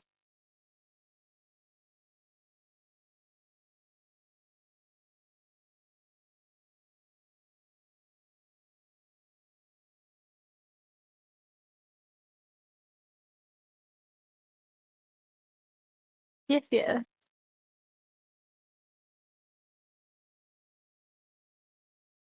I would like to see all the doggos and all the pets in general.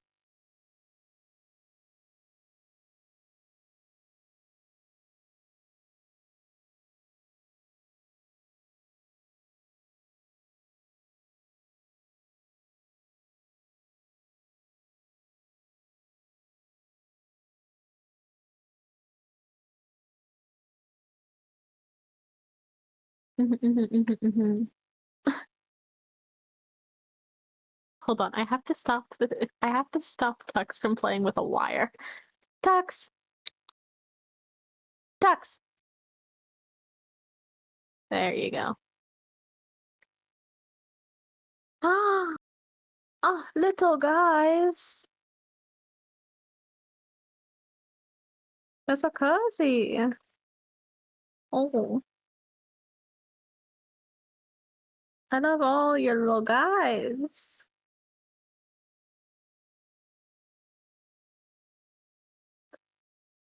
You have sent the photo. Don't show and tell.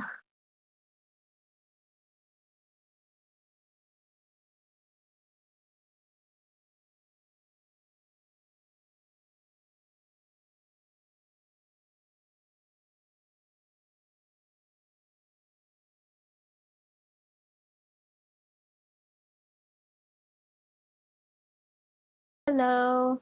It is pet time. Oh, Coco and Ruby.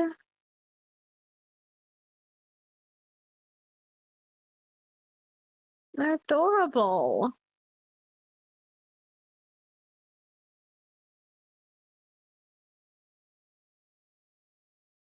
I like your guys. Yeah. Is it pet show and tell, not limited to dogs. Oh, hello. Oh,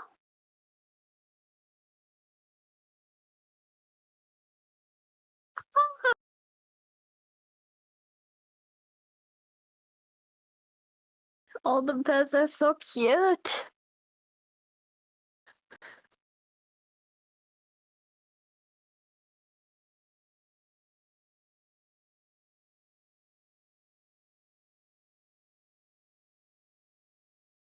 Oh my gosh.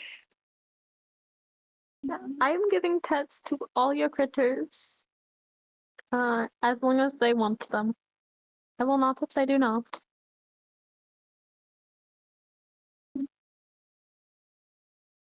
Babies.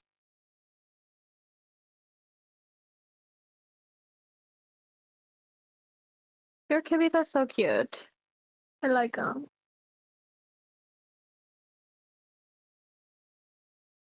All the doggos and the kitties. Oh, they're all babies.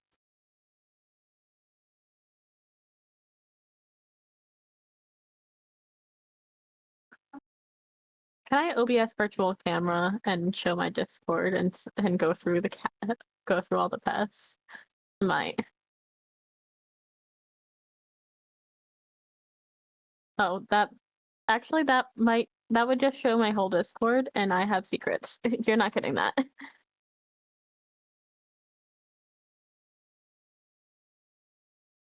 But you get my reaction to all your pets. They're adorable. And I love them.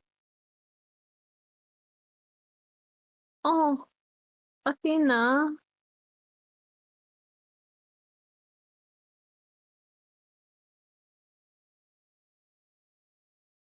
Athena is adorable.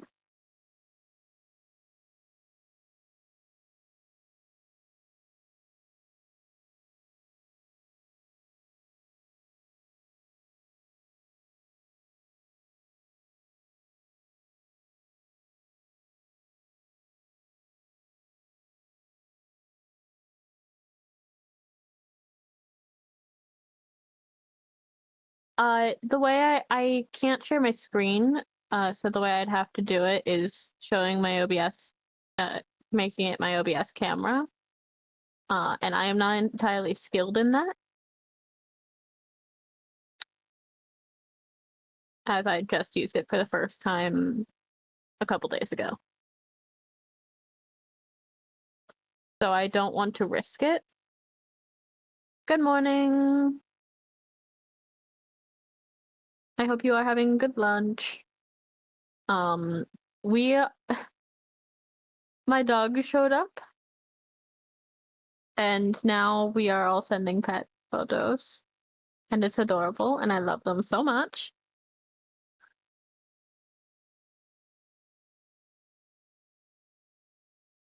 Oh, split.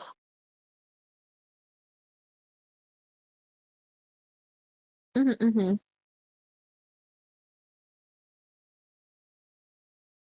Yeah, it is pet show and tell time.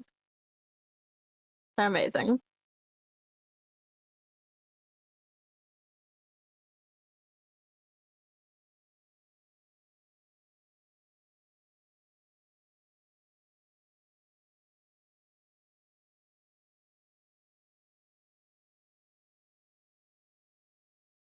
I give you good luck of surviving your shift.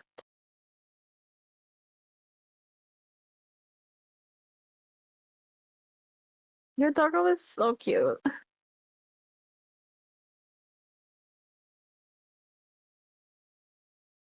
Oh. You're role-playing SAT RP at 10 a.m., as we do in this community.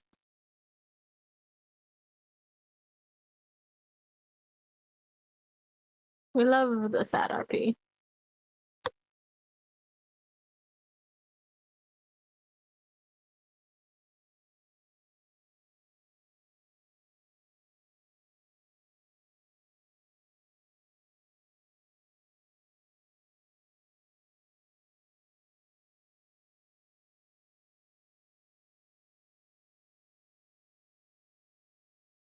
Oh.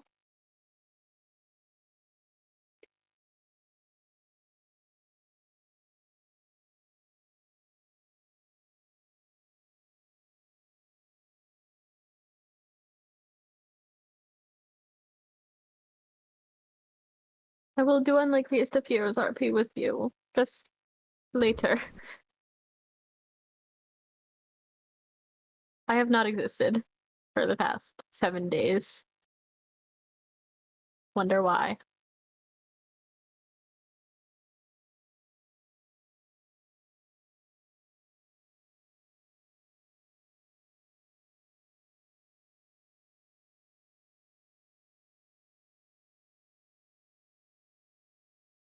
I stare at those guys, and I love those guys.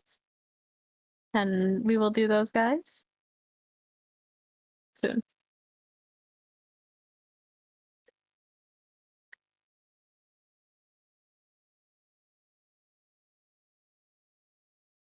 Shout out to our guys.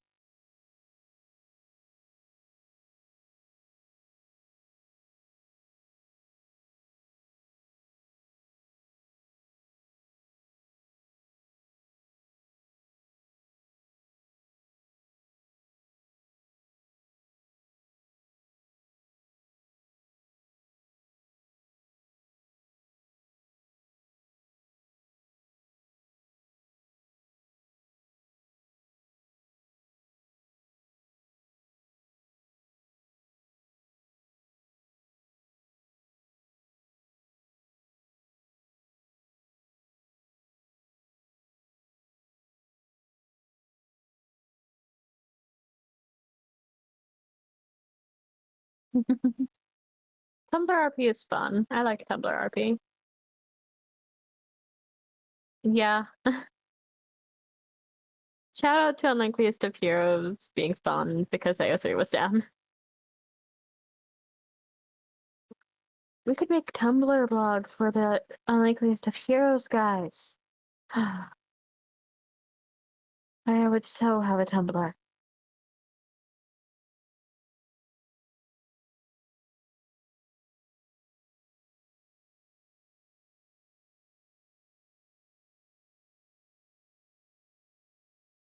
We will. We can Stevie so soon.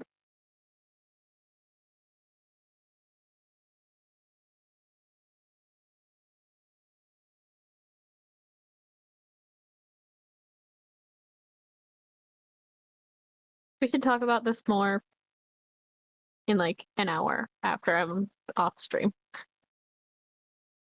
But I totally will.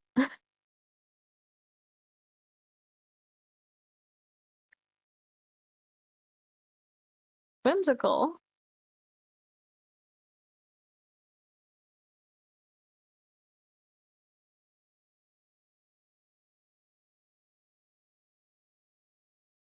I hope you have so much fun.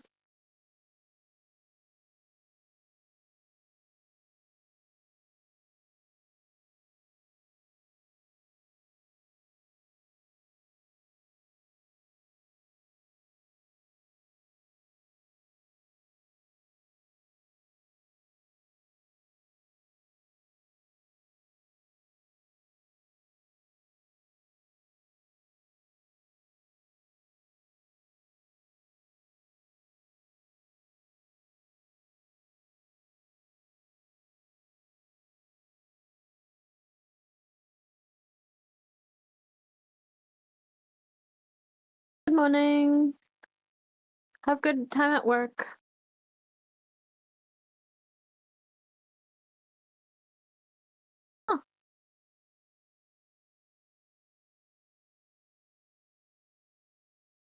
I hope you have all the fun anyway.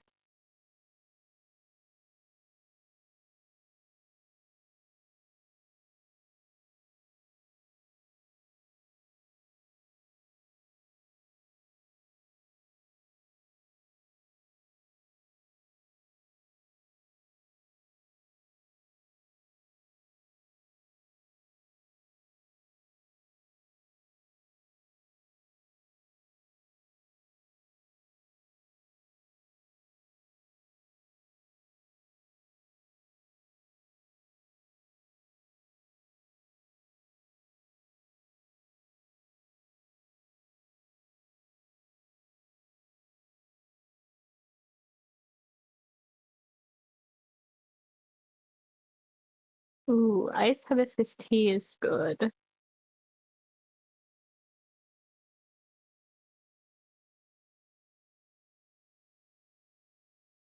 Yeah, you get breakfast. You have good breakfast.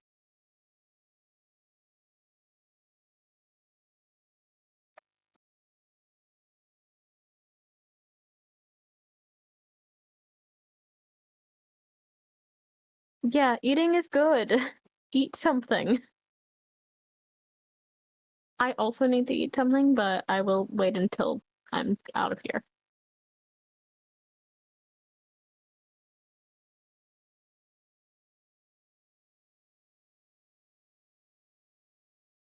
Oh, good morning.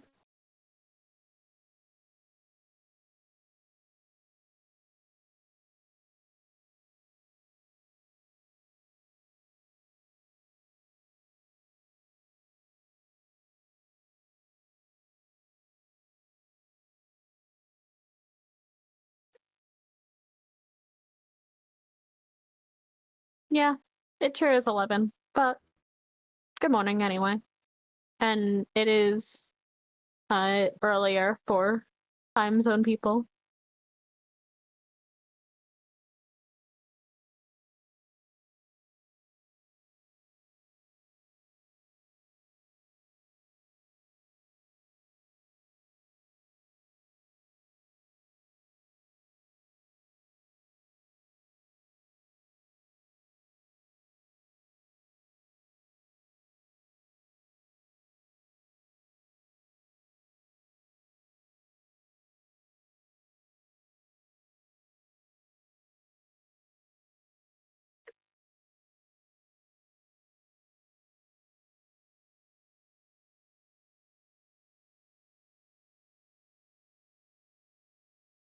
Mm-mm-mm.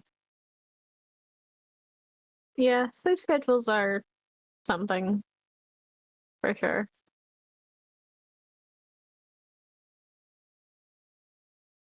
I slept a little.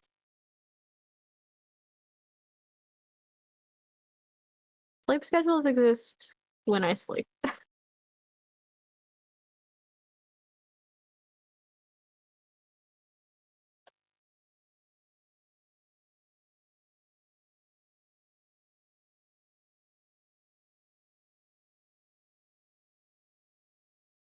My sleep schedule is actually relatively normal, usually.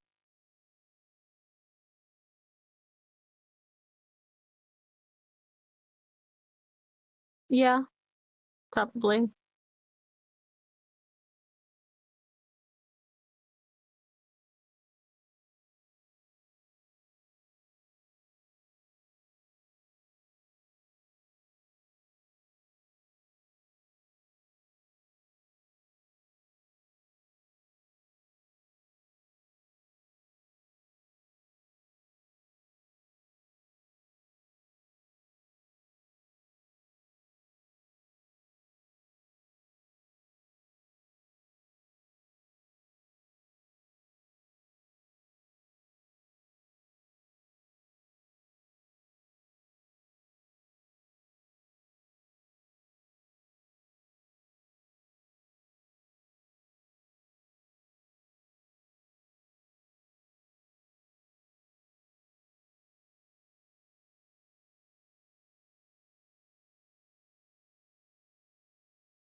You want dumplings, but no dumplings?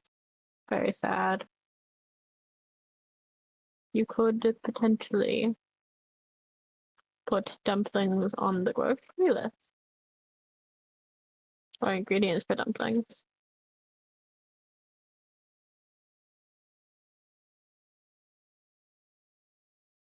But good. The dumplings are there.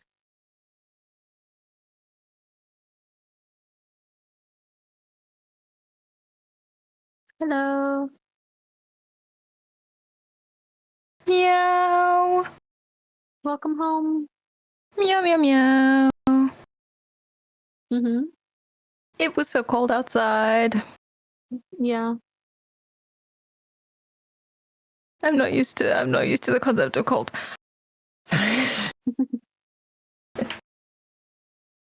Hello, chat. Hello. Hello, chat. You're gonna get paid. I just got paid. Anyway. Yay! Wondrous news for the you. Thinking of that. We were Anyways, having pet show and tell. It's now in the Sherbert Pets channel. There is many pets, and I have pet them all. Legendary. Oh, Gizmo Pet. I love you, Gizmo Pet.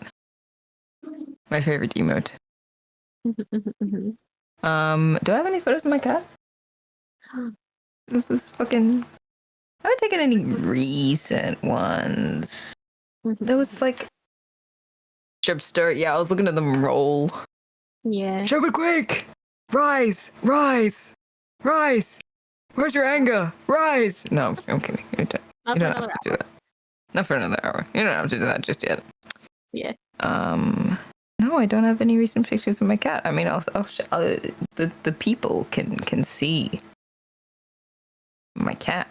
I will send a like little cropped picture of him so that the chat can see him. Yeah.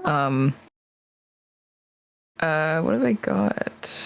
And then I'll yap about the concert I just went to. Yeah. Ooh, this one's really cute. This is horrifying to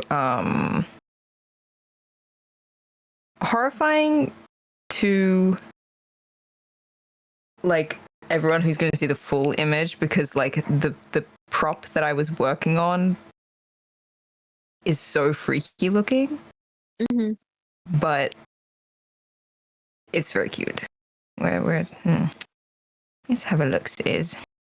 Let's have a look, sis.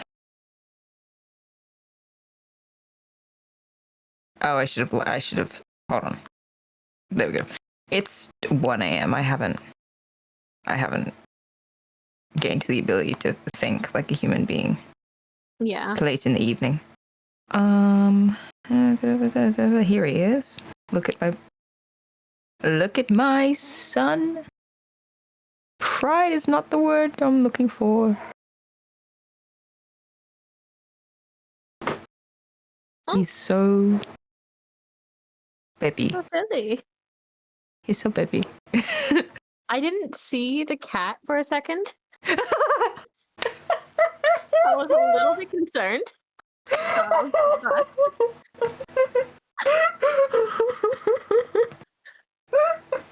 No, so that's OD, and OD is underneath Pincushion. Pincushion, the familiar that I am. Oh, the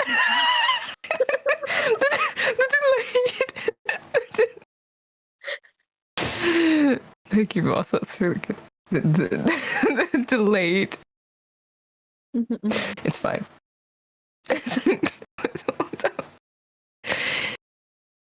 He's there. Pincushion, the fox, he's so freaky looking, and I need to fix him. He should not look like that. He is an undead creature, canonically, from hit TV show Critical Role, but he should not look like that. So I do need to fix him. But it's funny. I've been working on Odie. I've been working on making Pincushion the fox for like a few months now.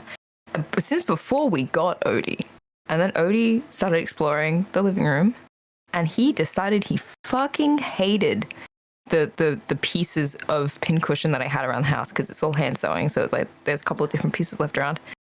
And then I finally assembled him. I finally assembled pincushion, and Odie thinks he's so lovely. And I'm like, what the fuck? Okay, Odie sure, is adorable. sure. Pincushion was what you were showing because we've got his box.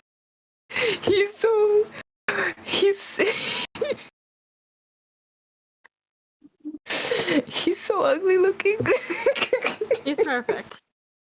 Anyway, that's my cat. He's a baby. Yeah. He likes to jump up on counter. He likes to do no taxes. He loves food. If you don't give him his squeeze treat of the day, he gets a bit grumpy, but he needs to learn that he can't have a squeeze treat every day, otherwise his tummy's gonna get big, so I can't do that all the time. Mm-hmm. Spoiled baby. And when we got him, he was a dumpster cat, and then he got like rescued and was a foster cat for a bit. Mm-hmm. When we got him, they were like, yeah, it took him months to warm up to us, so don't be like surprised if it takes him months to warm up to you. Within 2 weeks, we are besties. We were besties. Mm-hmm. He's a baby. He's very cutesy. He's perfect. When I post, you know what I'll do? I'll put the image in the chat again, so that we all know. Now that we all know there is a cat in the image for you, Mage. Where did I put that image? It's hidden in my favorites folder. There we go. Okay. Whimsical. So ugly. No, he's so ugly.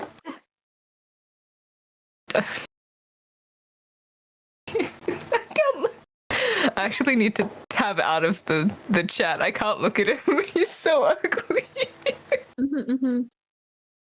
There we go. Now you can see. Now you can see him. Chat. I went on a wondrous adventure today.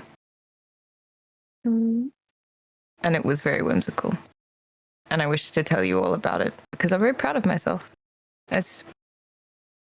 I wasn't expecting for a whimsical journey, okay? How familiar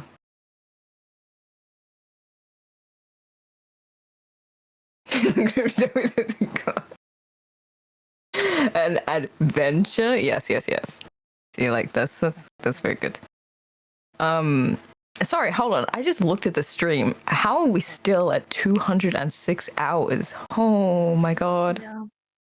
Oh. Have the amount that subs give to the timer. Oh. You know? Chat. We are gonna be here forever. You know what's sad actually? Connor and I, yeah, we're never going home. Connor and I missed Goblin Hour. Like we both set alarms for Goblin Hour. And I was like, I was distraught. I was like, fuck, I missed Goblin Hour. Because we had a We already hit the sub goal for Goblin Hour 2. Good. It better be at a time that I can make. I pray. There's a sub goal on the roll for sub goal list that will eventually be hit, called Mega Goblin Hour. Oh my god, we're gonna have. I am so intrigued by what Mega Goblin Hour entails. I don't know. I want to know so desperately. I will be DMing Shevaquake56 because I desperately want to know. God, I'm so upset I missed it. But the reason we missed it is because the power, we lost power today. It was a scheduled loss of power. Oh. But Connor's alarm clock is electronic, so it didn't go off. And mine, I set my alarm on my phone and the alarm didn't go off. So we both just didn't wake up and we missed Goblin Hour. It was very upsetting. What are you going to do? Shrug. Shrug. Oh, that's Goblin. Oh my god, a goblin. What the fuck is that? Oh my god. That's Goblin. Do I have one of these? This is a sure sub. Yes. Holy shit. Chat, this is so. Can I join you in? Those are. Oh, too late. Too late. There's brooms in there. There's bells. There's bells with the Bells. Ah! I'm never winning. Fuck. Ah. It's fine. We love Goblin. We also have Goblin without the hand, but only on Discord. That's not as whimsical. We need the hand. The hand is important to my heart and soul. We And have if you don't have- we have hand on Discord as well. Yeah. Let me. Do they still have the thing? Ooh. Is it in the It's in the official community. Where the fuck have I put the community Discord? The worm with the goblins. It's funny to me. Where is the community Discord? Ah, there it is. It's somewhere.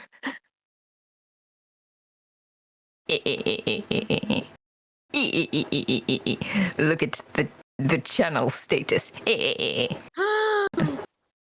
Goblin! Goblin! Oh my god! Anyway, well, now the people get to see that. Anyway, let me tell the people of my adventure. So I, Vinay underscore, at the ripe age of 16, maybe 15. How old was I? I think I was 15. Ripe age of 15. Just stumbled across this band called The Neighborhood. As most small people did back in 2015 on tumblr.com. And then Spotify was like made and started to become a popular platform. And then all of the Tumblr baddies went over to Spotify and they started streaming the hell out of The Neighborhood. And started streaming the hell out of the song Sweater Weather by The Neighborhood that we have all heard. There's no way you've never heard this song. And then that song became the most streamed song on Spotify ever. Until it was usurped by something in 2020. I can't remember what it is, but it held it for like 5 to 6 years, I think. I can't remember the specific timeline of things, but like a solid half a decade. It was very good. I was a big fan of The Neighborhood when I was a youngin', and I listened to lots and lots of their music in 2020 and 2021. All through the era of which I was cosplaying Nico D'Angelo, that everyone seems to know me from, which is terrifying. So, when they released a new album, and they said, yes, we are going to go on tour, I said, Herm, well, you see, I have spare coins. Perhaps I buy myself a little ticket. Hello, Beth, welcome. Good morning. Good morning, Beth. I'm giving a retelling of my whimsical, sort of whimsical evening. I buy myself a ticket, and they're playing at a venue that only has 2 types of ticketing. It's a relatively small venue. It's called Horden Pavilion. If you guys want to look that up, you can. It's up to you. It's a Sydney venue. It's known for having incredible acoustics. And they only have 2 types of seating. They have the standing mosh pit, and then they have seats that go around the side. It's a relatively small venue. Hang on, let's look up how many people Horden Pavilion seats. But when Hosier came to Sydney for the very first time, he played there. Billie Eilish's first ever concert in Sydney was there. It's a very well known venue. It's very cool. I saw Mother there this time last year. It only holds about 6,000 people. It's small. So at the moment we have 3,000-ish subs. Wow. Guess what, chat? We could fill, with the amount of subs that have been gifted and bought for this subathon, we could fill half of Horden Pavilion. That's crazy. Side tangent. Anyway. Crazy shit. By the end of the I- summer, we'll have. we'll be able Honestly, to yeah. film it. Yeah. At this rate, yeah. We're at 3,000 now. We can double. I know that it's going to get doubled in a fortnight. Yeah. We've got what? 200 hours is 9 days, is it not? I think so. I think. Yeah. Almost 9. So that's And this we is would have been. day 7. This is about to be day 7. It's day 7. Shit, time flies. Okay. 4 hours, and it's been a whole week. Oh my god. It's gone really fast. It has. Yeah. Oh my god. Okay. Yeah, at the rate we're going, we're gonna hit 6,000. That's terrifying. Okay. Well, actually, the AI overview that I don't like listening to, says that Horde and Pavilion fills 5,500 people. So if we hit 5,500, well, you see, that's pretty good. That is pretty good. Anyway, how be modcasting? Very good. I tell my tales and my woes. Yes, yes. Everyone, Anyway. sit and stretch. Oh yes, hold on. I made myself an iced chai Ooh, I before I got to my computer. Yeah. think I'll get chai. I live right next to a Dunkin' Donuts. Mmm. You know, I've never dunked a donut in my life. I have crispy to cream before though. We don't have Dunkin' Donuts. Crispy to cream is good. That's what. I like crisping my creams. Okay, you go to Krispy Kreme and the Krispy Kremes are crispy. Okay, there's that TikTok audio that went viral. That's like, have you ever been to Krispy Kreme? Was it crispy? Yeah, it was. I really like Krispy Kreme. Anyway, Krispy Kreme is good. Krispy Kreme. Anyways, Go to the Dunkin' Donuts after modcast. yeah, it can be like a little treat. You did the modcast. You go get treat. No, I go get treat. Yeah, this is very good. Yeah. Anyway, Last week of the Sherbathon, and now I go get treat. holy yeah. You hit a week and so you're like, yeah, okay, it's treat time. Yeah, okay, I get treat. Anyway, no Dunkin'. Yeah, I've never had Dunkin' Donuts. What the fuck? Sorry, that refresher. sorry. You've never been graced with the strawberry dragon fruit lemonade refresher. What is that? What? It's a strawberry dragon fruit lemonade refresher. That's so many things, so many flavors all in one. That's not a It's thing. pretty good. It's not my order usually, but it does exist. There's no way. If anyone, I'm not on Art Fight because I can't draw. I can't draw to save my life. It's really depressing. I hate to inform the people. I can sew really well. But that's it. Mango pineapple limeade refresher. Limeade? Oh my god. Oh my god, what is this? Look it up. Okay. I don't know how to Jesus explain it. Christ. Jesus Christ. Okay. Anyway, I'm gonna podcast sidetrack. Yeah. I scoop up a mosh pit ticket immediately, not thinking about the fact that I don't even know if I'd be able to go to a concert, but I was like, I'll just buy the ticket anyway, and if I can't get to the concert, or if I don't feel like going to the concert or something like that, I can sell the ticket later. It's fine. This was back in November that I bought this ticket. Yeah. And the date approaches, I completely forget about it. I booked the time off well ahead of time, so I got the time off. And then I get home yesterday. And you know how I mentioned that Connor and I had no power? Yeah. Well, I got home yesterday night. And we were like, oh shit, we've got the scheduled power outage tomorrow. Oopsie. I think to myself, surely this will not impact me going to this concert at all. No, it'll be fine.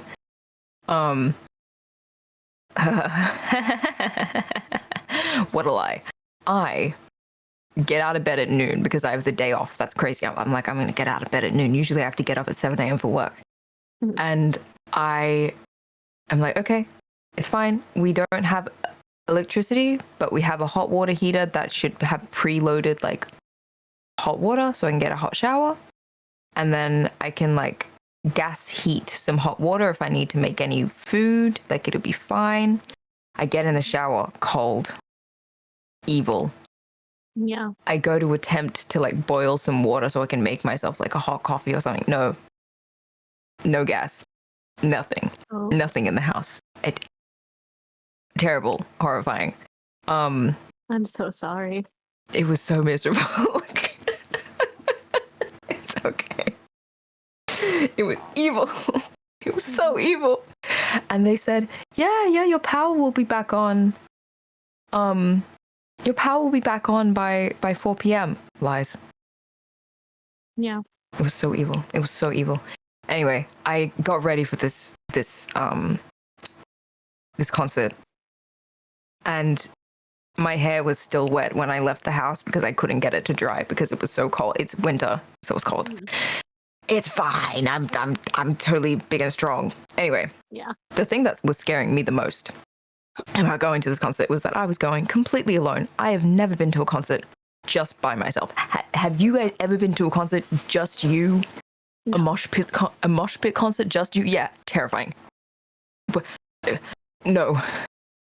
Never. I have Don't do gone it. out of state by myself, but I've never gone to a concert myself. It's a different ballpark because you've got like a big crowd. Mm. Good. What do you want? I'm so sorry. Like going to a concert by yourself. Oh God, fuck. Mm-hmm. But I knew in my heart of hearts that if I didn't go to this concert, little 14-year-old, 15-year-old me is going to be like, what the fuck, man? Mm-hmm. What the fuck? That's my favorite band. I have to go. So I brave it. Okay, I'm so brave. Yeah. I also, because clearly I like stressing myself out, decided I'm going to bring my camera. Oh. Now, worry not, chat. See, I'm a fucking pro. And let me tell you about a little trick that I like to call the boob trick. This only works for you AFABs. If you want to bring your camera, video camera, by the way, like I preface this with like a camera that fits in your palm. Mm-hmm. If you want to bring your camera into a venue that is going to have like metal detector scans and shit, bro, titty it up. It even works when you're transgender because guess what? I put it in my binder. I put it in the middle of my binder and they did not even know. So, so I have actually, hold on.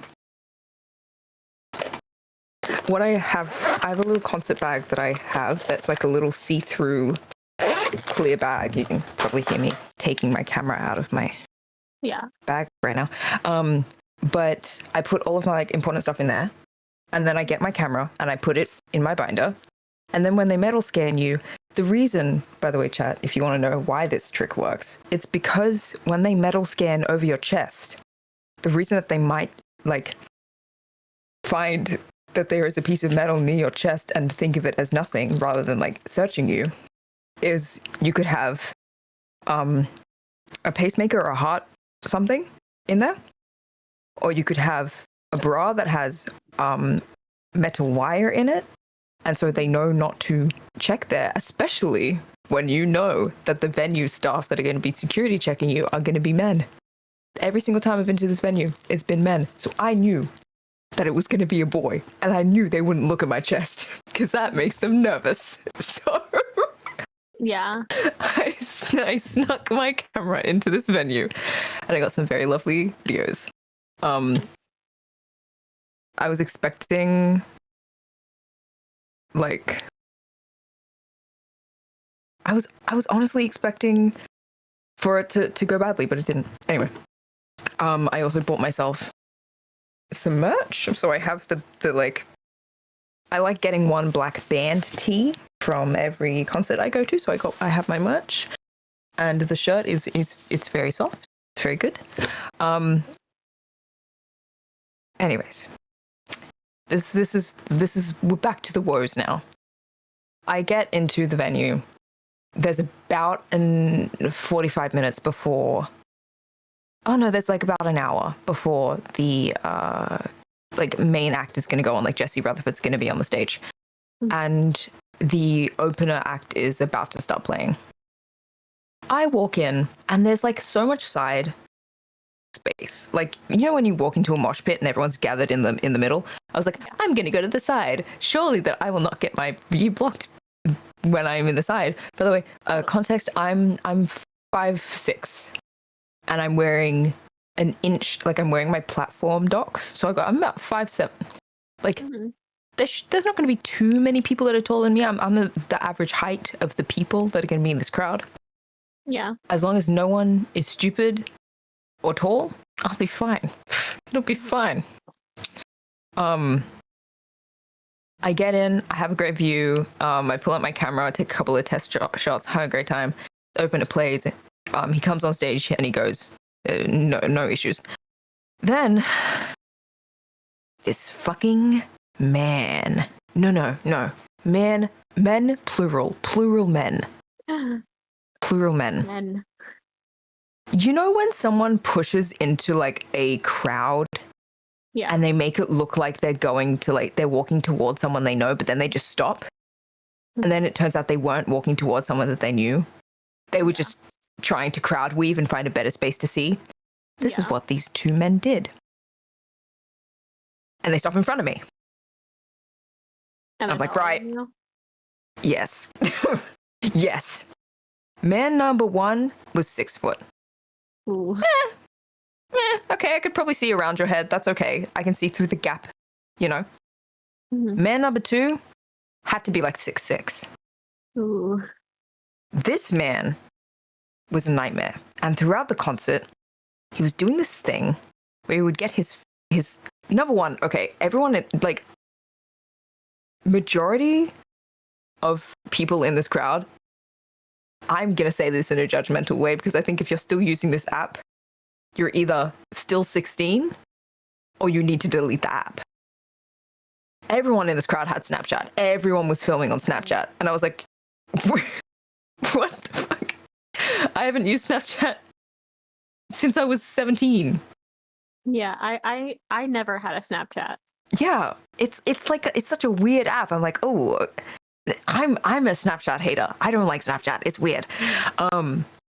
But this guy, he was Snapchatting a couple people and taking selfies in the mosh pit while Jesse Rutherford was on stage later on, by the way. Crazy. Like he wasn't watching the thing. And then at one point during the show, he just started scrolling through Hinge. Hello? What? What? In the middle of a concert? And I can't see. Good money to be there? Yeah. There are people behind you that cannot see because you're a tall fuck and you squeeze through this crowd to get a better view and then you're not using the better view. And when he was filming the concert on his phone, he didn't do much watching of the actual show, but when he was filming the Jesse Rutherford up on stage with the band, he would do this thing where he would like start in selfie mode and like strike a pose and then he'd turn the selfie mode camera toward like the stage to film it in the same thing. And then he'd turn it around again and like strike a little pose and put his phone down. I'm like, you are a grown man, a grown straight man, based on the fact that I could see your Hinge and I could see who you were swiping through. What are you doing? What are you doing? Anyway. Man number two, the shorter one, less of an offense, but he had like they dragged the girlfriend to like with them too. And the girlfriend was my height. If you're my height and above, I can't see over you. Like, so that put a spanner in my works. It's fine. Then, this was like 15 minutes before the show started. Then, right before the show started, this gaggle of like, they had to be high school girls based on what this girl does. They had to be like year 11s, year 12s, like they were about to graduate. This gaggle of girls, they'll come up on my left, and then one of them, the tallest one of them, slides in front of me. And mind you, I was pretty like back to chest with 6'7" man, because I was like, listen, this sucks, but I don't need anyone else tall getting in like in front of me. Yeah. This bitch elbows her way in. I'm like, oh great, oh great. And unfortunately, when I'm by myself, I don't have the ability to speak up I'm not gonna speak. I'm not speaking. It's okay. Fuck. I guess I'm fucked. Yeah. Fuck yeah. And then hello. Oh, hello. Hello, Connor. Connor is not here. Goodbye. Oh God. Bye, Connor. I continue to like Hello? Connor back. Let's see, people. I am here. I am back. Hello, potty person. Do you want to listen to the second half of me ranting about the concert? Sure. I was just seeing what's happening in here. I would check in and say hi. It's guys. I wish Connor was real. Me too, Lotus. I wish I Me was too. real. I wish I wish you I were I real. also wish I was real. Anyway. But anyway, this fucking girl. This girl and her gaggle of friends. All of them were all elbows. They all wanted to like elbow me. I was like, okay, you've pissed me off. It's fine. It's fine. I'm not gonna say anything. It's fine. And in the back of my brain, I'm like, well, I did pay to see the show. I guess I'm just gonna have to pay to hear the show. It's fine. I'm totally chill about it. Not at all upset. I also was like, I have my camera with me. You do. I can just pop my camera above them as I film. Like, it'll be fine. Hello. It'll be totally fine. I can just like if I really want to see the man, the myth, Jesse Rutherford up on stage, I'll just put my camera above their heads. I don't fucking care. This was not true. Because unfortunately, the girl who had just shot it in front of me also had a digital camera. No. Oh boy. You know what's worse? She didn't know how to use it. She didn't. Oh, God. She was on her phone looking up how to change ISO and like field depth because she didn't know how to use this camera. And she was the one in front. Ah! God. Oh. Anyway, so a lot of my footage, I managed to not get them in it, but it was really difficult to get my hand with the camera in it above her hand with her shitty camera in it, and then this 6'7" man's head. Mm-hmm. But I heard the music. Good job. What more can I ask for? Anyway, Sorry. it was evil. It was evil, but like, I don't know, man. What else was I gonna do? Like, and also it was like you could tell that there were some girls on my right who were much better mannered, who seemed to be closer to my age, if not like freshly graduated school. I'm 23. They've got to be like early 20s, if not like maybe like 19. They were much better mannered. And they also knew all of the lyrics to the songs, whereas like these people who were blocking me, they didn't. This girl with her digicam, she didn't seem to care. She just wanted to take photos, which irritated me. They were much better like mannered, and they were also partially blocked by these tall people, and they also looked perturbed. And I was like, okay, well, at least I'm not going through this alone. So shout out to the girlie who got really excited when they played Hula Girl. Like shout out to her. She also got really excited. What songs did? There was a ballad section. She really loved the ballad section. And I'm like, yeah, okay, you're an OG fan if you liked the ballad section, because that was like that was the band's Tumblr stuff. Mm-hmm.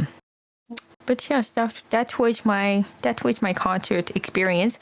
And afterward, Wait, what day is it? Sorry. You guys. I was thinking when is your birthday, but that's Tomorrow. You got a little bit. tomorrow. Yeah. Let's see what day that is so that I can be around. For the us, Is there a command yes. I feel like there's a command for that in the chat, right? Am I correct? I think. Go to the command. Actually. I don't know. Is it just exclamation? It is. It July is. 8th. It was changed 24. Old. Point and love. Quick. See, I will never forget Sherba's birthday because it's a perfect month after mine. It's an exact Whoa. month after mine, so I will never forget your birthday. I was just like, That's me with Art and Hey Hey, because we have little Yeah. our birthdays are like staggered month by month sort of thing. And Ghosty and I share a birthday, which I forget all the time. But we just have the same birthday. I have Mhm. no friends. I know no one who has my birthday like in my friend group, so I find it really silly. I I was thinking we were talking about. No. Sorry. No, I'll say the birthday thing and then you speak. I Yep. know no one that has the same birthday as me currently. Like, I had a couple ex-friends who had similar birthdays. But the one person who does have the same birthday as me is my dad's birthday is the day after mine. So I guess I'll never forget when his birthday is. That's it. Anyway. My dad's birthday. It's always either July 16th or 19th. It's the 19th. I always forgot as a kid, though. I can never remember his birthday. But Like, you can never escape. His birthday. What famous people were brought One on of my siblings? IRLs is birthday. Oh. Wait, Connor, Apparently what I were share you a gonna... birthday with John Wayne. I share a birthday with Peter Cushing. That's sick as fuck. I love Peter Cushing. Ooh, that's Anyway, cool. sorry. Peter Cushing was who shares a name? I remember someone I know sharing a birthday with Young Gravy. I need to look this up. Hold on. I have the same birthday as Rosanna Pansino. Ooh. That's fucking cool. Someone that is someone's birthday. just Whose birthday is equality. this? My birthday is shared with J.K. Rowling. Hey, so you My were the better condolences. person written on I the was gonna say. whose Whose birthday is this? I know it, and it's on the tip of my Connor, tongue. Amelia. That's Amelia's Oh, yeah. birthday. We have a mutual friend whose birthday is then. Okay. Yeah. What I was Young gonna say Gravy's before birthday was is my- March 19th. Anyway, continue. We were talking about concert things, Yes.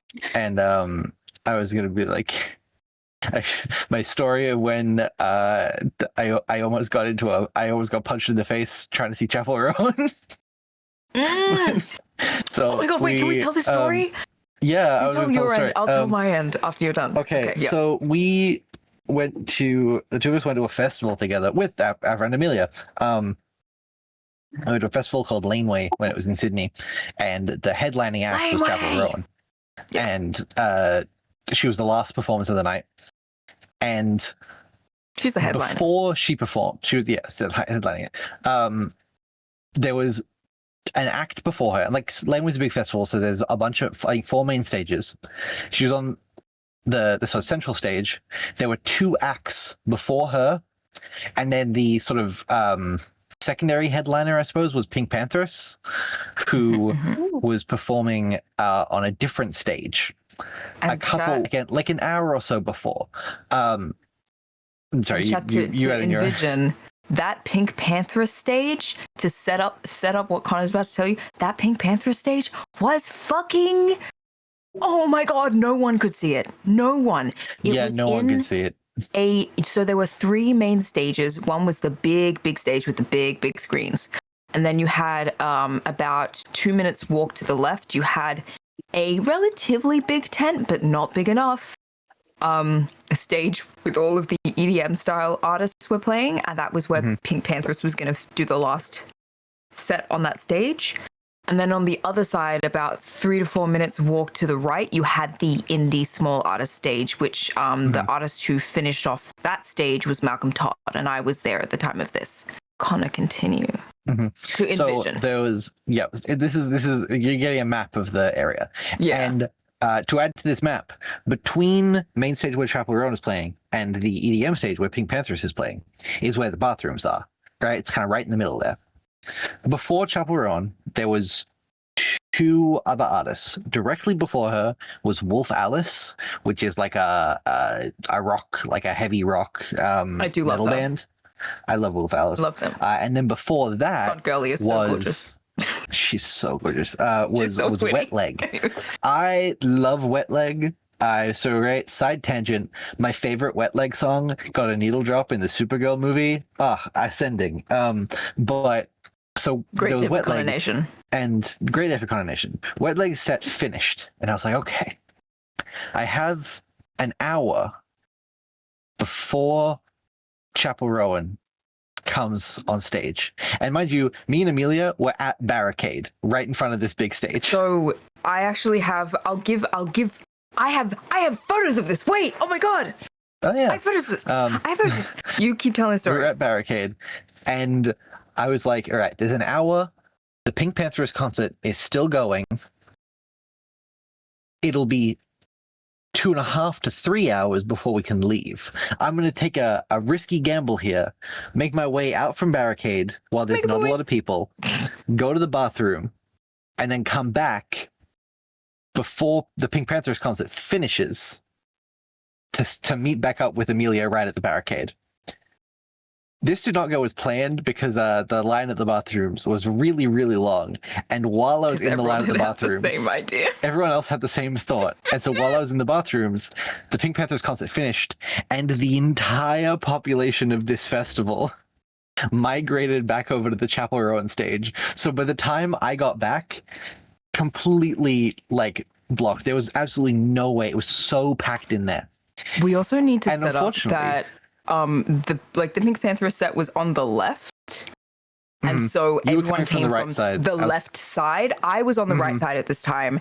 But Amelia and Connor and I, we were set up on the left side of the stage. Mhm. So in order to get back to the left, you have to go through everybody. You have to go It through was scary. everybody there. Continue. And unfortunately, Amelia had not just my like my bag, but also my phone charger and my camera and pretty much And everything also but my phone. No cell service, by the way. And no cell service because at there was this so venue. many phones in the same area that there was none. There was nothing. And And so Amelia I get is back. 5'2", so we. Amelia's very short, so I cannot see Amelia. And I'm like, okay, all I have to do is sort of like shimmy and squish my way up to the front to get back to my friend to get my phone charger.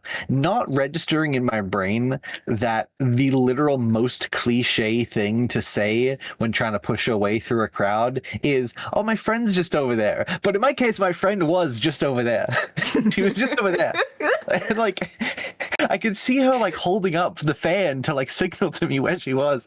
And I had to keep being like, I'm so sorry. Chapel Roan had done big, for context, Chapel Roan merch, The merch had was like done this big Pink Pony Club drag fans. fan, Pink Pony Club Yep. fan. And Amelia had the Amelia one was, that like, I waving had it bought, around. holding it in the air so that we could find her because she's very short. So we were like, Amelia, hold the flag up.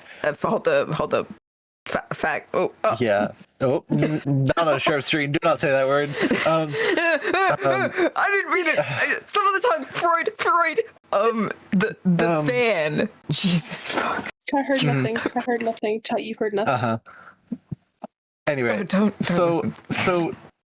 Ven here managed to get from the other side of the stage all the way up front, sort of going I along the feel front, like- squeezing between people, getting through, finding Amelia again before the set started. We'll get back to that in a moment. Meanwhile, I was like going to people, being like, "Hey, I'm so sorry. Can I get over there? Like, I need to get back to my friend, which is the phone chat." And luckily, like I said, Amelia was holding up this thing, so I could point to that and be like, "That is where that is a person I'm trying to get to." And I got to this point. There was this guy in front of me, and I kind of tapped him on the shoulder. I was like, "Hey, I'm so sorry. I know how this sounds. I need to get over there." And he was like, "No." And I was like, "Okay, but like I know how this sounds, but like that's where I'm gonna." And he went and he kind of like shoved me in the chest. Now, keep in mind, we're like packed body to body So when in you this shove thing. So someone shoving back, me in the you hit- chest, yeah. you hit like a bunch of people. And he like shoved me in the chest and raised his arms up and was like, "You're not going forward." And I'm like, and I was like, I don't want to get into a mosh pit brawl for Chapel. It's not, I love Chapel Road. It's not worth it. Yeah. It's not worth it. I'd luckily Connor, made it like a decent enough way. Yeah, you got like, that was okay. I got like Connor, partway. unfortunately, chat, is number one, larger and also AMAB. So that doesn't, Yeah, that goes against that's you. the thing. That like people And are not also, like Connor- moving out of the way for me. I'm a large, Connor, you I'm were a large too white nice. man. Do not, That as well. you can't ask. You have to go. I need to set up what I did in order to get, bro, it is miraculous what I did. Connor got, how, like, you tried to get back way before I did. Like a solid 20 to 30 minutes before I tried to get back to Amelia. Now, reason being, I had gone to see Malcolm Todd. Big Malcolm Todd fan. Love that guy. He released an album recently. I've been listening to it back to back. I genuinely loved his set. The crowd was like a bit iffy, blah blah blah, whatever. But he was the last like person playing on the right side stage. And so in order for me, like I think I had 20, no. I think I did have 25 minutes, 25 to 30 minutes to get from Malcolm Todd all the way around the other side of the main stage to the left to Amelia on that barricade. What now? Here's the tricks of the trade. Here's how I did it, because I actually fucking did it, and to this day, I'm amazed. I should not have been able to do that. Like, oh my god. Anyway, Malcolm Todd finishes, I sprint. And I very quickly find out what Connor has already found out, that Pink Panthers has ended and everybody is at this stage now. So I am running a loop around I run around the entire crowd and I get to the very outside left of the crowd. And then this is where my smart things come in. I see a security guard and he's got a yellow high-vis vest on. And what I did was I snuck in behind him as the crowd parted around him, and I made it look like I was meant to be following him. And then he slipped through a crack in the barricade, and I couldn't follow him, obviously. And so I got to that point. But by that point, I was already ahead of where Connor was, which was great. The scariest thing was that I had no cell reception. I couldn't properly remember where Amelia was. So I was texting her frantically being like, Amelia, put the fan up over text, trying to see her. And then I got to a point where I was not getting an answer and I was like, okay, I'm going to go on the offensive. I'm about to become everyone's least favorite person ever in this crowd. And I start shoving. I start doing the, excuse me, yeah, sorry, coming through. All the way through, weaving through this crowd until I get to about 5 people. No, I think it was 6 or 7. 6-ish or 7-ish people from the front. And by the way, once you get to that point where you're that close to the barricade, it stops getting crowded, because once people are in that spot where they're that close to the stage, they don't feel like packing themselves in like sardines. The hardest part of a mosh pit to get through is the people that are not close to the front. Then they pack themselves in like sardines because they don't want to lose any of their space. Once you get close enough, it's a cakewalk. So I did that. And then I eventually, after a few tries, managed to get my text to go through to Amelia. She put her fan up and I ran to her. And I actually managed to get almost barricade at Malcolm Todd and then sprint all the way around, shove my way through, and actually managed to get barricade for Chapel Roan, which was crazy. Yeah. But also, see, like we said, people are way less likely to throw hands with you than they are to throw hands with me. I'm slippery looking, okay? I'm a slippery little guy. I squeeze through the little gaps and you don't even notice I'm there. I was reminded it was crazy. That this feels appropriate after Goblin Hour. I don't even remember what the context was. Do you remember when Chapel Roan came out and she just had a little creature? Yes, and I can't remember his name, but he was. I don't remember his name, but he was 400 years old or something. I have the photos. 400 years old, and I think she just needed a support. Yeah, she just wanted a support friend for when she sung. What song was it? It was a song that she likes to sit down and sing in the specific chair. Yeah, it was an emotional song that she sits and sings. Yeah, It's a ballad. It's from. Picture You? No, Picture You. She gets a. This is a fun bit. Is Picture You the one where she danced with the lamp? Yes, she gets a secondary microphone stand and puts a wig on the microphone stand and dances with it. And dances with it. Yeah. Yeah, it's really good. What song was it? Let me look at it. Pull up her album. I've got to That's find what I'm this. doing. Yeah. You're ahead of me. Coffee? Coffee's the one with salt ones. It was coffee. It's coffee. Might have been She's on coffee. coffee. Yes, I think it was coffee. It was great. I'm trying to think of what other songs like had like a specific distinct This thing. was also this was the first, like, I think this is the third time ever that she'd sung the cover of Barracuda that she does, and I didn't know she was actually gonna do it. In the videos that I took, you can hear, and also my videos, but also Amelia airdropped me her videos afterwards, so you've got like the other audio as well. You can hear Amelia having a lesbian panic. Giggling, me going, oh my god, because I'm just in pure shock of the way that Chapel Roan looked on stage. I was like, what the fuck? Am I bisexual? I don't know. I thought it was gay. But like you could hear the See, I had the opposite thing where it was the thing of like, I feel like I shouldn't be seeing. I feel like this isn't for me. That's not for I feel like this is exclusively for women, and I'm intruding. That's not for that's not for you.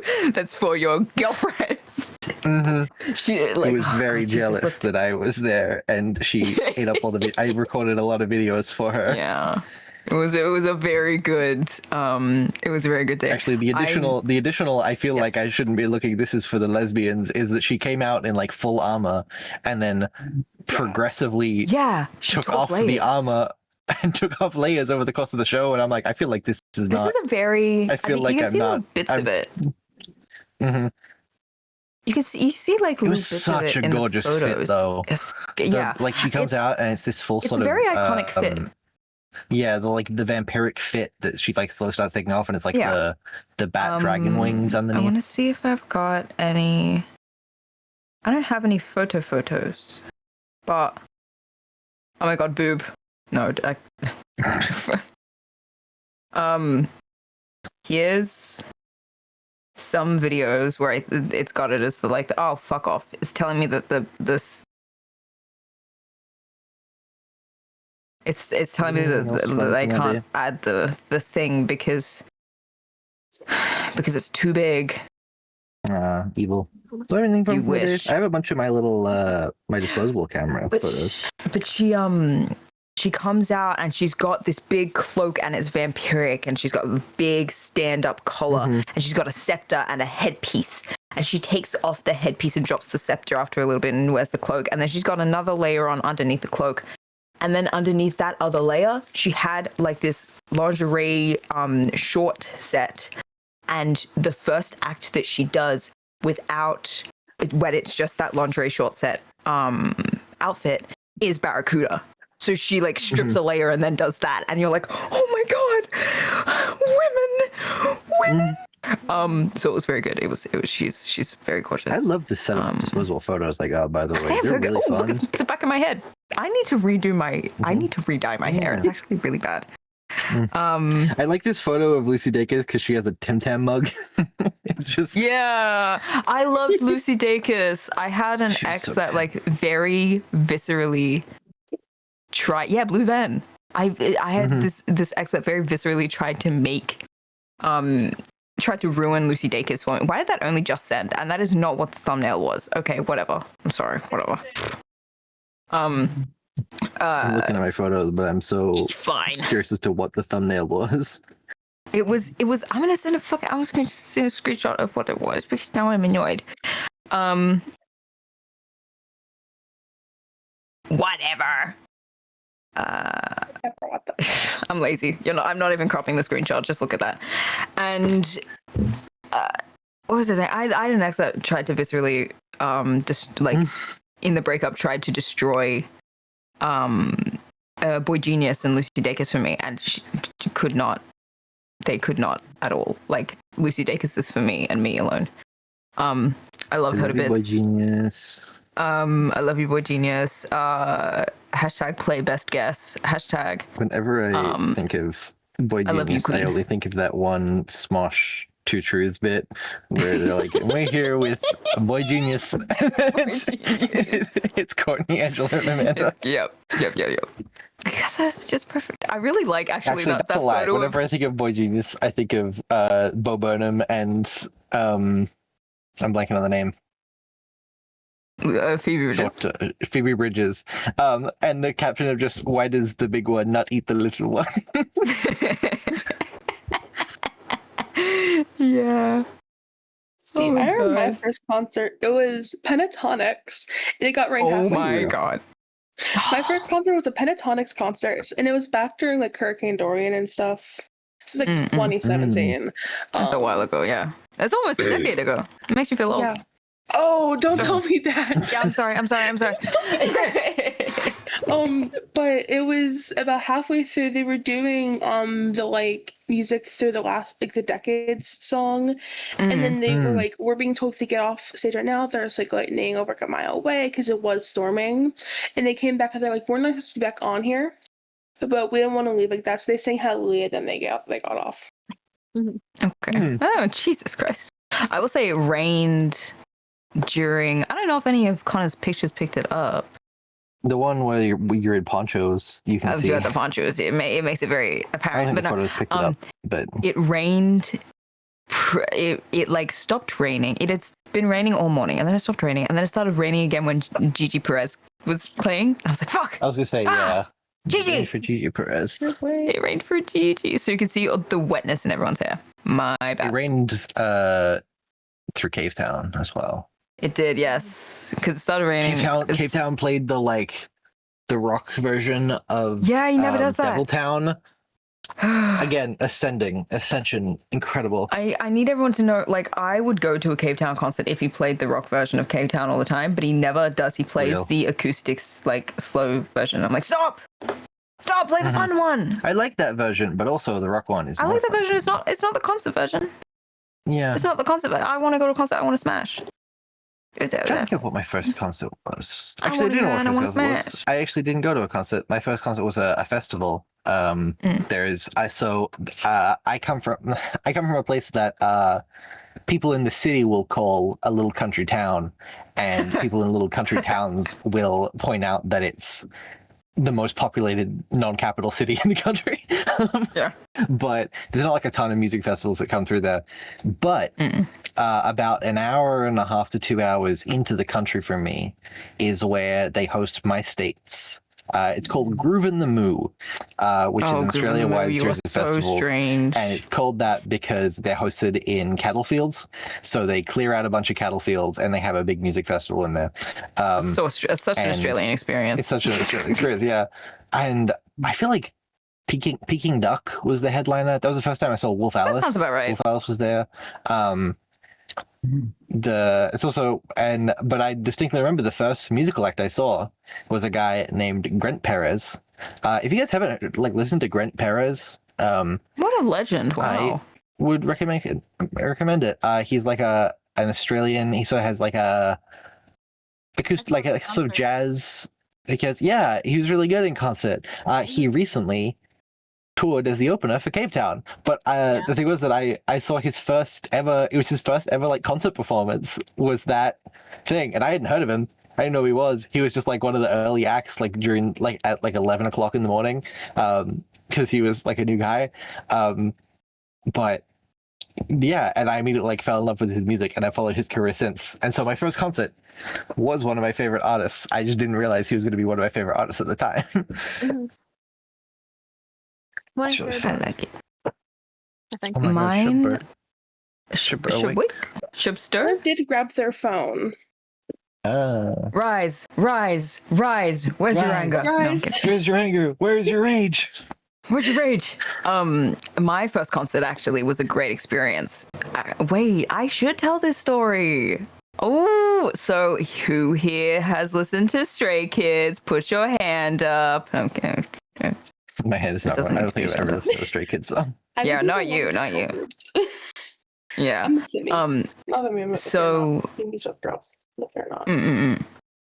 So, Stray Kids consists of 8 members. It was 9 members at the time, but we don't talk about the 9th. 8 members. 2 of which are born in Sydney, Australia. One of them lived around Strathfield area. the other one grew up in like the airport area, like Greenacre and stuff like that. Both of them went to pretty prestigious schools, and then they both ran over to Korea, started training, then became part of Stray Kids. But Christopher Bang and Felix Lee are Aussies from my city. Felix Lee. I knew it was gonna be Felix. Yeah. And I, Shipster. Whoa! Ship on their phone. Whoa! Got games on their phone. Sherp tap screen. Sherp wake up right as I talk about the man, the myth, the legend, Sorry, Felix Lee. Not to take us way back, but I just opened the chat and I saw the person who said the entire Chapel Road thing was a very Dan and Neff coded story. Oh my god! Wait, really? Yeah. Yeah. Anyway, so continue. That's all right. You know, that is so like Dan would be like, Yeah. no, here, let me come through, and Neff would be like, Come through when someone would still try and throw hands, and then Neff is like, out of my way. Out of my way. The Brandon Rogers vine, the move, bitch, I'm gay. Move, bitch, I'm gay. Yeah, We have a lot of fun here in the office. I'm not going to your fucking baby shower. Move, I'm gay. Yeah, that sounds right. Sure, listen to the podcast while you awaken. I'm talking about concerts. My first ever concert. Now, I watched Stray Kids. So Stray Kids, for anyone who doesn't know, was formed in a survival show format. Like, they turned them into a Korean survival show where they eliminated a couple of people, which I think is a hostile environment. You should never fucking do it to your artists. They started with 9 and they ended with 9 because people kicked up such a stink because they eliminated 2 people. And then they were like, you can't fucking do that. Like, bring them back. And so they ended up as 9. That was back in 2017. Now, 2019 hits. End of 2018, Stray Kids mentioned, yeah, we're going to come to Sydney. Who wants to buy tickets? I rush, okay? I go to my mother and I'm like, Mother, I must see them. I must. And I somehow managed to secure VIP meet and greet tickets. Meet and greet, okay? Holy freak. I'm going to touch Stray Kids. Yeah. Yeah. I did touch Stray Kids. I did, like, not to spoil the story, but I did. And I'm going to I don't like the way that sounds. No, I don't know. I don't like the. I'm not gonna say. You know, I don't want. Don't say that. Me saying those words on the internet. Don't actually, say that. Don't. It's fine. I'll switch it up. Anyway, but I managed to get VIP. It was the I Am You tour, I think. Yes, I Am You had just come out. So they did a trilogy of albums. And it was I Am Not, I Am Who, I Am You. And so I did, like, that was the... Stop talking about my phrasing! It's fine! Guys, it's fine. They did that. I had never lined up for a concert before in my life. I didn't know what the concert, like... I'd never been to a concert before. The only concerts I'd been to had been ones that I'd performed in myself because I did dance for like 10 years. I go to my friends who are also going to this concert. I'm like, hey, so like, what time do I need to line up? They're like, well, we're going to line up from 6 a.m. Do you want to join? And I'm like, yeah, okay. So I do. Holy fuck, man. Number one, there was a weird mix up with my ticket in which like they needed me to prove that I'd bought my ticket, but I was also like 15 at the time. And so they were like, well, we need you to have the card that the ticket was bought on. I'm like, I'm 15 and my mother has that card. And so I had to get my mum to call. This was at Luna Park, by the way. This was at the Big Top. This is where that was the venue. Luna Park is like, Australians will know what that is. For anyone who needs to look that up, it's basically an amusement park, but they have a venue there. And so it's when I say we lined up, Six Flags. Yeah. When I say we lined up, I mean we lined up outside of Coney Island because that's where the that's where the lineup started for the Big Top. So there's that. There was a whole mix up with my ticket and it was very stressful. But that all got solved by noon, thank God. I get there at 6. That was all solved by noon. It's totally fine. it gets to about like 1 p.m. They're going on at 8 or something. I was wearing my little outfit, and then at the time I was part of a dance crew, and some of my other dance crew members, they showed up. And one of them had brought a speaker, and so we did, I don't know if any of you know what a K-pop random dance play is. We did that for like 3 hours. It was so fun. I was like 15 and having a ball. Great time. I made lots of like little friends and mutuals at the time, which I later went on to do some dance stuff with as well. Genuinely incredible. I cannot stress enough like how small and lovely the community was at this time. Like, it was a small enough community that there was not much infighting, as far as I'm aware. Or maybe I was just unaware of it because I was young. But it was really nice. Mm-hmm. It gets to about 6 p.m. and they start stamping people, and they're about to open the doors. They open the doors.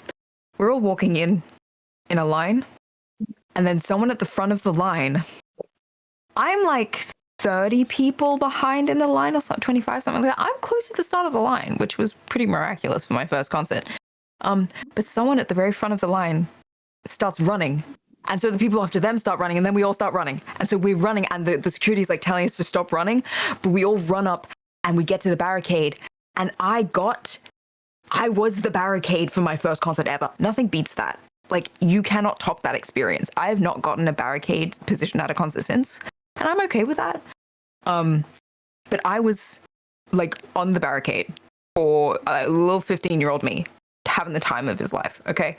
My phone was like low-key dying, and I didn't really have storage to film.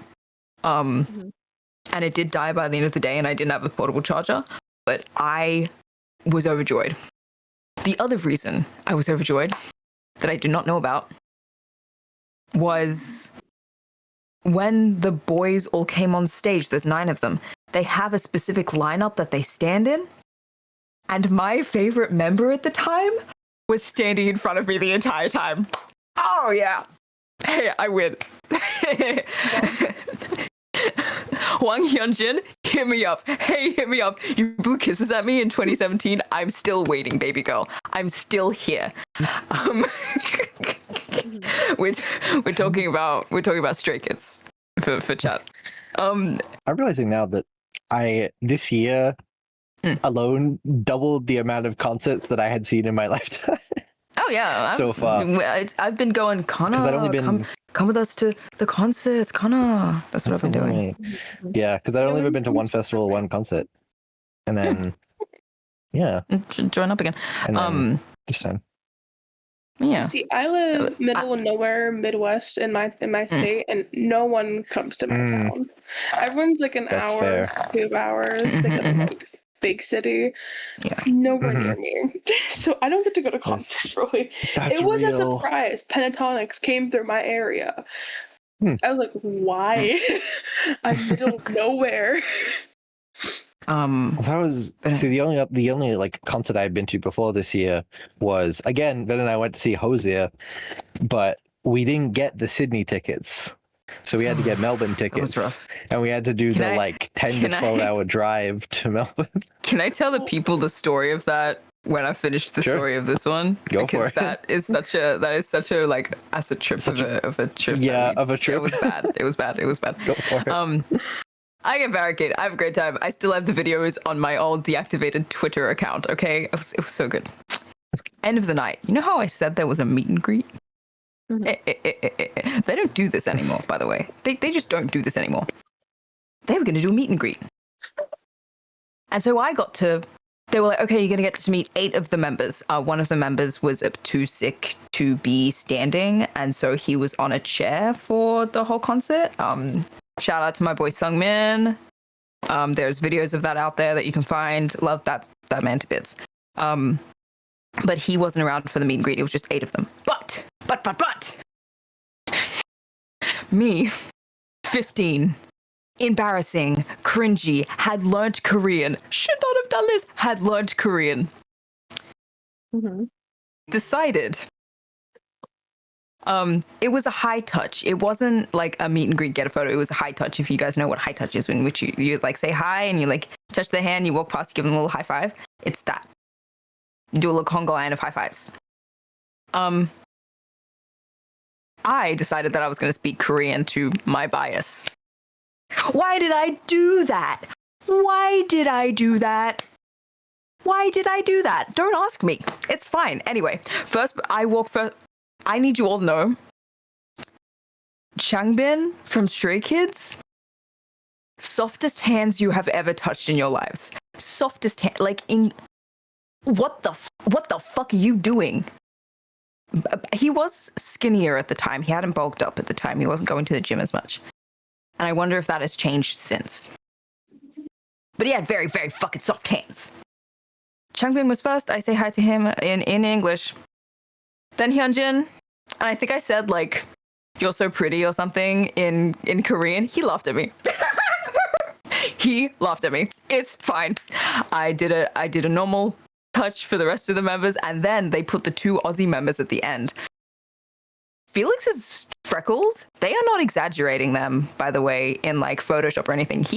They're very prominent, and the makeup artists back in the day were like aggressively trying to cover them up. You could never cover them up. They're there. And I said thank you to him, and then the like most lovely thing that comes out of this is that the last person for the high touch was Chris, the leader, and I touched his hand, and he like grabs your hand and like holds it with everybody. And he like looks you in your eyes and he looks into your fucking soul and he goes, "Thank you so much." And I was like, "Oh, what the fuck? What the fuck? Hey, kicking my feet, twiddling my little fingers. Hey, what the fuck?" Oh, that man. Oh my God. Do not leave me in a room with Christopher Bang. He is...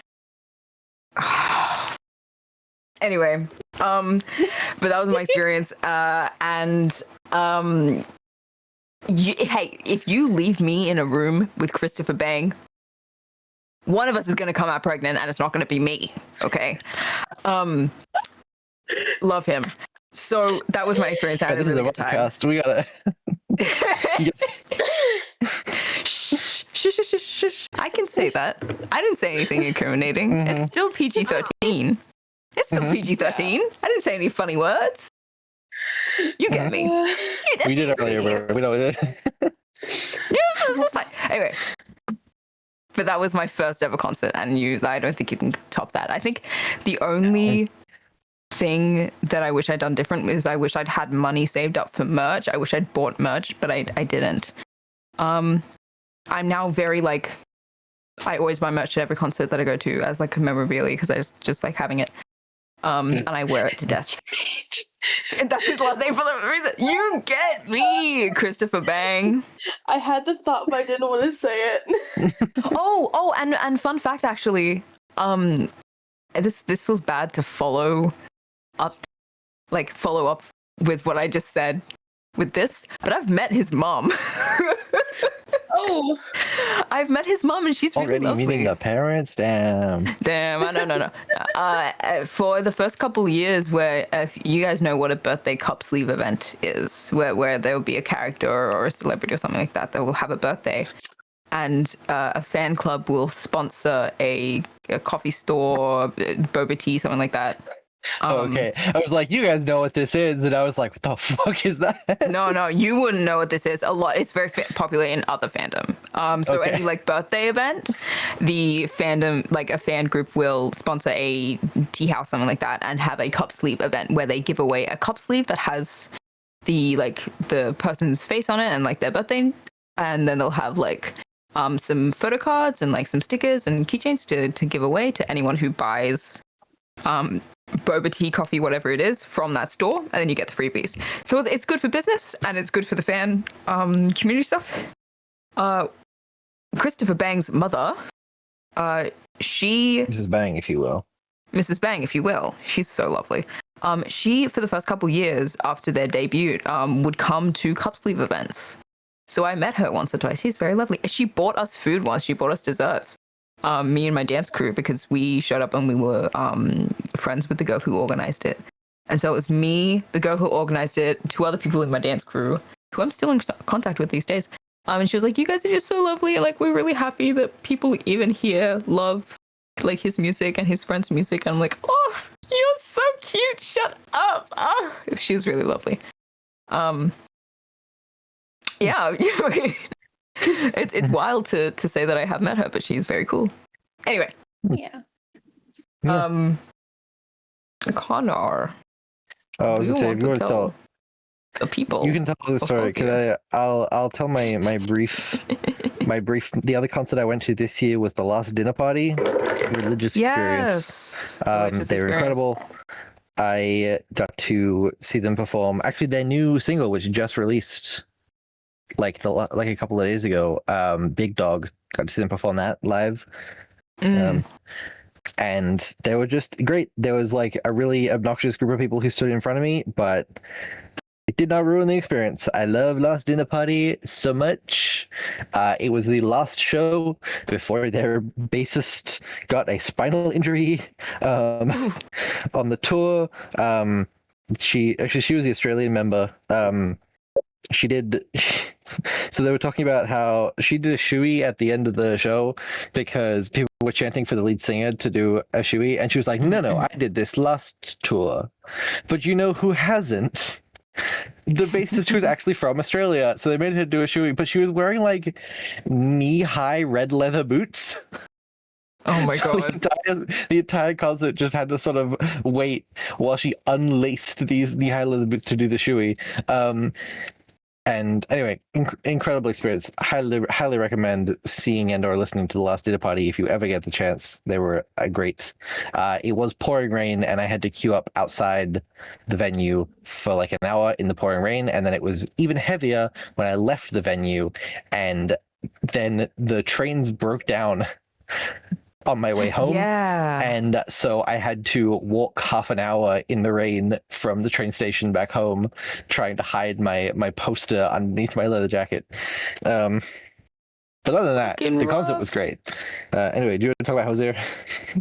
Yes. Chat's asking what I think, as I say, chat's asking for what shoey is.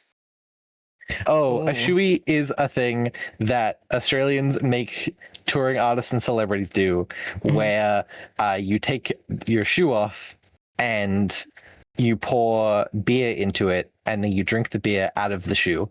I don't know why we make people do that. I don't know. I feel like we shouldn't. We shouldn't. It's not unsanitary. It's very unsanitary. You shouldn't do it out of the shoe that you're wearing. You should not do it. I have a Shoey story actually Don't do it before I begin the Hosier story. It's for some reason like a tradition whenever a touring artist comes and people chant for them to do it. And if they're smart, they won't.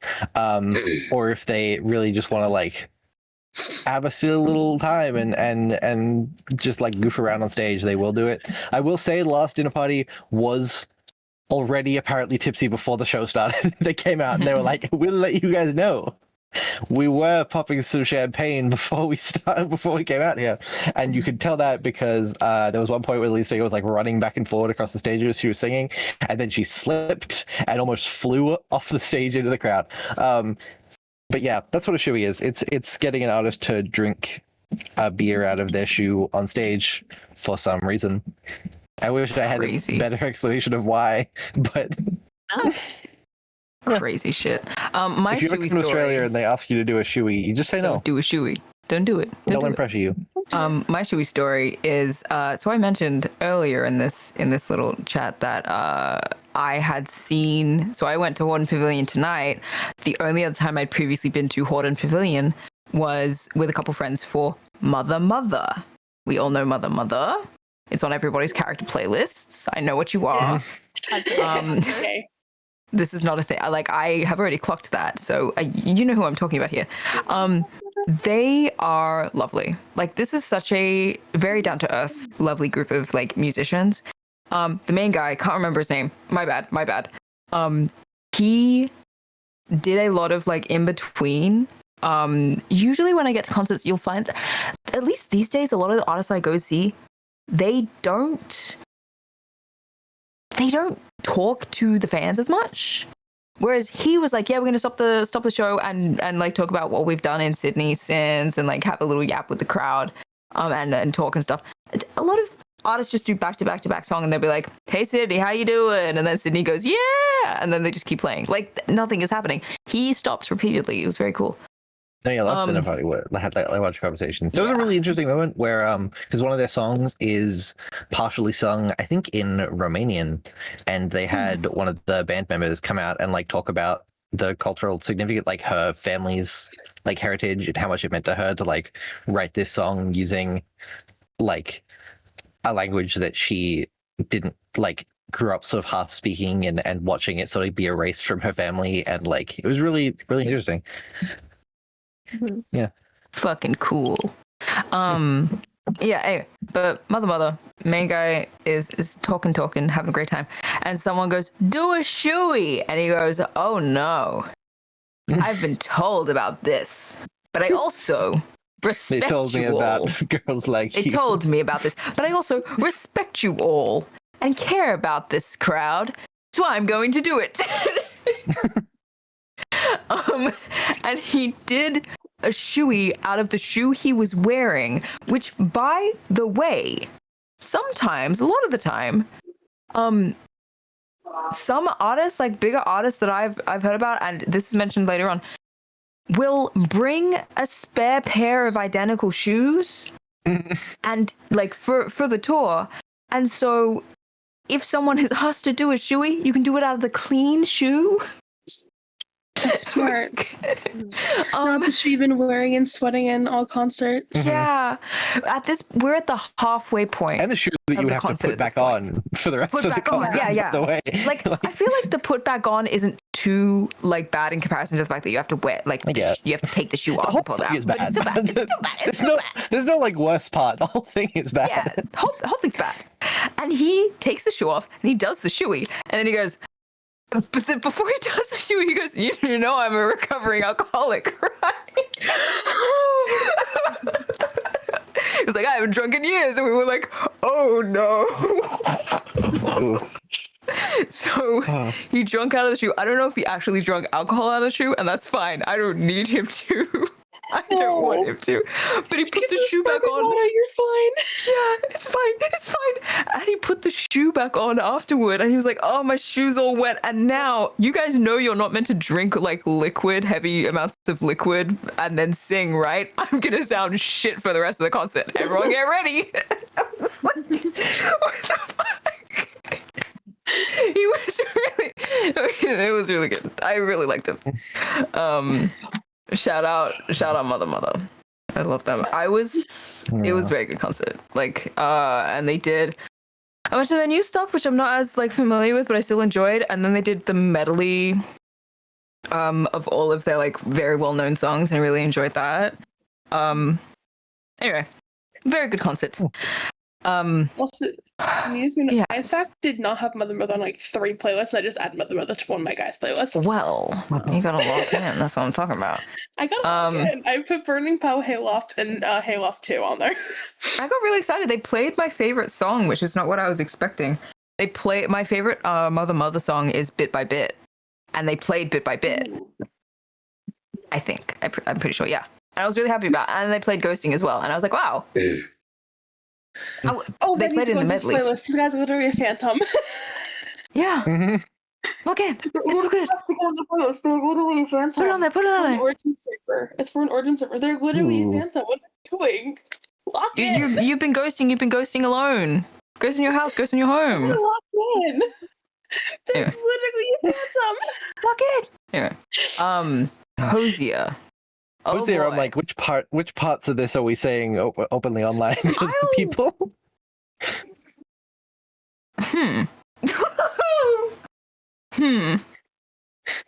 There was it was a not great time with like an acquaintance that also came with us to the we the had concert, this person. Let's call them. We've got to give them like a funny name. I'm trying to think of something that's symbolic. Let me look around. my room for things. For a thing. For a thing. Hang on. Okay, before we tell the story, I've got to.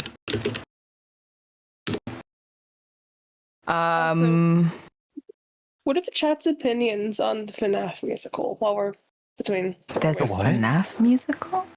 You've never seen the FNAF musical? No. Link FNAF this. I'll look at it after I tell my story. That's crazy. Google. Connor, It's- what do you think about... No, I don't need it to actually be tied back to her. What do you think? I think the name Veronica is just very them. I mean, It is unofficial. It's unofficial. It's random We can go- characters. It had Markiplier in it. would Veronica or would Heather work better? Oh, fuck. Oh, okay. Yeah, actually, that works really well. I'm like, in my brain, I was Okay. like, we don't need to tie anything back. Actually, no, maybe that's not a good idea. No, Heather is good. I think Heather is good. Okay, we'll go with Heather. We'll go with Heather. So, Heather was a closer friend of mine than Connor, and she had been bitching about me getting low-key violent anytime we were in the same room. Not Was great she- things. We're talking And about I had Hazier. gone to my other friends and said, "Hey, this is happening. Can we do something?" And they were like, "Oh, okay, not really sure." And it took them a while to clue into the fact that I was telling the truth, and they were like, oh no, this is bad." And the moment in which they had clued in was right before this trip, and she was coming with us. Better yet, Heather had the Airbnb booking information. So we didn't get a. She had to come. Oh, she gone. And before the trip, hello, Oshi. I didn't realize she Oshi was in gone. the Oshi in the came and Oshi VC. went. Oshi came, Oshi went. No, Oshi Like came the into VC and then tides. left. Oh, Oshi, come back. Like the I missed Ocean. bad. Mhm. Oh, I love you, Oshi. No. Listen to us, bitch, Oshi. Mm. This is a little while. This was 2024, so I feel like I'm willing to let little bits of this be to the people, which is why I'm willing to tell that bit before the story. Sure. I've had some bad friend groups chat, and it's been bad. And this is the modcast, so you get to hear about it. Me and my best friend at the time and Connor were all going on this trip, and then Heather was Other going to best be friend there was too. supposed to be driving in his truck. Yeah. And then didn't. And so last minute, I ended up driving us in my shitty little car, which is about half the size of the truck as well. Small car. So bear in mind that it is reason- now Yeah. 4 of us and all our luggage. We're talking about Turned into my a little car. 4-wheel drive hunk of a car down to little blue car. My 2011 Kia Cerato. Little car. That's correct. 19 Ford Fiesta. Which I will say the reason for that was that Heather had been trying to go for her learners or she had her learners. She was trying to get hours and had gone, hey, oh, hang on. We've got to give friend number 2 a name. This can be a fun name. This can be, I have it for Bing Bong half the time. He's so real. I feel like I should name him. I feel like I should give him a cool, gnarly name.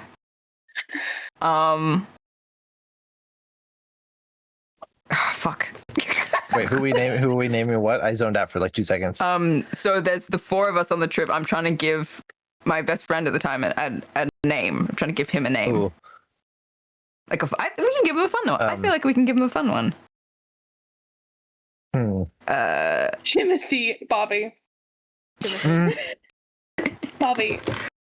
I was gonna say what's the Last of Us character other than Joel? Josh. Jesse. Jesse. Let's go with Jesse. His name's Jesse. Okay. So you have Jesse, Heather, me, Connor.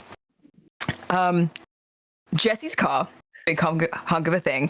Heather had gone to Jesse about 3 to 4 months prior and been like, hey, I want to learn how to drive manual. Can I use your car? And Jesse, thinking nothing of it, was like, yeah, sure. Heather fucked up his gearbox bad. Like, he was driving it to work, the whole thing, like, you could just hear rattling the whole time. It was really freaking him out. And he was like, very close to the trip, which wasn't the best. Very close to the trip, though, he was like, I don't think we should drive this car down. And I was like, okay. You said very close to the trip, like day before. Day before. I only found out we were taking my car Jesse, I really wish when I turned up to your house. Yeah, I was like, Jesse, I really wish you had thought of this beforehand or something. Like, I really wish you'd mentioned this beforehand, or like you had gone to the mechanics about it beforehand, but whatever. That's not my big problem about this trip. Oh, by the way, Heather never paid for the repairs. Jesse had to pay for the repairs, and I was salty about that forever. I was like, are you crazy? It cost him, like, he had to get his gearbox partially replaced. It cost him, like, it was a lot of money. I can't remember specifically, but I was like, that's a solid amount. Fuck her. Anyway, one thing you should know about Heather is that Heather doesn't shower. Heather has terrible hygiene problems. Heather has mental illness that they often refuse to take their medication for, and then blame the people around them for the fact that they are mentally ill. And they are one of the people who will sit there and take their medication and then go, oh, well, I took my medication and I feel a little better now. I guess I'm better then. And I don't need the medication anymore. Just to set the scene. Bad time. We get in this car. It was me in the front seat. Where was I sitting? We cycled around. We cycled. We moved because I took shifts with Jesse to drive, so everyone sort of shuffled. You guys shuffled. But at one point we drive. So one fun fact for the people at home: there is this place called the Dog on a Tucker Box. Dog on a Tucker Box. Dog on a Tucker Box. Great place. So fucking dumb. It's like, it's a perfect midway point if you're driving from Sydney to Melbourne. It's a perfect midway point between Sydney and Melbourne. So a lot of the time you get people stop at the Dog and get out, stretch your legs, take a photo. There's toilets there. There's a little gift shop. There's some, like, you get a tiny bit of food there if you need to. I remember it distinctly because I went in looking for food and they didn't have any food I could eat. But what they did have was a little knockoff Nerf gun, like a knockoff Minecraft branded knockoff Nerf gun that I spent $8 on, and I proceeded to spend the entire trip just shooting little foam darts around the Airbnb. It was fun. It was so fun. I loved that thing. I still have that. It's in my desk. But I specifically it was like $5.60. $5.50, it was so good for the Americans. Oh boy, cheap little thing. It was a good price. It was a good price. It was so cheap. I specifically remember when we stopped at the Dog on the Tucker Box. I had not asked this bitch how she was doing because she had been hostile to me so repeatedly, and I was like, I do not want to be in this car with you, but I am going to, like, pleasantries of, I want to see Hosier and you have my booking information, so I'm going to be normal.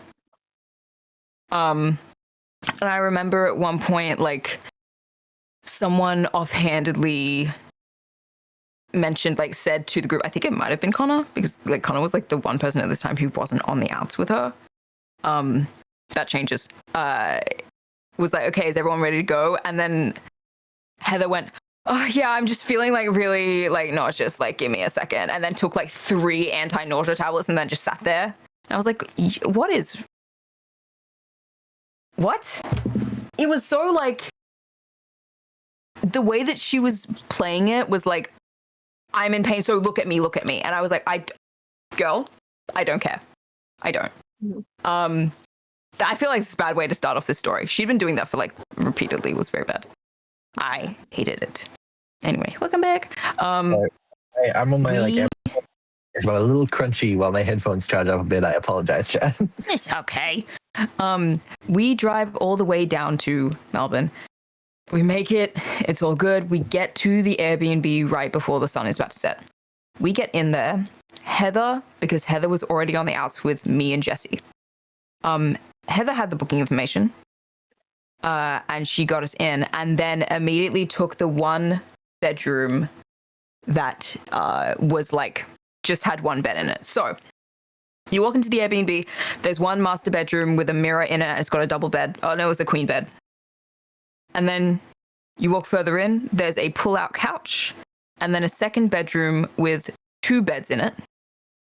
So between us, there was all space like for us to sleep on. It was gonna be, I think, me and Jesse in the other bigger double bed in the second room, and then Connor was gonna have the single bed, but we ended up switching it around. Yeah, I think we switched a bit. We switched it. We got there. The whole place smelled like mold. It was bad. Like, this was a bad Airbnb. And I wasn't the one who made the booking. Heather was. I keep almost Freudian slipping and saying the wrong name. So I might need Connor to take over this story soon. But we get there and it smells so bad. Like, I lie down in that room and I smell mold and I go, oh no, this is going to be a bad couple days. We sleep there the first night, I believe, and then we wake up and we kind of feel a bit shitty. Me and Jesse are like, oh, this is awful. For context, we arrived on the Sunday night. The concert was on the Wednesday, and we were going to leave on the Friday. Timeline-wise. Yes. Oh, was it the Monday night? Because we only had one day. Did we arrive on the Monday night and then we had the one day? Because I remember it just being the one day. Oh, no, maybe it was 2 days. It was 2 days, yeah. Because, yeah. So the first day, I spent exploring the city.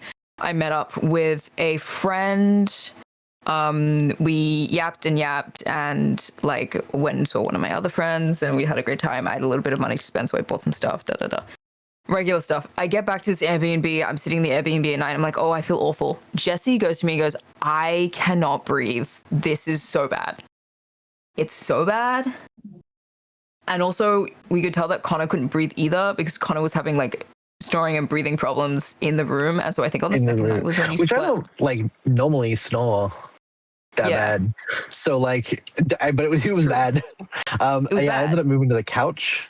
There was one night where I slept on the couch, and the other night where I actually spent half the night on the outside on the porch sleeping because the living room also smelled like mold, and I could not breathe.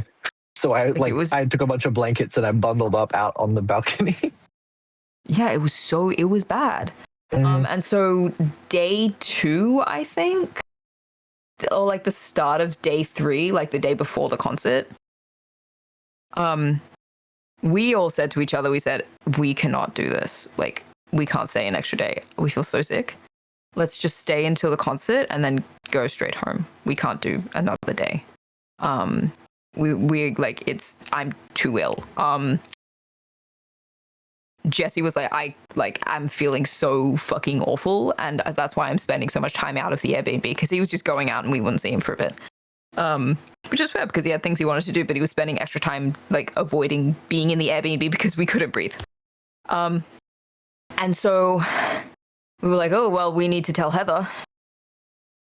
Oh boy, we need to tell Heather. So I, in that morning, knocked on Heather's door. The door was open, and I went. Heather also the night before had intentionally had a conversation that was intentionally trying to like turn me against Ven and Jesse, like was like trying to like make them seem like evil for things that I was like I was there for the events they were talking about, and I'm like, what are you talking about? And they're like, yeah, and in the car yesterday, and I'm like, you can't lie to me about the shit that happened in the car that I was in. What are you talking about? And it was just like a really weird thing. And then the second that I wasn't gonna like turn against my friends, they just didn't talk to me for the rest of the trip. They wouldn't talk to anyone. And I don't think they've talked to me since then. Yeah. It was but yeah, it was weird. I was just getting like the cold shoulder for the rest of that trip. It was so weird. But anyway, we're like, we need to leave. So I knock on Heather's door and I go, hey, just letting you know, we're all going to leave a day early because the Airbnb, like, we feel really sick because there's something wrong with the Airbnb. Hello, Beck Beckington of Beck Possibly Awesomeness. How are we doing? Oh my God. Telling concert stories. And I said, like, yeah, we're feeling really sick. We cannot stay that extra day. We've got to go early. I'm just letting you know. And it was so bad that like Jesse couldn't do the drive back with us. Jesse was like so violently sick Jesse that ended up he paid flying extra back. money to fly back, like probably 4 or 5 times the cost it would have been to like pitch in for fuel, just because like a little would less not have because lasted through. a little less because his dad works for That's Jetstar, true. so he gets his stuff, but He gets still at the same stuff, but like the we effort were of splitting the like cost getting 4 ways. to Like, that. Yeah, it was Mhm. still extra money on top that he didn't have. Yeah. And the effort of getting to that airport and stuff like that was like he did not factor that in until he was like, well, I fucking need to. I'm going to die. And I was like, okay, yeah, that's fair. But I go into his room like, hey, and I phrase it in a way that is like, you don't need to come with us. Because fun fact about Heather has 4K put away in savings. And I know this because there was some stuff that like I lent on her a tiny bit for money because I'd been told that I could. And then she later bitched about it and was like money regardless, like it's not, there are cheaper options back then flying. It's not like we were stranding them like in we some were not city. stranding them. Like the train from Melbourne to Sydney is like fairly reasonably priced. $120. They had made out of something like that, but like they had made very expressly clear that like they were able to get home. Like that wasn't a thing. We weren't just like leaving them and we're like, oh, they should be able to afford it. Like, no, this had been a conversation prior to the trip where it was like, hey, everyone was going to train down, and then we worked out that it would be cost effective to drive instead. So like, it's not like we're like stranding them in the city if they don't come with us. Like they had ways home. Exactly. They had made very clear that they were comfortable taking other ways home.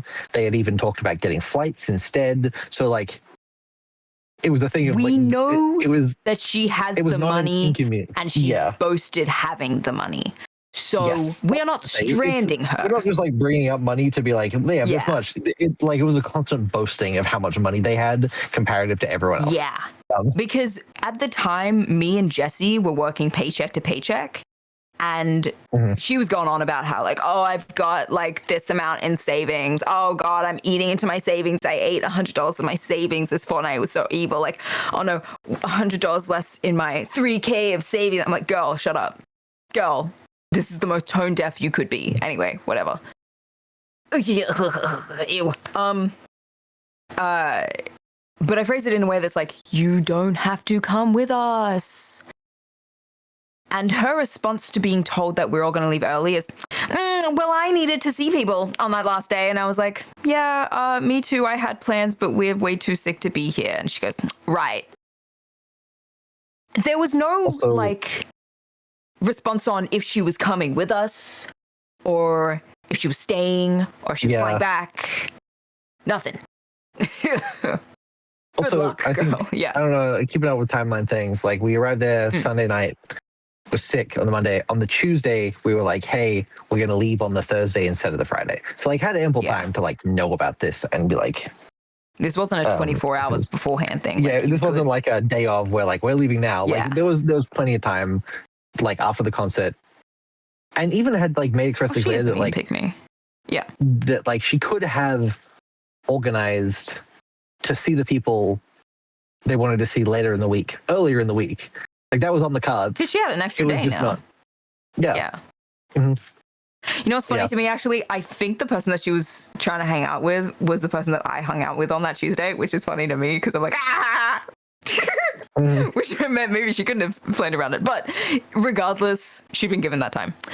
The Tuesday was so Hosier did 2 dates. He did the Tuesday and the Wednesday. And I had the forethought of, oh, well, we're staying in Melbourne CBD. Why don't we just buy our merch on the Tuesday? And we don't have to worry about any of that. Incredible foresight, I must say. Yeah, so we got all our merch on the Tuesday, and I had a little dance around town. It was really good. Wednesday comes. Heather leaves at like noon or something and starts lining up. Concert's at 6 p.m. Yeah.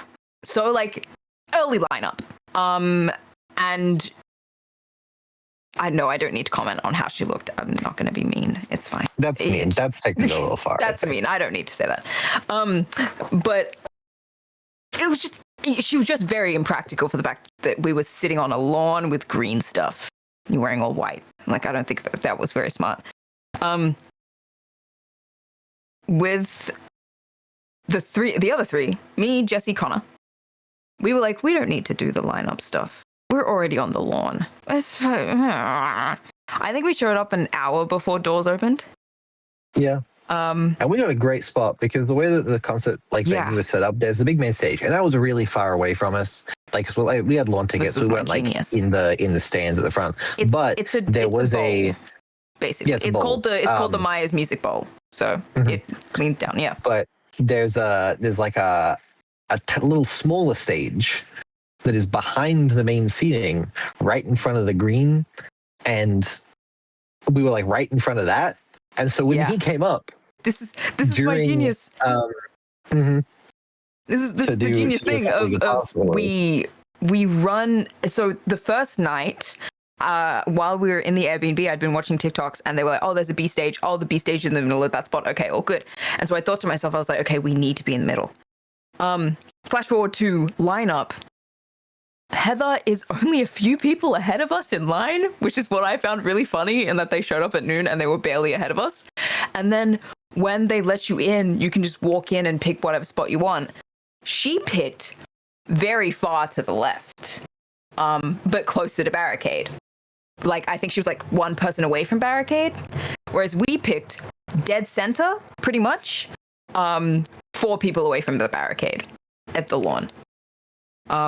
Because there's all the seating that is closer to the stage, and then there's a big patch of grass that is like a walkway area, and then a box, and then there's the barricade for the lawn. And we were dead middle in the pretty much like 1 or 2 people over from the middle, 4 people away from the barricade, and this tiny mysterious box. And I had said to the other 2, I was like, we need to be in the middle because that's the B stage, that one there, which meant that when Hosier did his B stage, he did his acoustic, his covers of Cherry Wine and Unknown. He was right there. And Heather did not see any of that. Like, imagine showing up like 4 hours before the people that you're staying with and you hate them. And you're like, I'm gonna get better seats. I'm gonna have a better time. I'm just gonna make my own friends. And then showing up and having the worst spot known to man, whereas your friends got the movement. Yeah, bro was wriggling and shit. Sherb was also awake for a moment. Sherb was moving for a bit. Sherb woke up and then went back to sleep a bit. Woke up and was waking up and then is now snoozing again, and that's okay. Yeah, Sherb was asleep again. Yeah.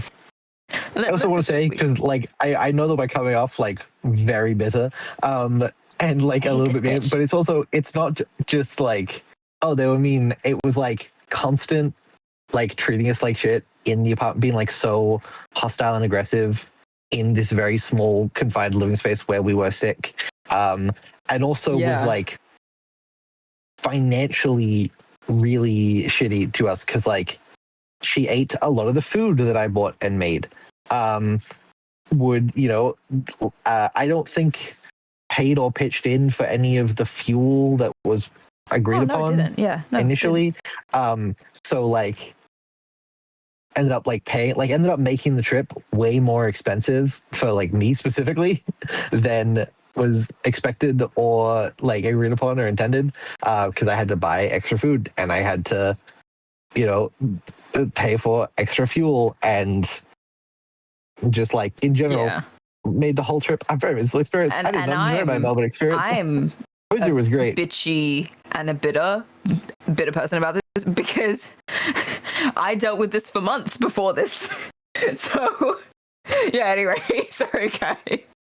I hate this bitch. But we went to this concert and it was a very good concert. Like it was a very good concert. There was like a girl behind us that was like very drunk and screaming all the lyrics, but I was like, but she was having a great time. She was having a great time. Like in retrospect, I don't really mind too much. I got some really good video. I still have those videos. I wish I'd like thought ahead and brought my camera like I did tonight when I saw The Neighborhood to this concert, but I didn't. I now know better. And I got some lovely videos of cherry wine. I hate that bitch. I fucking hate that fucking bitch. I hate that fucking bitch. Yeah, you get me. Thank you. Thank you. The concert was really great. Like the girls behind us were really very loud, but also like they were great. And like I talked to a bunch of people that were like around us during the concert as well. They're really sweet. Yeah, everyone's really friendly. I scared the shit out of the girl in front of us because she was really short. And actually no, she was behind us initially, but she was really short. That's right, and I felt bad. I felt bad because I was like a foot taller than she was and she couldn't see. And so after realizing that they were like behind me, I like turned around to be like, hey, do you want to go in front of me so you can see better? But from her perspective, she was like sort of like looking like talking to a friend and being like, oh, I can't see much.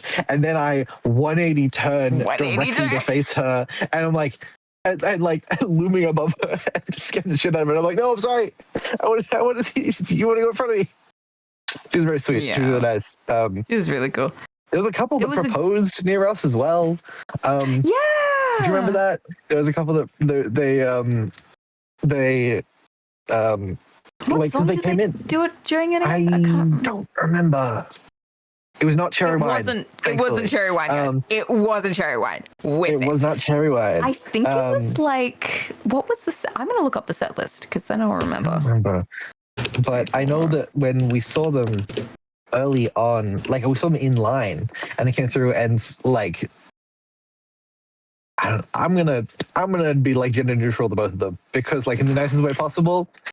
There's no fucking way that was a straight couple in any way, shape, or form. It might have been like I think it was like I think it was during like it was in between From Eden, like real people do, I Carry On, and then Would That I. It was one of those. It was one of the like, I want to say it was From Eden, like towards the end of From Eden.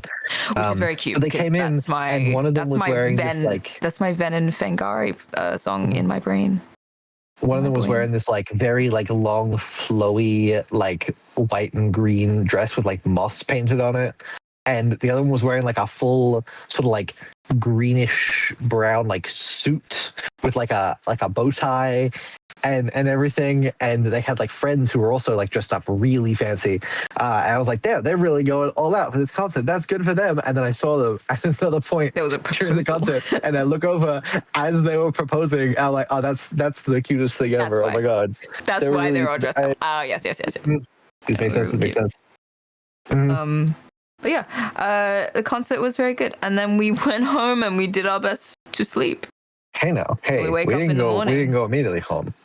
Yeah, what did we do? We went to a kebab place, and I got a very intoxicated. I don't remember this. Mixed everything snack pack. After the concert. This. You don't remember this? That sounds good. I really remember good. that snack pack.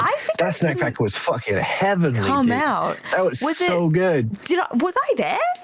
I think I went to bed. Did you go straight home? I think I might have gone straight to bed. Me and Jesse went to get kebabs. I remember this. Yeah, you did. You went and you got kebabs and you guys were having a great time. And I don't think I did. I remember this. And it was because I was tired and I was like, I don't feel like eating meat right now. I think that was literally it. Yeah. No, I was so hungry. And I think I walked with you there and then I left early because I don't remember the food itself. It was like a block over. That's true. Yeah. I'm still chasing the high of that snack pack, man. Dude, I had a snack pack in the city the other day and I got food poisoning so bad that I've been like bedridden for the last 3 days. Like, listen, it's a risky gamble. You do PAX this year, and you go down, and you can find that place again. I remember vaguely where that Airbnb is. So if we find it, I know where the Airbnb is. If you want to eat that again, place nearby as well. I had that pork bowl. That was delicious. All the food in Melbourne was really good. Kebab. You like the way Connor says kebab? Say kebab. Kebab. I say kebab, not kebab. I know that in other parts of the world it's a kebab. It's Australian. I say kebab. Australian, you say kebab. A cheeky kebab. Cheeky kebab. Cheeky kebab. Cheeky kebab. A post bar kebab. Yeah. I said like I've That's- like I've ever been post-bar kebabbing. Like I you've don't go to ever had a bars. post-bar kebab. No, it's just it's a pre-bar kebab. post-Jose At this point. There's kebab. no. Yeah, exactly. No. Say kebab because I'm American. Yeah. Yeah. God. I don't No, go it's to bars. a. I went to a bar What for was my that? birthday. I went to a gay bar alone, and I texted people. It's like, anyone want to come to this bar? and I And was at everyone was like, work. everyone was like, I I'm was at busy at work. So I And came then, home. you know what's even worse? I was at work, and then I was like, no, I'll come out afterward because I finished work at 9 p.m. I'll come out afterward. It'll be fine. And then I realized I don't have an You don't have ID. an ID. I didn't have an ID at the time. So To be fair. I couldn't even go into the bar if I wanted to. Like, I'm 23, I can't get in there. To be fair, it's Oh, not like I had a it's- plan to go to the bar on my birthday or anything. Yeah. I went to the city to go to It a was a bookstore, and spontaneous- while I was there, I ran into someone, and they were like, "Oh, it's your birthday! Like, what are you doing?" And I was like, "Oh, nothing." And they were like, "Oh," I was like, "Yeah, it's not like a lot on like a Tuesday, for me to like go and do for my birthday." And they're like, "Well, this gay bar has a drag Universal. show tonight. Universal has a drag show tonight." show. And I was like, "You know what? I'm gonna go to the drag show, yeah." And I went. Universal for the drag show. I'm a Universal hater. Chat, if you're I'd never ever been in before. Sydney, Australia, Universal kind of sucks. Universal's I'm not not the like best. it's not. There the are best. better gay bars. You but can go to the one. I can't they remember the shut name down of the it. one that I like, but like, Oh, damn. yeah, And they shut down one of the other ones that I wanted to go to at one point as well. Anyway, that's the one we're talking about. I think I don't remember the name of it, but We're talking about Peter. yeah, Beta Tate. Yep, that's one. Fuck yeah. No, a fucking great place. I never got a chance to go, and it was good. Ksenia, my best friend's like favorite place. Anyway, I need to stop talking in this VC. Like, chat knows who I'm talking about. It don't matter. Pick up It any don't lads. matter. No, guys. I'm in a happily committed relationship and have been for the last 5 years. I wasn't picking Bro up doesn't need to anybody. pick up lads. I don't need to I pick need to anybody pick up. up lads. I've been with my girlfriend for a long time, and we'll hopefully stay I together like for a long Connor's time. girlfriend. But I went for the miss Connor's ambiance. girlfriend. You went for the ambiance and the drag shows, and the And the drag ambiance show. and drag shows did not. They weren't great. I didn't end up sticking around. I came back home. I got Yeah. I ordered curry and bought a bunch of alcohol, and I brought it back to the house. And then actually what happened on my birthday instead was I got back way later than I thought, and I was like, you know what, Ben, we didn't get in the car.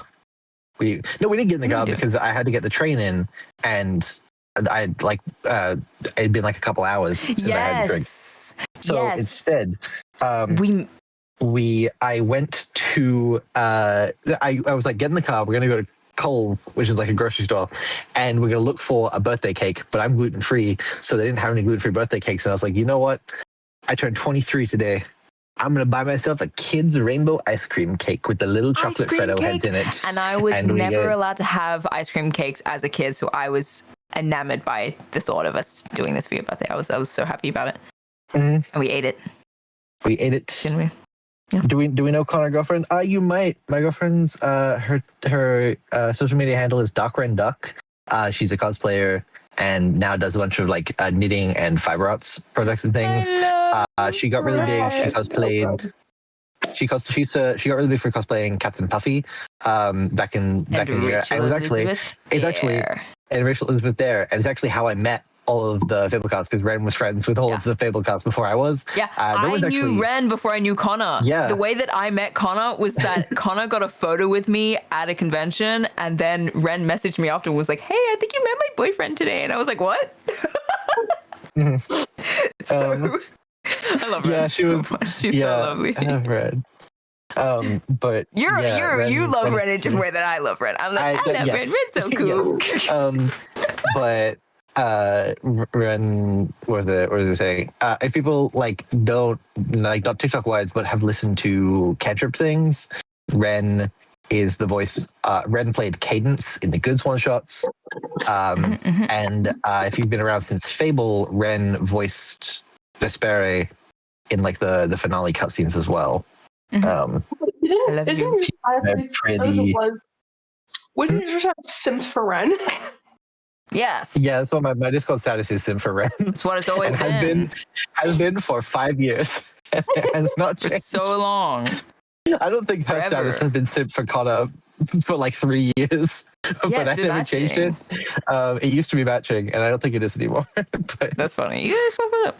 Anyway, what is her but status we right gotta now? wrap up the Hosier story, and then we gotta yell at Sherb to wake up because they've been doing the thing where they wake up and go back to sleep for like an hour and a half now, and I'm a little worried.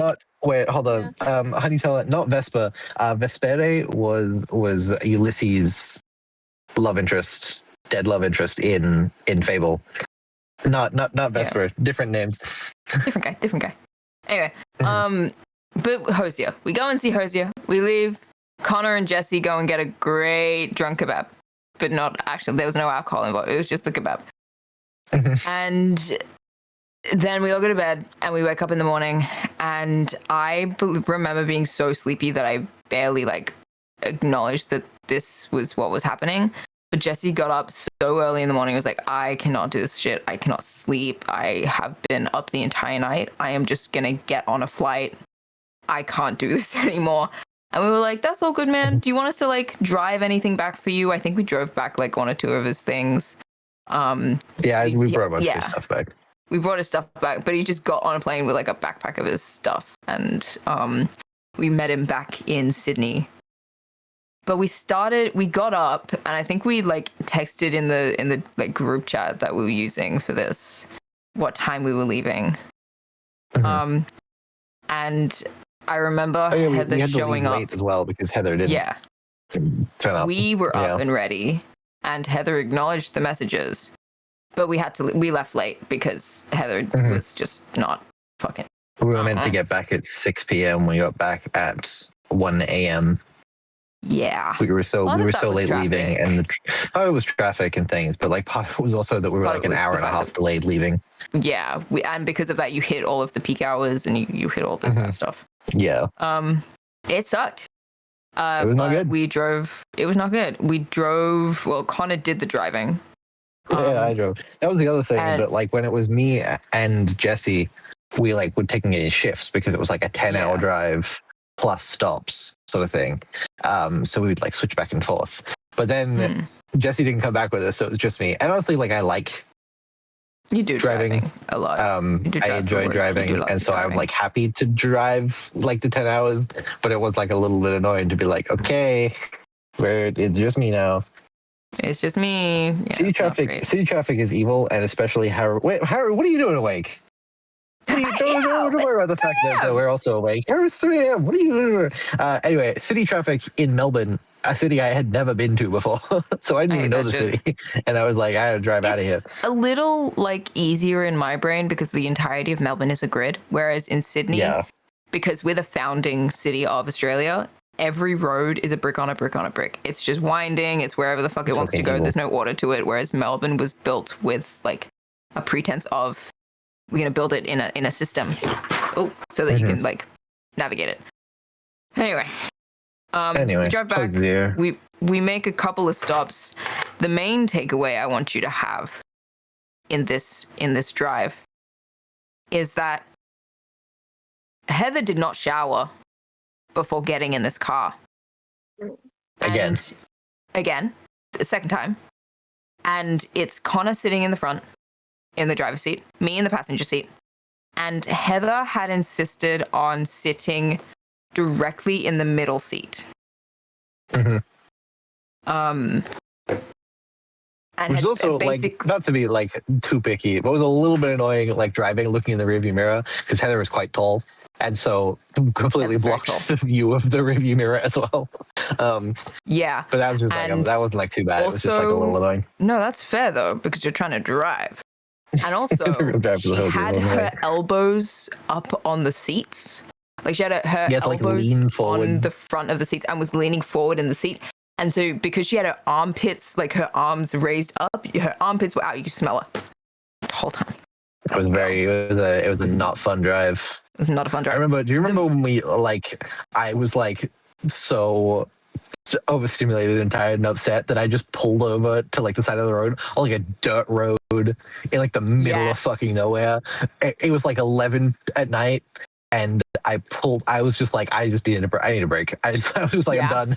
And I pulled over. I don't even know where the fuck we were. I could It not wasn't tell that you. late. I It was could like never find 7 it. p.m. The sun was setting. You sure? But it wasn't No, yeah, it the one wasn't- I'm thinking of, it was dark. I The can't second remember one. that. No, Oh, yeah. Maybe you're. yeah. I don't know.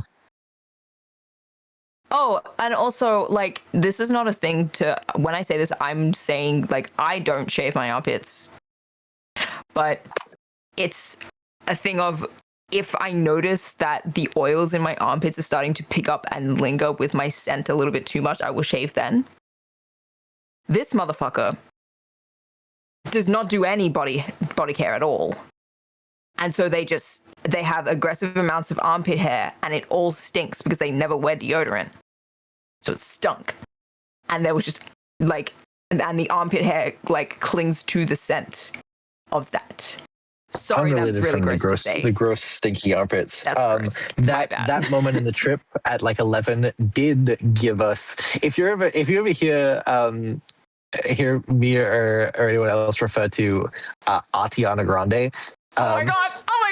Was like, again, like it was past midnight, driving down the highway, like almost This home, is like on the such a home good stretch, bit. hour left. Such a good bit. And we were just reaching Sydney City at this point. We were just reaching Sydney City, and I was driving and like sort of trying to like talk to me and like keep me focused. Film was like, oh, a bunch of like our friends are all in this VC, like in some server. I'll join in and see what's going on. And it was when you were connected to my car's Bluetooth, I think. So suddenly the VC of like Art and Moki and a bunch of things were happening like all around me, high volume. And what was taking place was that Moki was putting Art through the airport security TSA ASMR roleplay. and so we joined in to Moki being like, and so do you have any liquids in your suitcase? Are they above 330 milliliters? It was Art. And Art was like Art doing a and Art was doing swapped from a Megan Thee Ariana Stallion Grande impression to an Ariana Grande impression, and they had swapped their names in the server to Art Rihanna Grande. Art Rihanna Grande. And the first thing that we hear, like it was a pun.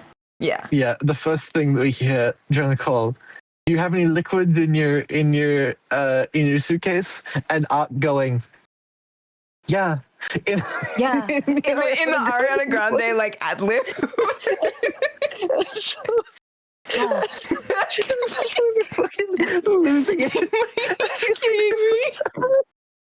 And so if you ever hear me just reference the like Ariana Grande, like, yeah, it's not even that I'm referencing Ariana Grande. I'm specifically referencing that Artful Renegade. I'm referencing Artful Renegade. It had to be like it was almost 1 a.m. at this point, which is why we were so loopy about it. But it was so fucking funny, and I remember being in the text chat after the call, like we jumped out of the call, and Moki, like Art at this point had become Megan Thee Stallion, and Moki was trying to get with Art and be like, oh my god, Megan, I'm such a big fan, and then I came in and was doing the same thing to fuck with them, and Moki was like, no, she's mine, and it was really funny. I missed it. That was the best part of that trip, honestly. Yeah, that was great. And we were a little bit looped by the end. We'd stopped for like food at one point, and we'd stopped for like ice cream. We stopped for food. We stopped for fuel, and we got ice cream. So I remember stopping for fuel, and the petrol station guy. Yeah, this is not an important thing necessarily, but we got to the petrol station, and the petrol station guy really wanted to yap with us. You can really tell that like he was in the middle of a shift, and this was like the middle of fucking nowhere, so it was nothing like anywhere near. I don't think no one ever goes in there, and he was just excited to see people and wanted to yap. I was like, okay, cool. I was like, I just want to get back on the road, man. I want to go home. It's like I remember my first concert that I went to and shit. I remember not being enthusiastic to talk to him and being like and nodding along. I remember Lex being enthusiastic to talk to him, and I was like, wow. You mean Heather? Heather. Freud. I beg Freud. I plead the fifth. I plead the Freud. I plead the Freud. And Heather was like really excited to talk to someone that wasn't us for the first time in a while because they had been well, like, yeah, they fucking hated us and had been stuck in the car the entire time. Yeah. Anyway. Also, that was the trip. And then to this trip, Yeah. part of the reason that we were already off to a bad start was that there was this Halloween party and they had made fruit punch, and like the week before, because their concert was the 8th and the Halloween party was on the we 1st. should preamble that I lived with her, and that's why I was more predisposed to this. More predisposed. But when I left on the morning after the Halloween party, there was the like containers that had the leftover fruit from the fruit punch still in them. And we had said, don't make that much Heather was going to fruit throw punch. out. It's not Heather was going gonna throw it to out. get drunk. You're going to have to clean it up. Please clean it up. The week later, Connor when I came back, Heather had still not cleaned up those containers of fruit punch, and that fruit had rotted over a week in the sunlight. It was so gross. Sherb, get up! Rise! Sherb Rise! actual wake? Rise! Or Sherb stir? Sherb stir. Rise! Rise! Where's your anger? Where's your rage? No, they're gone. They're gone to the world. I will say, like, we're like people asking if like mods have a plan to wake Sherwood up. I don't know if the other mods do. I think we can let them sleep. If they sleep way too long, Haley or someone else will wake them up. Haley or David, it lives in Haley the or house, David, and they like can people actually in get to there. We'll do that, and we'll deal with that. We're don't just need to do here. that. We're just, you know, here to look after you guys. You're the priority. But yeah, and then directly after that trip, they had a big day of goblining. They did have a big day of goblining. Directly after that trip, we tried to talk to them and they moved out. And that was relatively the end of that, and we didn't have to deal with them again. But like the Hosier itself was incredible. To tie back to why we were talking about Hosier it. was incredible. He paused the concert partway through to sort of give a speech about how vocal he was in supporting Palestine. And like just like really like a really long insightful speech that was like incredible to like hear him talk about. He's so well spoken and like rise. Sorry, I'm just gonna start doing this every time I see Shub. Rise. No, don't worry about it. It's fine. But yeah, no, Hosier is very cool. It was a very good show. So cool. And he always finishes his shows with Nina Great Power, and he'll do long speech before before finishing it off. He had where he just talks about some fun guests.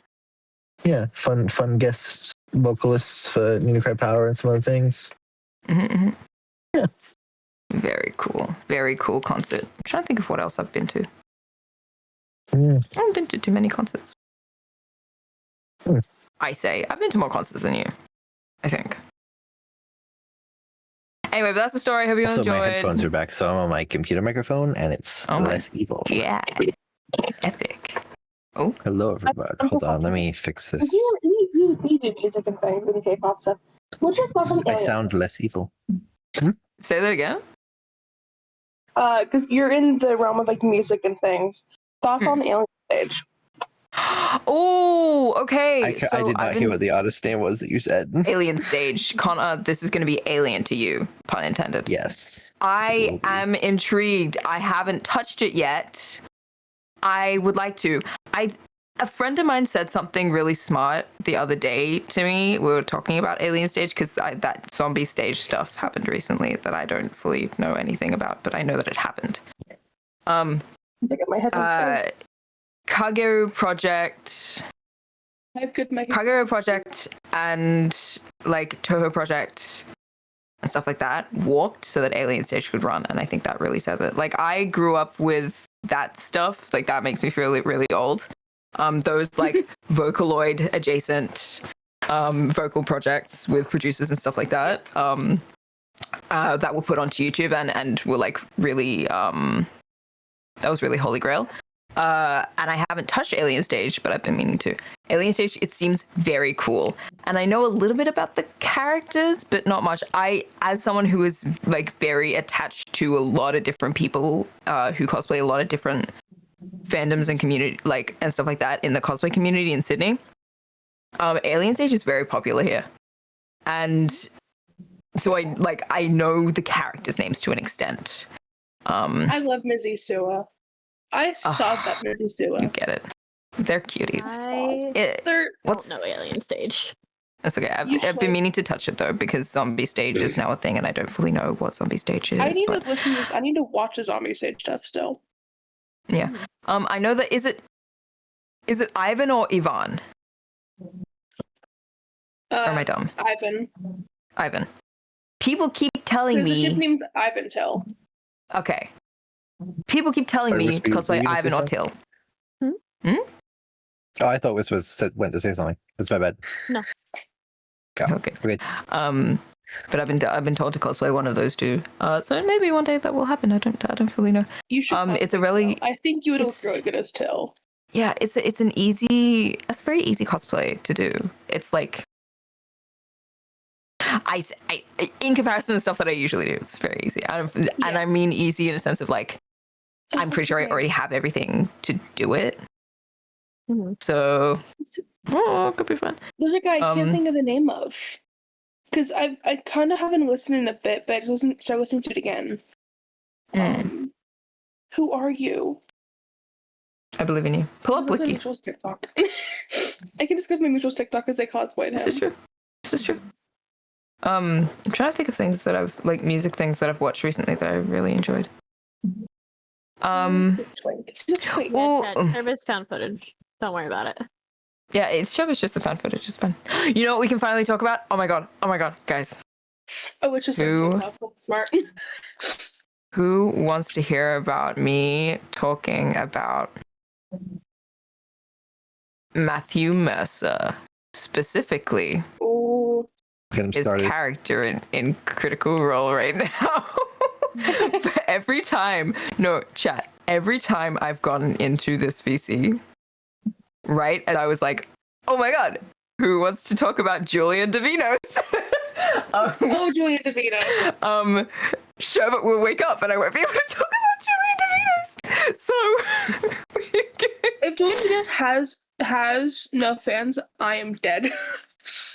I can never hate Julian Davinos. Oh my god. So he has years, but he's so. Oh my god.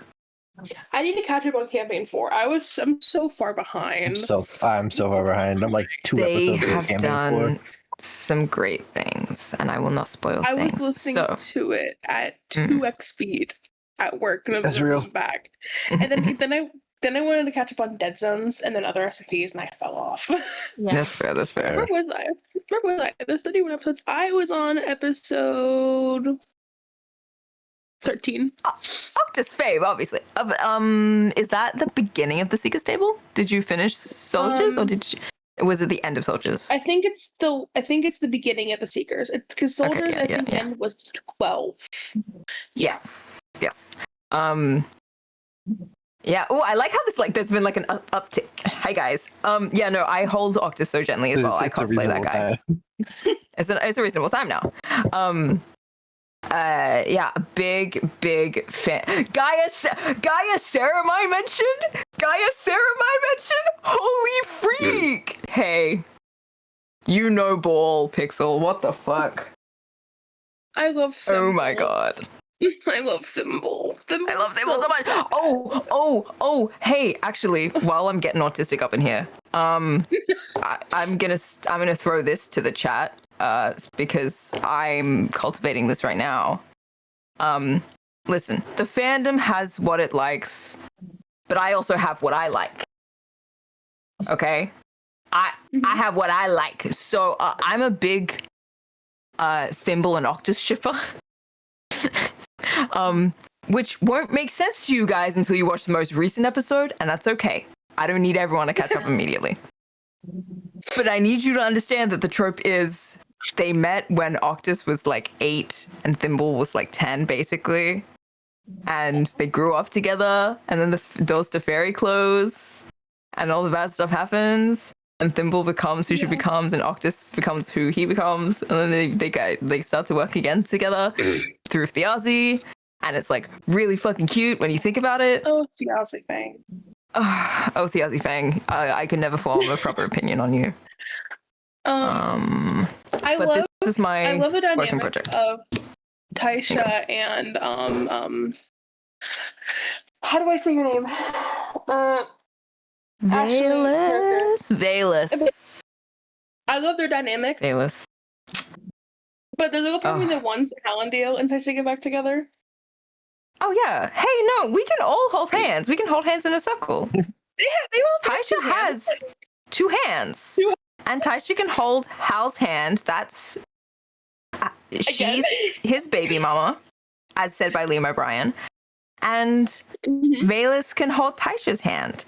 And Valus also, if you get in later into the campaign, Valus can hold Taisha's hand, and Valus can also hold Hannon's hand. Hannon's a very cool NPC druid that shows up eventually, and they have a really cool dynamic going on. Hannon! I think anyway. Hannon mentioned. Anyway. It's the meme of like, this is my boyfriend, this is my boyfriend's boyfriend. But I'm not. I saw someone redraw that recently as Thimble talking about Octus and then Octus talking about Cadigan. Really good. Really good. I am caught up. I don't know. I haven't seen much of campaign 4. Anytime I see a clip of Cadigan, it is incredible. Oh God, Robbie Damon. Cadigan's so gender for the little mess part of my soul. Right. Right. Then I'm being asked to ask you if you're a Nightingale person.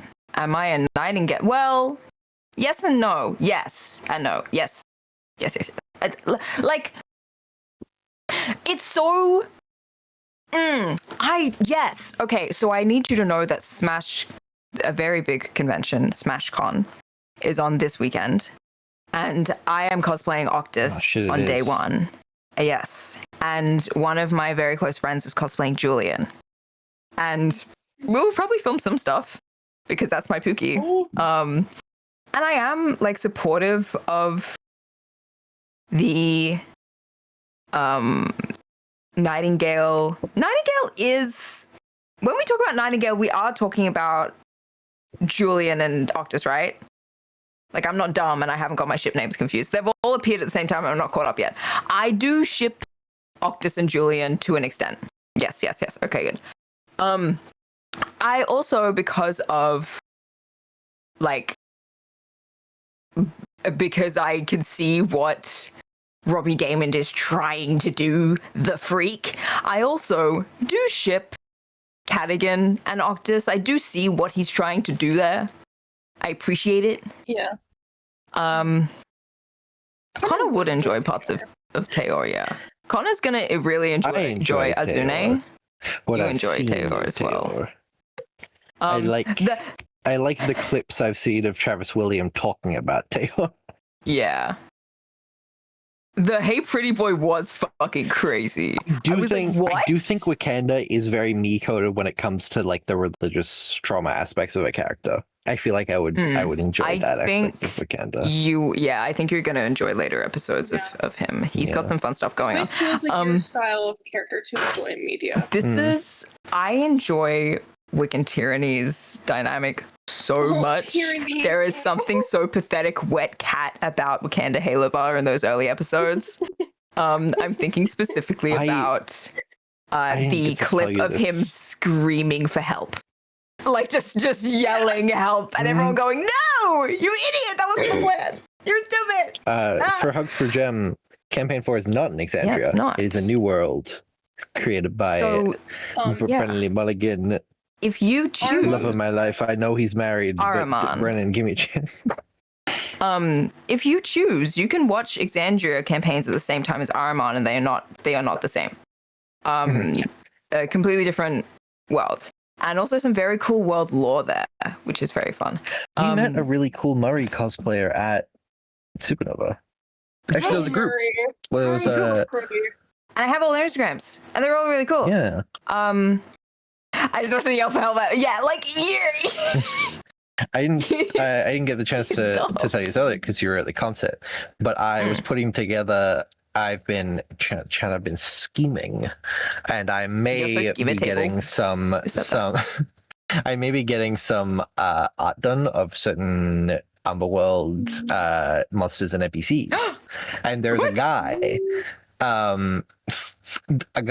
that is not from any but from a potential upcoming thing. And in terms of the character references that I put in the document to send to this person, there's a bunch of references of Octus, because I was like, I don't know whatever vibe he's got going on. Yeah, no, I really like when they had the fireside chat. Okay, this is a deep cut. They had the fireside chat episode with Alexander Ward, and Alex was like, yeah, the reference that I gave the artist when they were drawing Octus was Johnny Depp in 1999 Sleepy Hollow. I'm trying to phrase this. And I can't say. I love that. Don't say your things. I know the things. No, but I'm going to text them to you. No, it's different things than what you know. It's different things? Different things. Okay, I'm watching my texts. Where are you? Yeah. Are you like number texting me, or are you Discord texting me? Discord texting. Ooh. Okay, very nice. But yeah, so I'm really enjoying anyway, we begun this as me trying to talk about Julian Davinos, and we have talked about campaign 4. Julian Davinos. Yeah. Hey, Julian. Hey, call me. Hey, I know you have multiple hands. Hey, call me. Are you free on Thursdays? I am also free on Thursdays. Whoa, that's crazy. We could like go out and like watch some live music or something, or like go drinking, because it's the thing that you really seem to enjoy doing. I don't fucking know. Hey. Yeah. That's how I feel about him. I find Julian Davinos so interesting. Actually, can I talk about... They bring his mother into play later down, like in later episodes, and they have a very interesting conversation. And Julian's mother says, oh, send sentries. Send sentries. Send sentries. Send sentries. I heard we were talking about Julian Davino. Holy fuck! Wait! You know who that is? Wait, this is crazy. No, Send but sentries. I like their name and how it sounds. Send sentries. I need you to know it is so rare that you were in a Discord call with me and you know what I'm talking about, and I'm so happy about that because it means I get to autistic dump on you. So let me pull up a bad news. The good news is I only have, well, actually, the good news is I'm here. The bad news is I have 30 seconds because I'm waiting for my Pookie to leave the place. I got my wedding day today, and congrats. Yippee. Oh my god! I have 30 seconds before I'm gonna get grabbed by the neck for joining call in the middle of our hangout. But you know how it is. It's even apologies. Why am I interrupting the episode? Go ahead and please continue. I would love to know about this Julian Davino. I'm gonna drop a photo of Julian Davinos. So Sentries, do you know who Matthew Mercer is? No. Okay, so do you know JoJo's Bizarre Adventure? Mark Mercer. No. Oh, do you know? Fuck, this is what kind of thing of what does Overwatch? No. Boy, boy, do I love Cassidy voices. I don't think he's called McCree anymore. Cassidy, that's it. Cole Cassidy. Cole Cassidy's voice actor. Very famous man. Has done many, many things. He also, in his spare time, is a very, very big D&D nerd. And usually he's the dungeon master for all of his friends who are also very famous. But for the first time ever, he's playing his own character in a campaign. And his name is Julian Davinos. Ooh, and he I've put a picture of him into the live VC chat, and he is a slutty Italian fighter. I think is the best way to put it. Slutty Italian bisexual fighter. And he's got so much sass, and I love him. And I think about him every day. And he dances around in my brain, and I think about him all the time. And the accent that Matt Mercer does for him our beloved voice actor, is just so crunchy. It's so good. It's so good. Like, it's one of those things where it's like every time they speak, you get like all like it's like so soothing, but you also get very ecstatic. Like, oh my god. Yes, you have worded it properly. Oh god, man, he's so good. And he's a little bitch boy. And in the first episode of the campaign, in the first session of the campaign, he spits on a dead body and gets cursed. Like, he just does stupid shit too. At a funeral, he does awful things. He's terrible. And I love him. I'm just thinking about we're talking about all this. No, you go, sorry. No, you go ahead. You have the stage. Mine's an unrelated tangent. You continue. Oh, I was just gonna say it must be the slutty aspect of it, but you can now continue. Oh yeah, it is. No, I was just thinking. Ben was talking all about like his cosplay plans, these intricate, elaborate D&D cosplays of very well dressed characters and everything. Chet, do you guys want to know what my next D&D based cosplay plan is? I need this to be, before you say this, I need this to be read. To quote how Sherv would say things, me and Julian Davinas make out every night. Even better. You may need to fight. What's your next cosplay thing? I was just thinking at the same time that like Ben has been working hard on Essek and Octa's cosplay. To be fair, I worked real hard on my Caleb cosplay. But the chat, we're gonna get photos back for that soon. If you guys have ever listened to Dimension 20 Fantasy High, my favorite Blorbo, who I am gonna be cosplaying, Gilear Faith, the lunch lad himself. Just midlife crisis, middle-aged elf man, absolutely going through it, is my upcoming guy. I bought elf ears for him. I have a shirt in mind.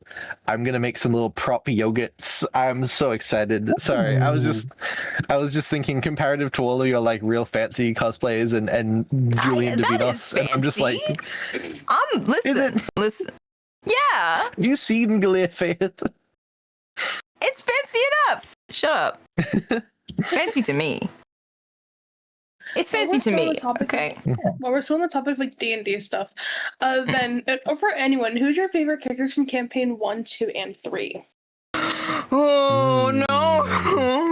See, I know my favorite campaign 1. It has to be Vaxodon because I'm. Oh, Vaxodon, you tragic ass man. Oh my god! Listen. Tragic ass bisexual. Do I get to pick one for each? Yes, one for each. And can I maybe? Fuck. Oh. See, I think my favorite from campaign 2 has to be Jester. I love Jester. Does it have to be a PC? Jester? Can it be an NPC?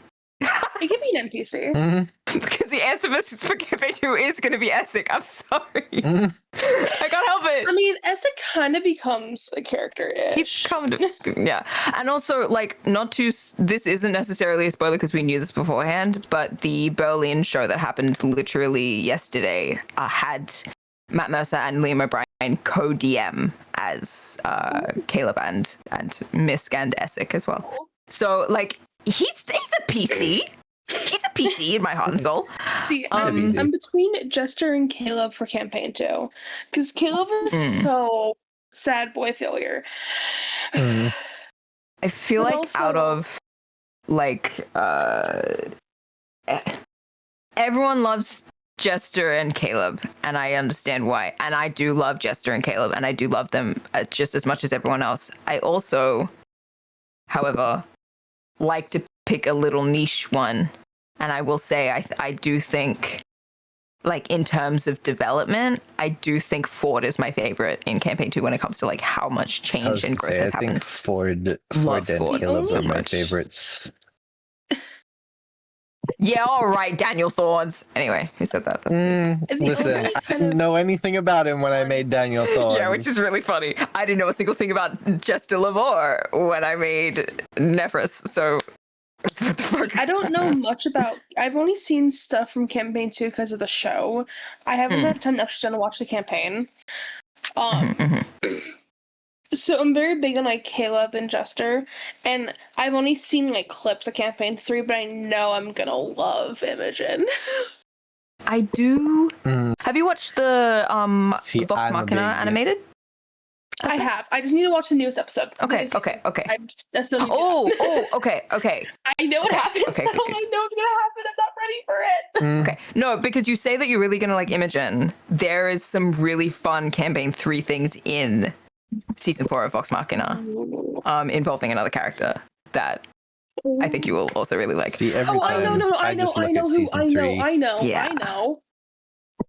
Yeah. I know exactly who you're talking about. I think about my boy Fresh Cut Grass. Oh, FCG. What? Oh my god, I think about FCG. Listen, I don't think I can pick one for campaign 3. Number one, I haven't touched campaign. I'll tell you my favorite campaign It's one. Fresh Cut Grass. I don't Actually, think I Fern can is up pick a there. singular one. I don't think I can pick a singular one for campaign 3 because they go through so many different characters because we have a bit of like character death there, which is known. So I'll talk about it. Campaign 1. I would say Vax. I think it used to be Vax. I think it might be Scanlan. It also might be I'm a Percy enjoyer personally. it might be Keyleth. Like Keyleth.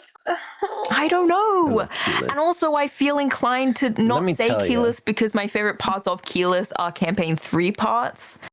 And so I'm like, I don't it feels Let me tell you, as someone who was like early in on Critical Role, right? Like first couple of years it was running, watched campaign 1. The justice in my soul that I feel seeing Keyleth get appreciation in the modern Critical Role fandom. Yeah. Oh my god. Oh my god. The rampant hatred for Keyleth for Rampant years hatred for that Marisha I Ray. had to put up with for Marisha You guys Ray, need to die. most of which was just sexism. Let's be very clear. Yeah. It was. Nearly all of which was just sexism. But was. God, seeing It's- people enjoy Keyleth and seeing people like love Marisha Ray now, I'm like, yes, thank My you. favorite part of This is what we've season been 4 saying. I love is how much they let her say, "The voice of the Tempest has spoken," and cut people off. And I'm like, yeah, this is what I was waiting for. This is what I've been waiting for. I also will say I almost picked Vex because I find the way that Vex changes like mentally over the seasons to be incredibly fulfilling and interesting. They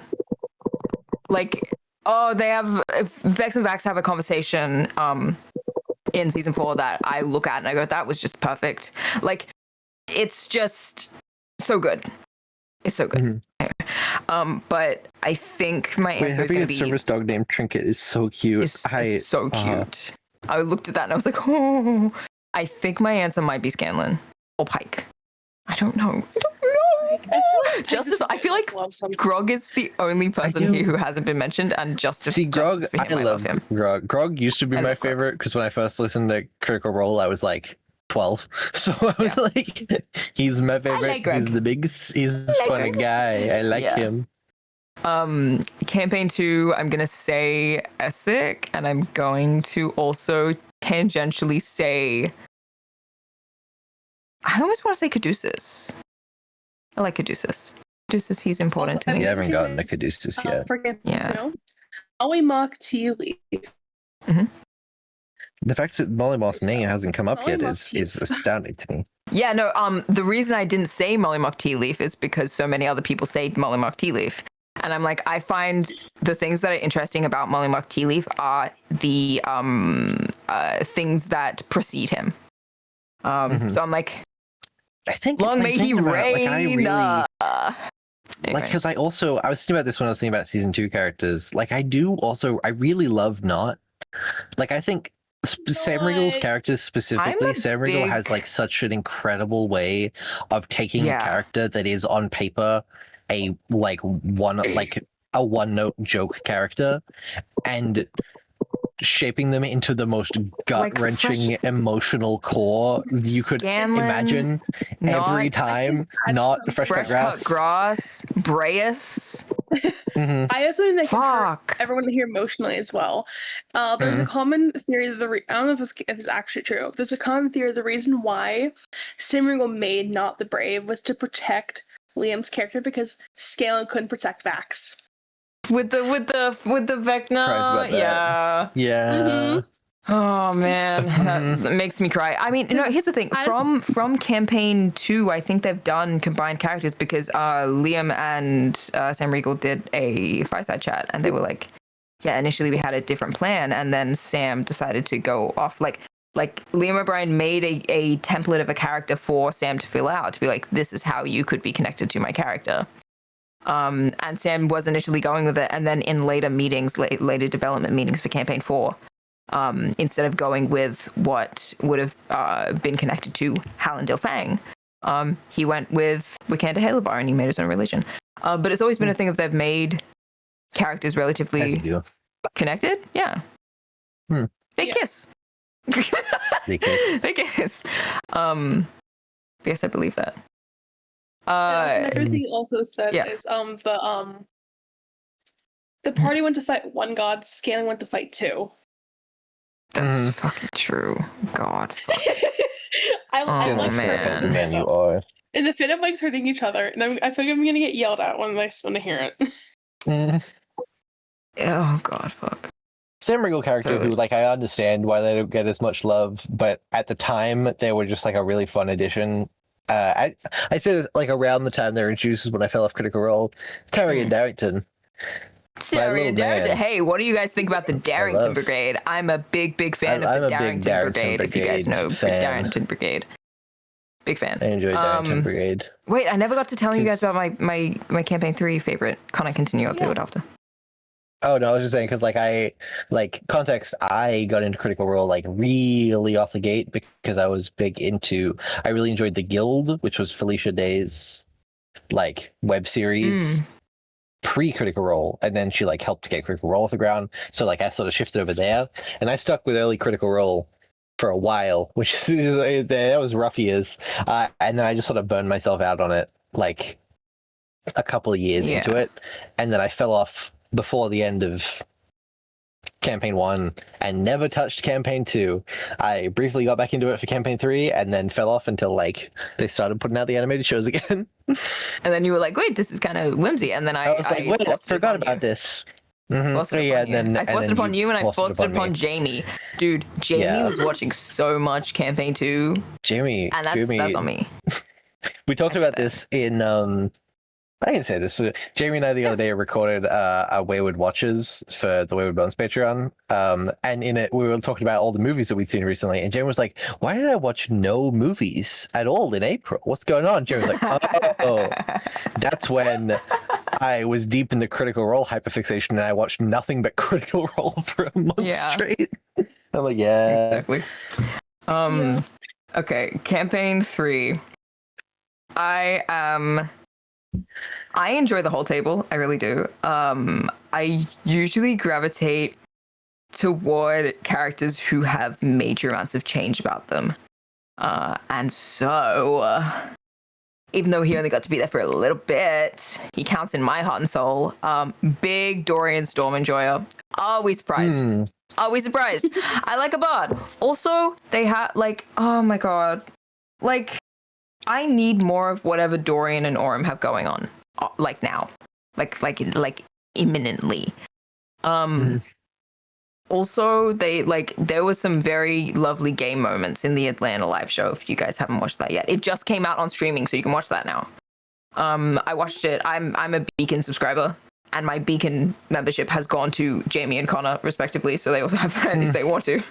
But I catch up with the Beacon. With the live shows immediately. I have my finger on the pulse. Finger on the pulse. Big fan. See, I enjoy Fern, but I also enjoy breathing. So that's, that's... Yeah. Like, everyone enjoys it. Dude, okay. Ashley Johnson and Taliesin Jaffe have their podcast. I love it's also Kids. a video. Weird kids. Yeah. In a recent episode, Ashley had her sister on, and they sat there and they told stories because they were both child actors. And Ashley's the younger one, I believe. Yes, Ashley's the younger one. And the older sister, I think her name's Haley, could be wrong. She told so many stories about all of the crazy things that they did as kids because there was just no like safeguards for like child actors at the time. So they were just doing anything because they were unsupervised. And I very quickly picked up whilst listening to this episode, this is where the tangent leads, that Ashley, when she plays Fern, is low-key just doing an impression of her sister. Like that is the way that she speaks. That's the verbiage, and so it's very obvious that Fern is very easy for her to slip into, and also a very fun character for her. And so, of course, I love Fern because it's very obvious that Ashley Johnson loves playing Fern. I've been reading a lot of Ashton love in the chat. I do love him. They're very cool. I do pick up any character that Taliesin Jaffe makes, and I shake my teeth like a dog toy. One day, listen, I wish Ashton wasn't a rock. Because if Ashton wasn't a rock, I would cosplay them. Because I love any alt punk character. I'm gonna be back. I'm gonna go get some food and maybe go to the bathroom while we're chatting. I leave you all in capable hands, chat. Meow meow meow. This is true. I'm a big enjoyer of any kind of alt, like any kind of alternative cosplay in any way. So obviously, I fucking love whatever the fuck Ashton has going on. I also love, of course, tangentially, I love whatever Octus has going on. One day I want to cosplay Vax. It will be very fun. One day I would love to cosplay maybe Lordna because, oh, fuck. Dude, I love Lordna. I also feel like she's a very close contender for number 2 in the spot of, like, my favorite character in Campaign 3. Also, another favorite character of mine in Campaign 3 that we don't get to see enough of, understandably so. Someone had cancer. It's his fault. He had cancer. What was he gonna do? I'm a big Breas fan. I don't know if the people of the chat know Breas. I know Breas. I know Breas. That man is fine. Give me more of that. I like that one. I think we can also agree all of the characters in the campaigns are so fine. Right. And none of them are ugly. There's not an ugly one. There's not a single ugly character. Yasha. Oh. I'm a lesbian. I love Yasha. Yasha's so pretty. Whoa, man, that's crazy. You love alt characters? Yeah. Bats my eyes at the monochromic Minotaur. You get me. That's exactly what I'm doing, by the way. That's exactly it. There's the clip of, like, I can't remember specifically what Breas says, and then Aurum is like, dude, like Breas hits on Aurum, and then Aurum is like, dude, you're huge, and Breas is like, that's okay. And I'm like, yes, this is what I wanted. This is what I asked for. Yes, God. That's what I wanted. Come on, guys. Oh god. Listen, it's just a little bit more Breas. I feel like I really enjoyed how they incorporated Breas into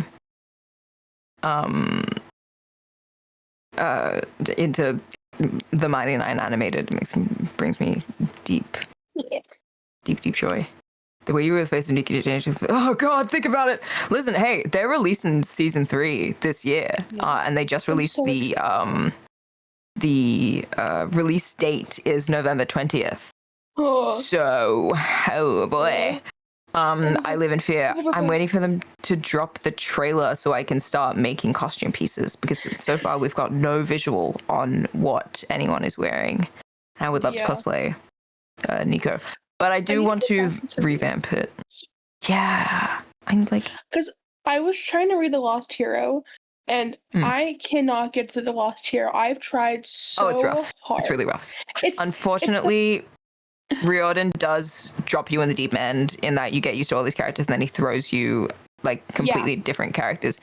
And World Lore that becomes contradictory to an extent until things get resolved. and so it throws you off. I think a lot of my We're issues. speaking nicely about Jason. I love Jason Grace. It's just very hard because Rick Riordan threw us in the deep end with that book. I don't think it's the best written book, I'm going to say. No. I love what's going on. I love what's brought into the game with it. I love the characters. Yeah. I love like how it changes the setting. I do think it was really like it was a rough read for the people who were expecting a Percy book. Yeah.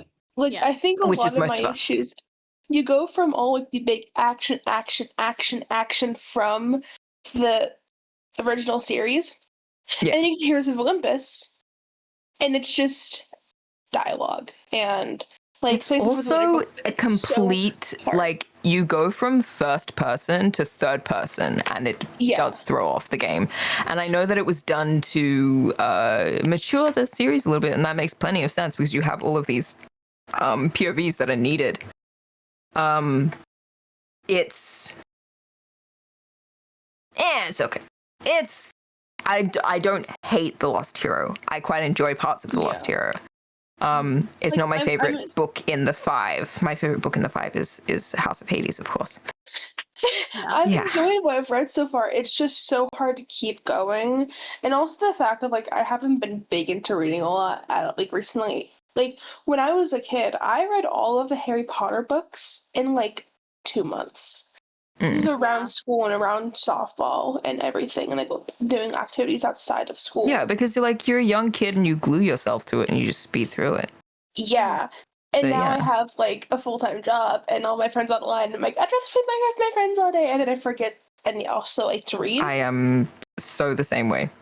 It's the only time I have time to read a book is usually when I am listening to an audiobook, which is usually while I'm working on something else. So it's not my like immediate the thing that I'm immediately paying attention to. Or this is not the truth with at the moment, like during like con season where I'm having to sew a lot, I will often hand sew things that I need to finish on the train.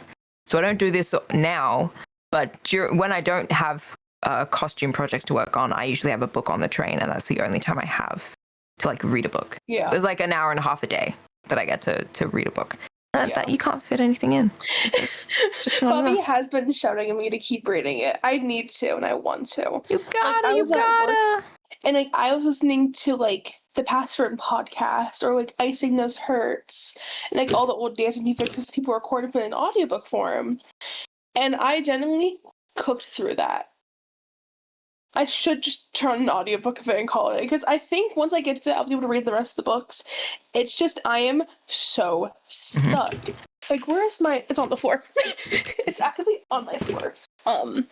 Because I grabbed it the one day to try to get back into it, then I fell asleep. I'm on. I don't know Roman numerals. I'm not that good. XIV. XIV. 11. That's 14. 14. 14. That's pretty good. That's good. Chapter 14, Jason. There's so much more book. The Nico Solo number 1 was very good. Nico Solo number 2 I hadn't finished, and I can't work out if it was my attention span that was bad or if it was not grasping me in the way that it used to. The Percy books I am not qualified to talk about. I feel like I haven't tried to push myself enough to read them. But it does feel like with when I was reading the Percy Jackson, like the first 5 and then the next 10, I sped through them so quickly. But then I got to Trials of Apollo and I immediately slowed down. Like I just kind of like was like, oh, I feel. Yeah. I don't know. It's not grasping me in the same way, but I still want to continue to like the series. And it get like in my brain, I'm like, is that a sign that this is a thing that no longer interests me? Or is it a sign that I need to get my attention span checked? I was like, which one is it? Chronicles. Yeah. Yeah. I think a big part of why a lot of people don't read as much more is because we have all these like TikToks where it's like what's the word? I forget the word. But you like this like instant attention span. No, it's a hit of Dopamine. like dopamine. Like, it's like a dopamine hit with every TikTok. And so now that's such a big popular thing with all these big like quick attention grabbing dopamine hits, it's so hard to get into like more media, like reading or sometimes writing and all this other stuff, because you just want that big dopamine hit. Yeah. And that's the one bad thing about TikTok, because TikTok was really good for cosplay and stuff, and then now there's all these like Reddit stories. We've ruined our attention spans. What are we to do? Get off TikTok. Get off The answer TikTok. here is get off TikTok. Goodbye, Sunset Treats. I've been off TikTok recently, actually. It's been making me feel bad. I just realized we haven't had a little pinned thing with our pronouns, and I should we haven't had do that all night. Yeah. It's okay. Let me put one in. Hi, We forget to everyone. do I'm that back. sometimes. I'm sorry that I sound so far away. I have to sit very far away from my desk because there's a little man who can smell my pasta. Oh and my he's trying god, to get to is it. he trying to get up in there? He wants you so bad. No, when I was My meeting bad. earlier when I haven't trudging, I made lunch. We didn't have bread I like, so I used tortilla shells and made PB&J on a tortilla shell, and I got back. Oh, okay, it's pretty good. It's pretty good. I think I just need to get off TikTok or like set like a time limit for TikTok and actually do other stuff, because I'll just doom scroll all night and I won't go to bed. On top of the fact I'm an insomniac. It's the same thing. I just doom scroll. Hold on, there we go. That's really janky, but ta-dang. Ta-da! I feel that though. I've also been trying to fix my attention span. Like it's not the worst, and like I still read a lot, but I was definitely falling off reading through it for a while there. I am like lucky enough that I do a lot of driving for work and things, so I'm just sort of in the car and I can throw on an audiobook and that helps. Big Project fan Hail Mary has of. helped my attention span. Oh, Project Hail Mary. Big fan of. See, I think my attention span is ruined, and then I realized I watched all of Goblin Hour, so I think it's fine. Yeah. Goblin Hour went so quick. I think at work during it's. Goblin Hour. I know.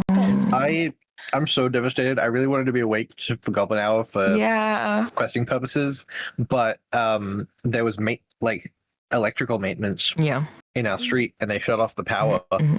So, and I slept through. My alarms didn't go off because my phone died because there was no power, and I slept right through Goblin Hour.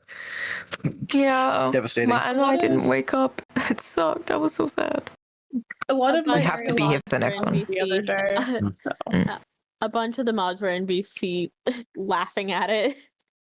I was so patient. Here's the thing though, chat, the VOD, we need to work out how we can access that because there is so much I'm sure VOD. what this section of the VOD will be. Yeah, we might I'm need sure to the Goblin Hour will be clipped and uploaded separately as a VOD. It will be. We've just got to grab that footage because there's just been a lot of footage recently, so it'll be all good. Biting my Another microphone. thing I think What are you doing? Go through whatever VODs they have downloaded on like their YouTube. Go through and delete those. That way, there's more VOD storage space. Perhaps, yeah. But there's going to be a whole. It was recorded, but it's a thing of like we need to get the recording, and Shub's running out of space. So yeah. Like the recording exists. We'll get there. It's fine. But no. God, I'm fucking. It's 4 a.m. I feel like I had things that I feel like I should have gone to bed. Whether. I was gonna go to bed early tonight. I was gonna do shit. I got lore in like 5 hours. So EP. Oh. Yeah. Yeah, I'm a little. To their alarm. They woke up and then they for went back about to bed. 5 minutes and then went back. Yeah. So we've just been entertaining. Extended broadcast. We might. What time is it there? 11. 11 a.m. We might need to check in with Haley and be like, hey. Hey, because I'm pretty Yay, sure partner's what they've awesome. done. I think what they've done is like turn their alarm off. Yeah. Yeah, they woke up to their alarm and they turned it off. They turned it off. They're Mhm. yeah, They went- so they're just gonna They were sleep. in sleep. chat for a second and then they fell They back. were, yeah. They had, I think they had 2 alarms because they were in chat for a moment, and then they also later, like, I saw their phone light up and they tapped it and it went away. And I'm like, oh. See, whenever I have my alarms, first off, my alarm sounds how far we've come because it's really loud and wakes me up. It like shocks me awake. Yeah. It's how far we go. And then I have, so say I work at 8 a.m. I have 3 alarms for if I work at 8, 9, or 10. If I work at 8 a.m., I have a 7, a 7, 10, 7:20. If I work at 9, 8, 8, 10, 8:20. Work at 10, 9, 9, 10, 9:20. For Modcast, I have added a 7:30 alarm. I did not set it last night. I Game was up till remove? 4 a.m. Sure, Am I crazy? Sure way. I'm guessing that's hey calling. I was gonna say, yeah. Do we? I was like, who do we contact to be like, can you? That's so funny. I was gonna be like, there's a Haley out there we can talk to. Mhm. Good morning. Rise, Good morning. rise, rise, Rise, rise. Where's your anger? Where's your rage? Where's your anger? Where's your rage? Do you want to rage? Mhm. Become a barbarian. Hold on. Oh, dipshit. You don't get my pasta. Oh, this is really you little. Sorry. What's he going Sorry. for? My ravioli. He almost fell off the desk because he's trying to reach over for it. Ravioli. It's in his pocket. There we go. Nobody knows what Now I'm when talking Sherb about. wakes up, they've got a fun new title. Sorry. So you're standing next to the-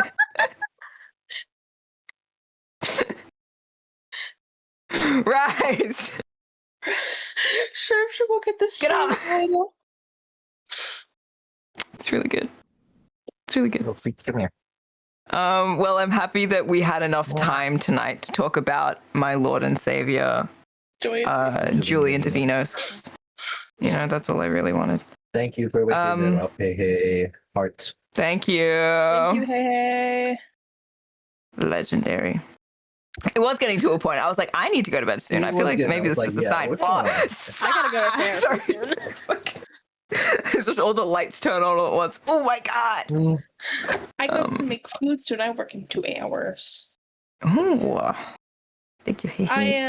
I'm big work. I work like 4 or 5 days. Typically 5. Hello. Rise. Good morning. Rise. Where's your anger? Where's your rage? Hi, chat. Hi. Good morning. I am very silly because when I sleep in my room, right? When I sleep in my room, I have that like blackout curtain behind me. Yes. And I have no way of knowing when the sun comes up. So when my alarm goes off, I look and I'm like, oh yes, it is completely dark. It must be like 2 a.m. And then I lay back down. And it's actually like 10 a.m. and it's bright outside. Yeah. And I have no way to It's know. okay. This is understandable. That's what we assumed. We were Ever like, so slightly so you get the sunlight. Yup. Yup. yeah, we were like, we're gonna let you sleep because I think someone said that you went to bed late, and I was like, Yeah, we're you gonna went to let bed you really sleep late. like an So extra like little a bit. did show, notably but it was go to getting like a bed, little like- late. Yeah. Yeah. Yeah, so we're like, you can sleep. It's okay. No one's gonna die. Yeah, you missed not much. We talked about concerts and Julian Davinos in your absence. So much D&D. Oh god, the gifting begins! Oh my goodness. No. Well, Good morning. thank you, Whispering and the Lord Yeah, Keeper. good morning. Whisper Thank you, your Whispering in Lord call. Keeper. I know. One ding. It was getting too close to 200 hours. Whisper had to I bring know, it back you up. might drop 200 today.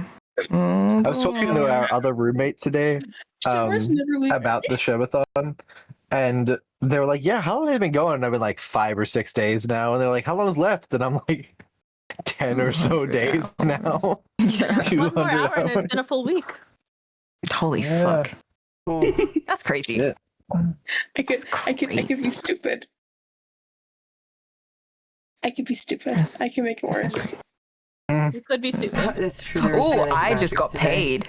which is There are dangerous. 7 who are eligible. No, you can't. Hey, you can't drop Sherbet. the subs. You can't do this. You need to save money. I got paid We need today. Flash threat. Okay, Contrastly. so Uh-oh. Contrastly. Uh-oh. Uh-oh. Uh-oh. What do you mean, contrastly? Don't. too late. Too late. I won't. Alternatively, have you considered not? Oh, by the way, why are you yellow? When did you become yellow? I got purple too. You're purple Yeah, too. yesterday Why? was- When was did this heard that, happen? There was a deal. Why are you blue? For fun. 2 days ago? When did that happen? I look away from stream for 2 yesterday. days, and you're a 2 different days ago? color, and Not you're also yesterday, but green. The day before. Okay, you were also green and bold, and I missed green and bold. I can't believe I missed green and bold. I'm so mad we missed Goblin. Goblin again. Goblin heart emoji. Please we- bring back Is Goblin there a at a time chance in that which I could Connor and meet I will Goblin? both be awake. Yeah, I There's want to meet Goblin Hour Goblin. 2. Goblin Hour There's 2. Goblin Hour 2. Goblin I Hour can't 2 wait. is a sub I goal we've have already to be hit. there for Goblin Hour 2. And Sherbet 56, what is Mega Goblin Hour? Can you expand on that? What is how does Mega Goblin Hour differ from How Goblin does- Hour 1 and 2? We Expand. haven't hit that one yet. We Expound. haven't. Okay, we haven't hit it. We'll become that goblin when we get there. We'll cross that goblin when we get to it. Yeah. Get your paw out of the Okay. candle. Sorry. Sorry. It's a cat. He woke up when I got food. He's being a menace. Well, he It's smelled fine, the because fact that you Mudcast had is food over. that is obviously for Why him. are we No, gifting? guys, It's no. 11 a.m. Free them. Free my streamer, guys. They're gonna Free be here will. forever. Yes, it's called the 4Ever Sherbathon for a reason. Yeah, I know. I feel like because there's a okay, hear me out, chat. Because there's a 4 in the name, I feel like we should stop at 4,000. Like we can stop there. We're good. Okay.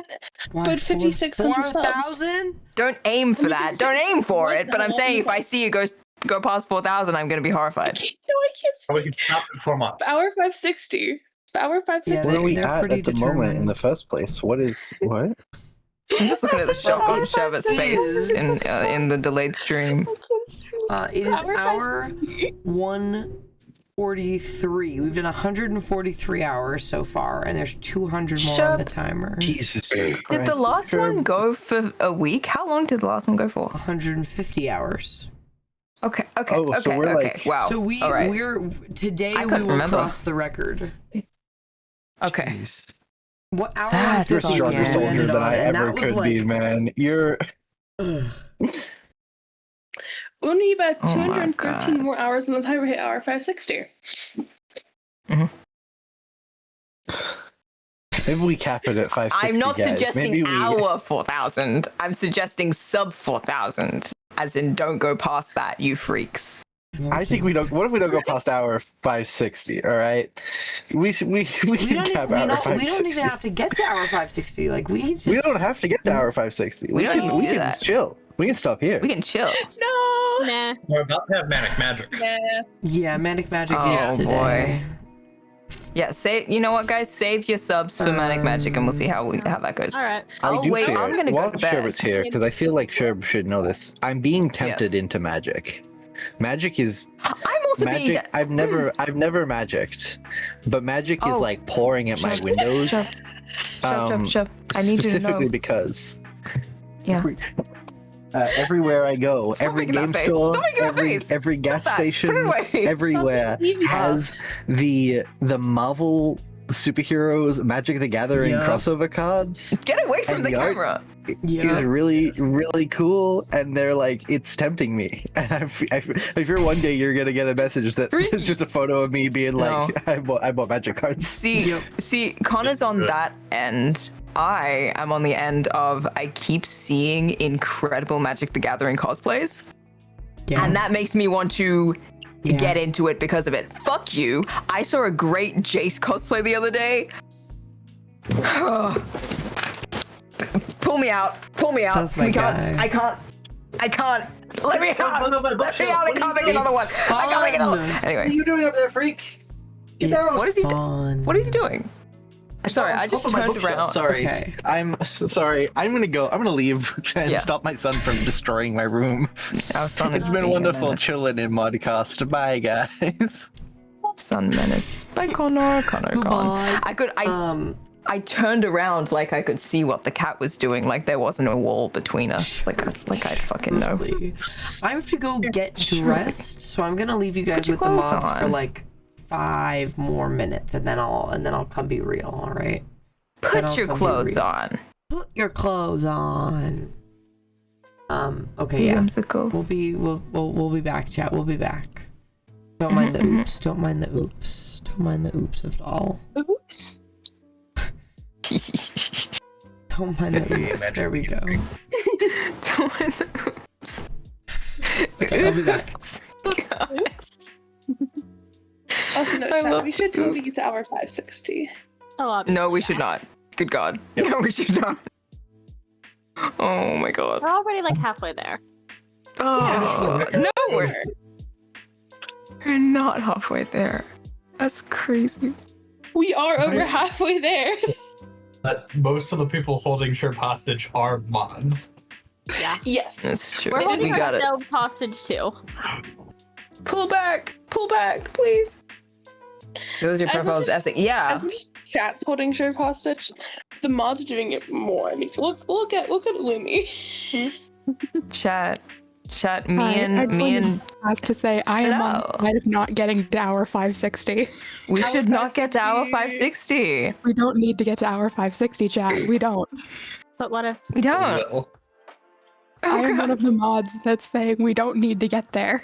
We don't need to. We It's don't okay, need guys. to, but we should. We've made Sherba Quick 56 is going to be the richest person I know at the end of this. Stop. oh, what if? God, have you seen what's happened the last 7 days? What would happen if we got to hour 560? Whisper no. Whisper yes. Whisper no. For the person who asked, tomorrow, and I'm getting merch. stop. To the person who asked, yeah, it's Essek and Jamie has a matching Molly Mock one. Yeah. Anyway, sorry, continue. We don't need to get to that. We can We stop. We don't. It's fine. No. And see, Oh my God. I get paid tomorrow. I'm getting merch tomorrow. Aspen. I got paid today. I need to. Bestie, you don't need That's to. That's because I want the 4Ever Sherbathon Okay, merch. that makes I do sense. I'm getting the Sherbathon merch. I'm not going for any of the funky character stuff yet. That's next paycheck. God. Like one after. Crazy But that may not shit. be on the Sherbathon. Hold. Yeah, I me do do kind of math. want the Forever Sherbathon. Let me look at this merch actually. Have we got a tank top? Have we got a link to the merch? Sorry to interrupt. Hold on. Throw that in the chat and I'll have a look. I actually haven't had time late. There's a command for this. There is a Isn't command there? for this. Thank you, Beth. There's your merch. Okay. Thank you. yeah. I know my commands. The Forever Sherbathon merch is only available while the timer is running. Yeah. Oh, this was so We've only got cute. 200 more hours. Oh no. So I'd seen the art previews for this, but I hadn't actually seen the merch yet. Big fan of the hoodie actually. That's really cute.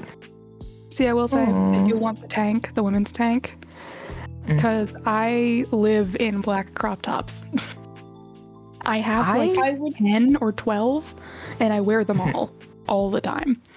I live in the tank, like the mask tank. I live in that. That's my go-to. Usually a little bit slimmer, but damn. No, God, I would wear that's that. away from me. Get I am also unemployed. Yeah. See, I would get the tank, but it's not in a big enough size, so I cannot. Unfortunate. But I am getting a t-shirt instead. $44. I'm trying to hold on and not go to bed before Sherbaquake 56 gets back out of principle, because Sherbaquake 56 was not here for me to say goodbye to. I'm so sleepy. I'm so sleepy. I may have modcasted a little too close to the sun. 2 or 3 minutes, Ben. You got this. I got this. Bro better be speeding through getting changed. I'm joking. I jest. Mm-hmm.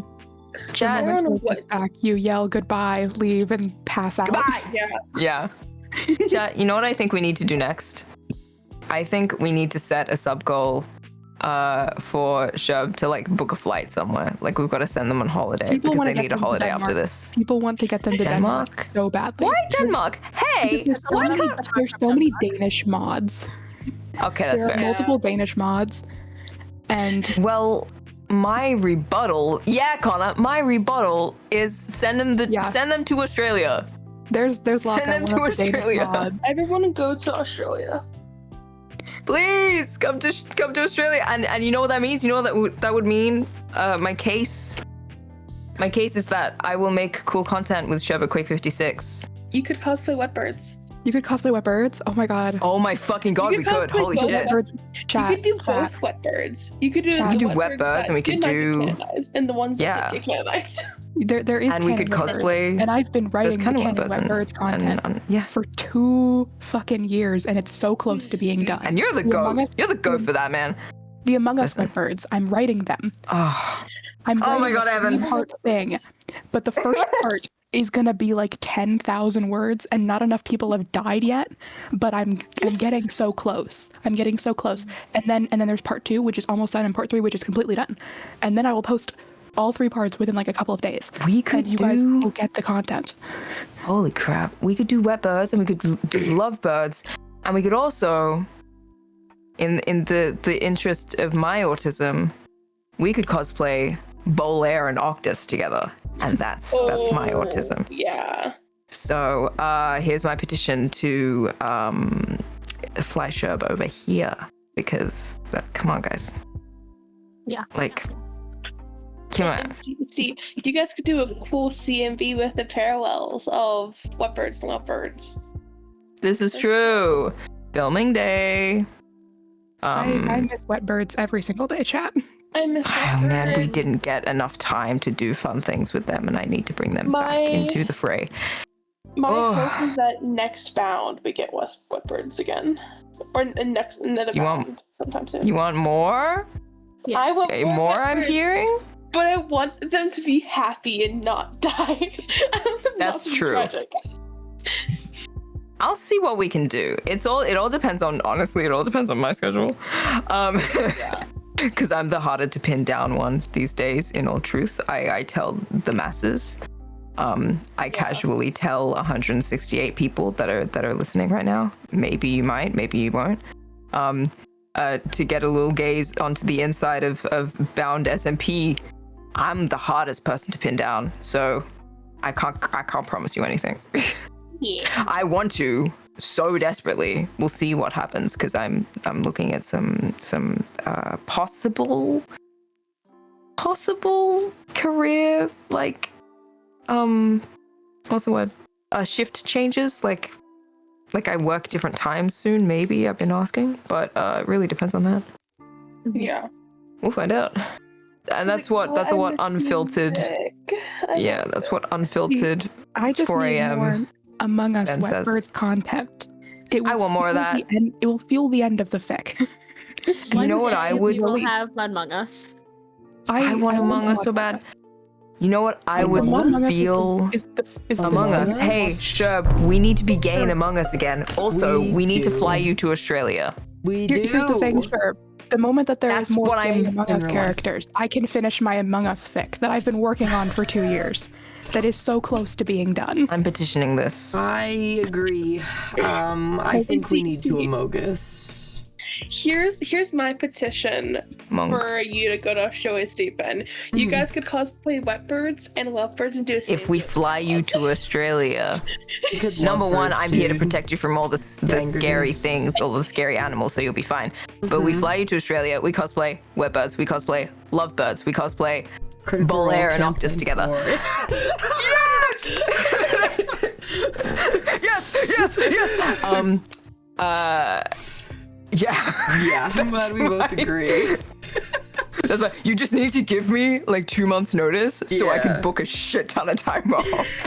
And maybe don't do it this year because I've already used a lot of my time off. But you get the point. It'll happen. Yeah. It should happen. I That's what I see it believe in my in. mind's eye. I do really want to go. Yeah, and we'll get you over here, and it'll be so whimsical and fun. It's true. I It could be fun. But can and in the would meantime, cosplay Molly. I have not committed to such a thing. you would eat that shit up. Hey, we just cover you in purple. would. We've covered you in green already. True. I'm really a big fan of poorly covering myself in green. Poorly covering myself in green really added to it, I think. Oh, but it wouldn't have been as good if it was good covered in green.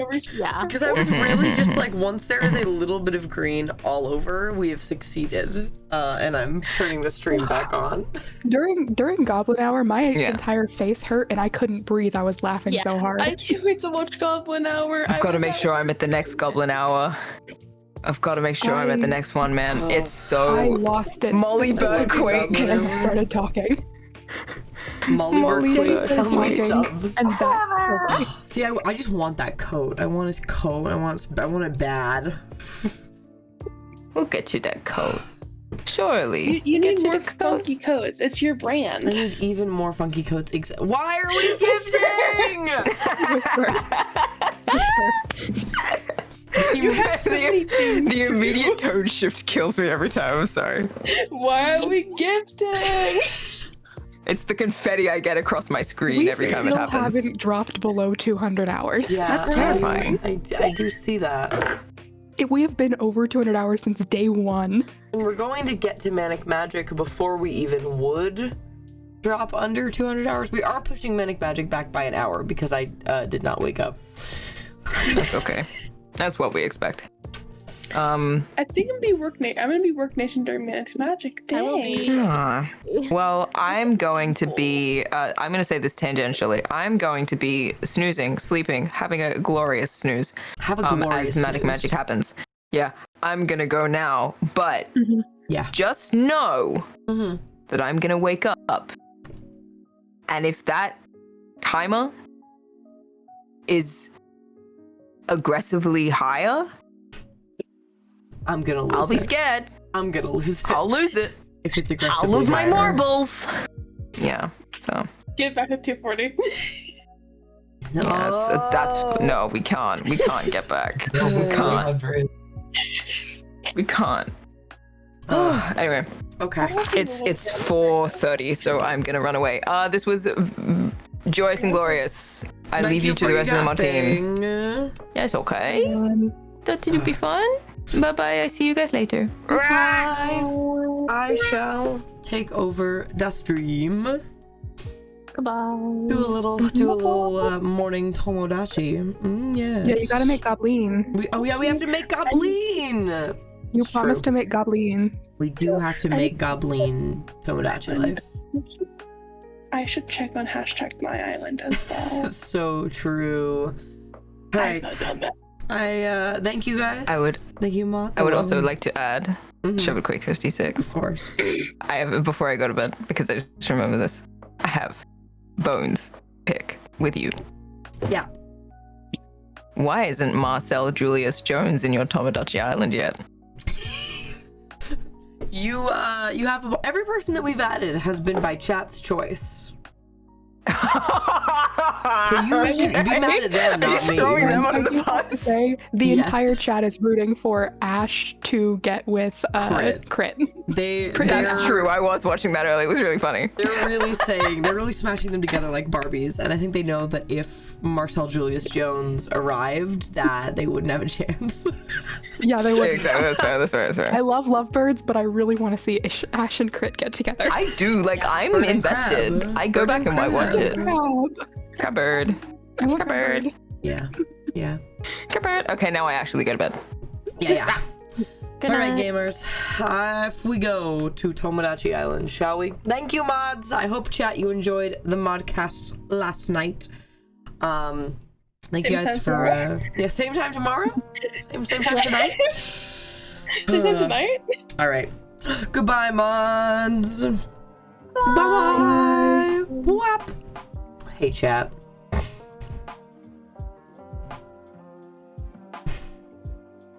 Thank you, Whisper, for the 5 gifted. Let's do a little. Thank you, Whisper, for another 5 gifted. Get this. Thank you, Whisper, for another 5 gifted. Aspen, thank you for 7 gifted.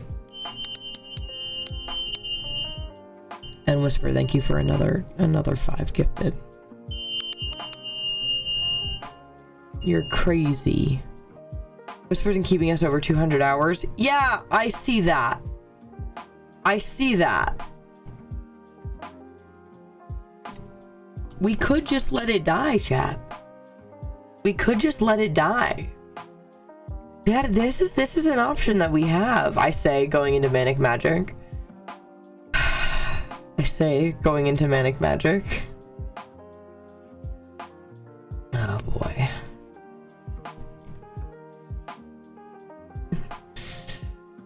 Okay, chat. So, we have a couple things today, chat. We've got a couple things today. Let me just move some things around on my mystical schedule. So, chat, our original plan for today was to do our tattoo. Yes, we got our merchant cafe. Was our original plan, chat, was to get a tattoo today.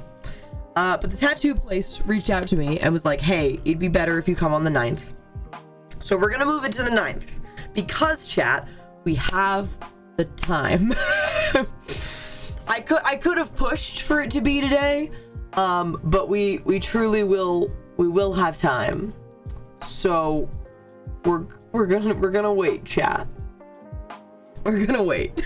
So instead today, chat, I have a different treat for you because we still gotta do something crazy. We still gotta do something big. So one of our headliners today, chat, will be Manic Magic. And the other, chat, is in the Box of Doom. The Box of Doom, chat. You might be thinking, Sherbert, if it's in the Box of Doom, then what are we doing? Well, it's a specific thing in the Box of Doom that I had promised the people. And it's not a one and done. It would take up some time. Oh no, chat, it's not the Doom Drive. It's something better. Something worse. Should we go take a look into our Doom?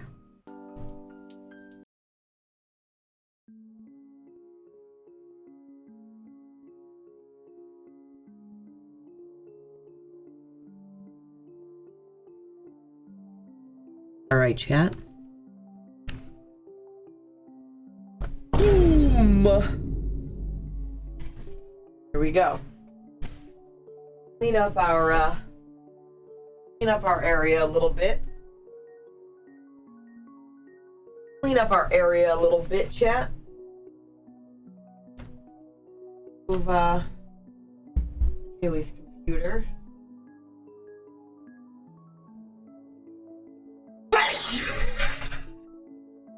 The Doom is a sneeze! No.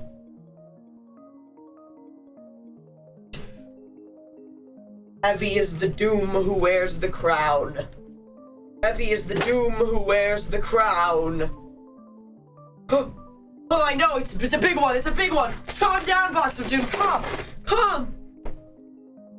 It's okay. Settle. Okay.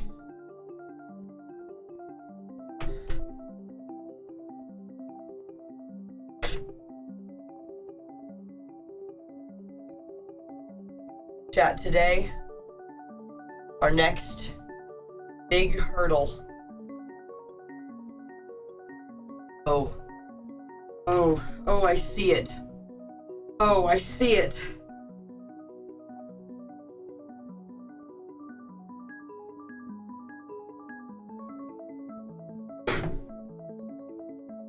On our docket today, straight from the box of doom, today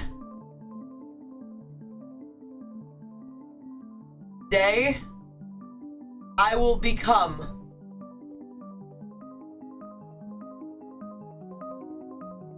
JD Quick.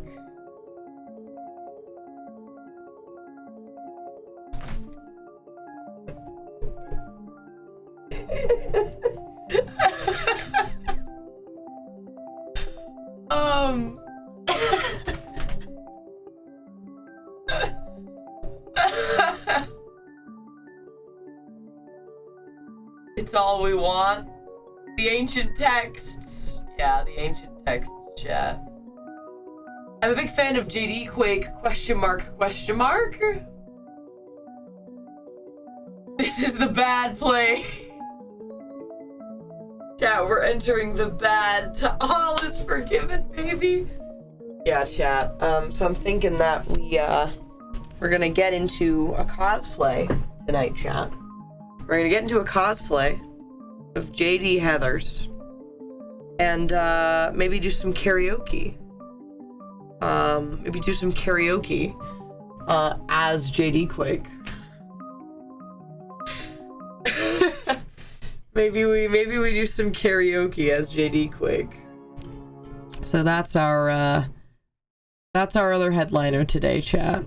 That's our other headliner today. Something I know you want. Something I know you want very dearly. Will this be a canon? Sure. Okay. like, but, it's true. If there's not Slurpees, I'm not interested. Dude, you're right. Slushies when? Dude, we'll do it. We'll get slushies. The way it's not an immediate no, there's always a number. It's the way that I work.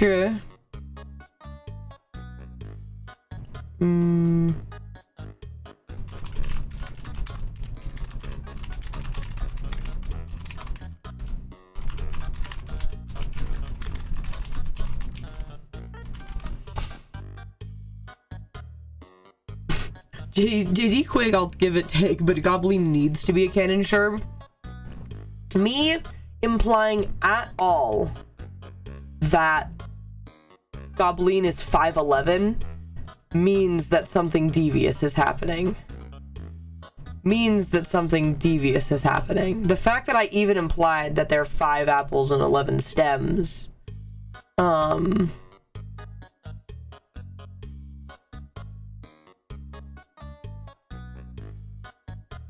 okay. Goblin is 5'11", 5 apples and 11 stems tall. 5 apples and 11 stems tall.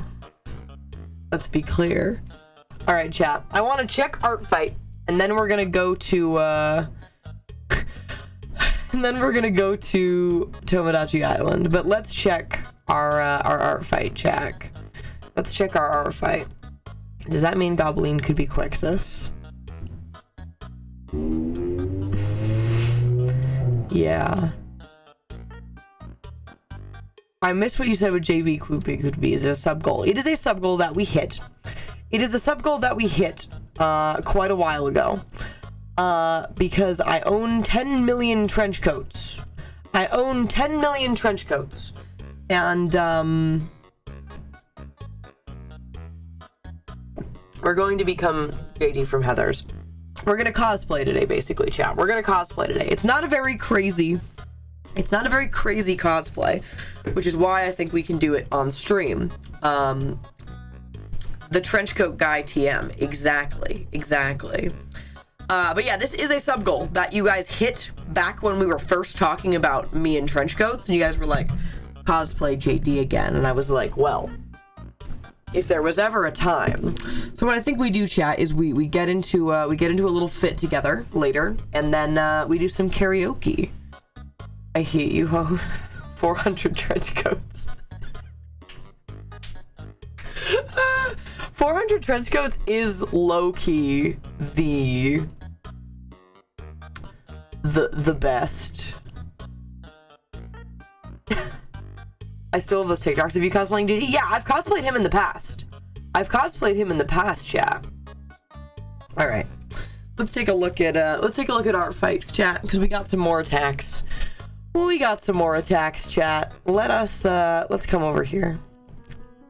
Behold. Oh my gosh, look at that magic. Definitely not a firework. Is my dude. Ah!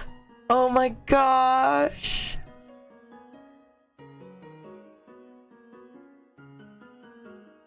He's real. He's real. Oh, you did all the way that the jacket, the way that his like coat flows, and his big pink pants, and his big pink pants. Oh my Shayla, Chat, I'm filled with joys. Chat. Whenever you guys draw my D&T guys, I get filled with unimaginable joy. Oh my gosh. I love him. Oh.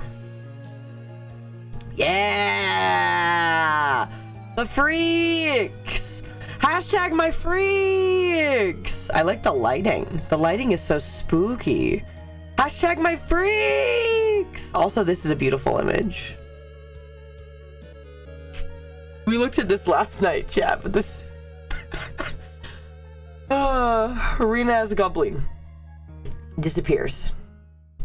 Icarus appears. Oh, it's gonna kill me. This image specifically kinda kills me. You've gotta be kidding me. Oh. It's a masterpiece, chat. It's a masterpiece. Okay. Guys, did you guys know that our fight is so cool? Did you guys know that our fight is so cool? I have too many attacks. I can't do this. I have too many attacks. One day, chat. One day. All right. Shall we go check on Tomodachi Island? Morning Tomodachi, parentheses, adding goblin. Before Manic Magic, chat, we'll probably restart the stream. Yeah, chat, it's my birthday tomorrow. I'm turning 24, chat. Just like how many hours there are in a day.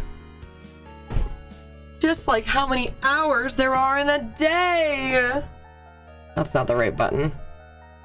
That's the button I was looking for. Rise. Where's your anger? Oh wait, we gotta add merchant Ko-Fi. You're right, we do need to add merchant Ko-Fi. Let me fix this,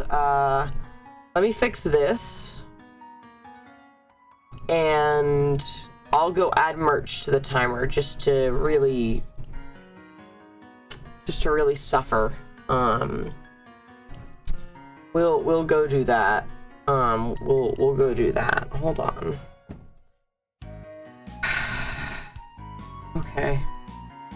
Opening my merch site. Oh no. Oh no. Oh no. Oh no. The merch is gonna kill me.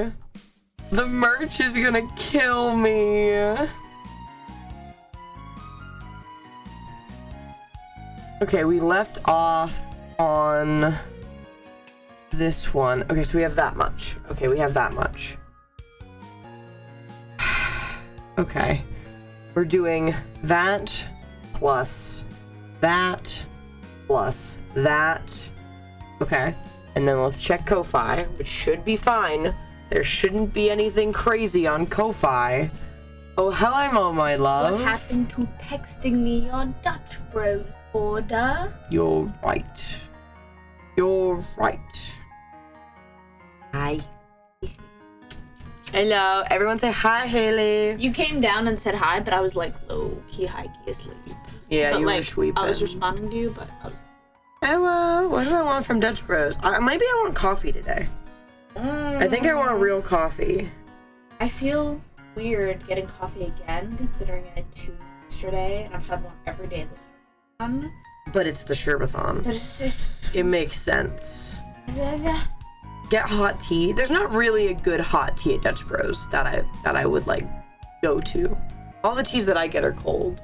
Well, yeah, but that's because you don't try.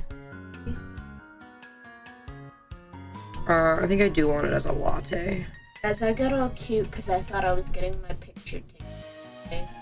And they didn't take my picture. They just took my pee. They just took your pee. They just took my pee. What the heck?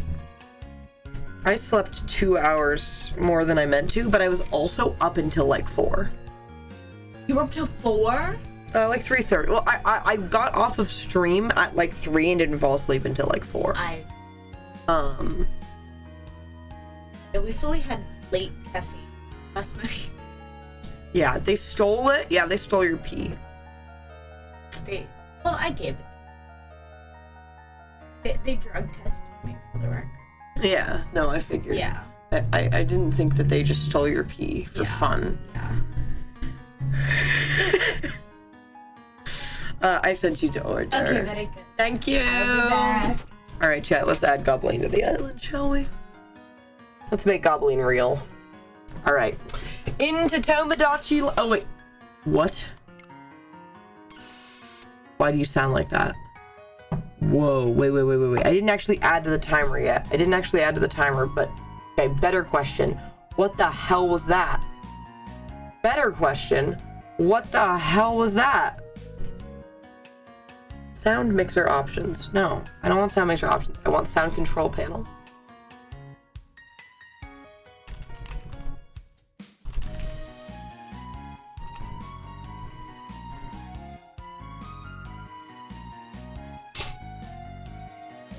Okay. When I go here,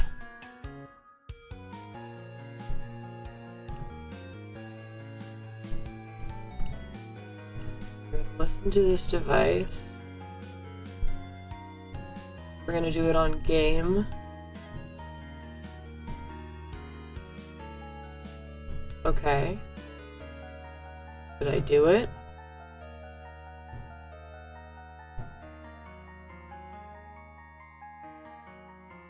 Okay.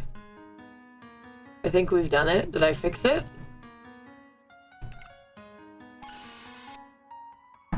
Why? Why? Why doth she sound like that?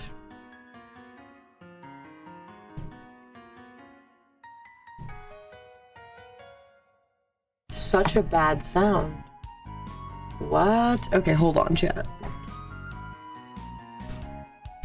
Hold on. Hold on. Let me, I'm gonna try something, chat. We're gonna try something.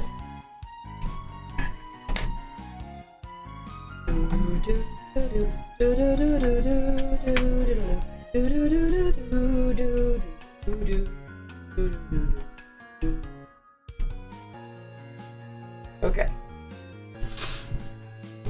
Hoorah. Okay. Troubleshooting live. I know, chat. I know. Okay. So we're leaving off on this name. Oh, right, no, there was another order right now. That's so great. I love that so much. All right, we've got no more time on Ko-Fi. All right, chat. We are adding 1.5 hours. We're adding another hour and a half. We're adding another hour and a half. Trouble shoot you in the face. All right, chat. Pause the gifting. Pause the gifting. We are adding to the timer. We're going up to 2:06. All right, here we go. Boop. Wow, we actually made progress, chat. We actually made progress. This is glorious.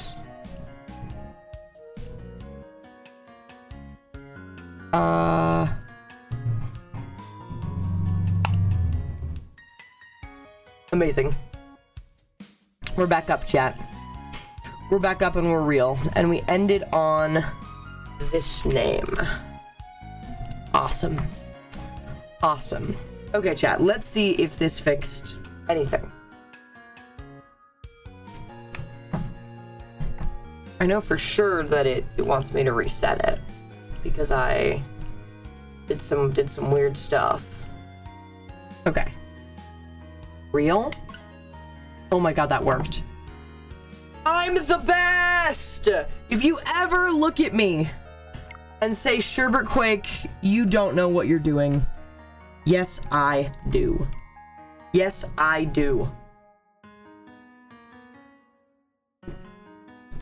That's crazy that I just fixed that. Wow. Okay, chat. Let's make Goblin. Let's make Goblin.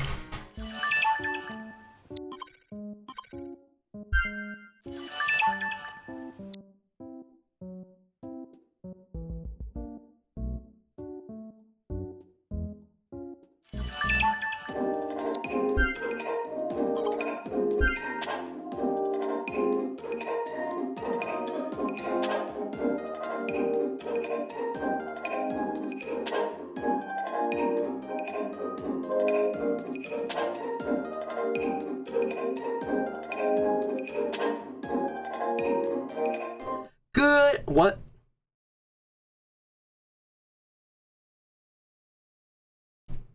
What? What? What? What? What?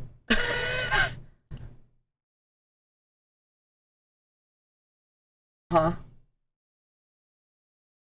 Oh? Oh? Chat, it's tweaking.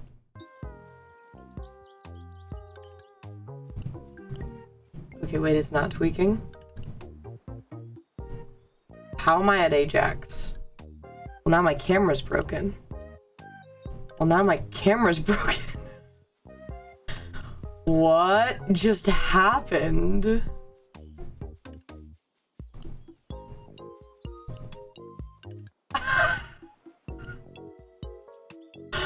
What?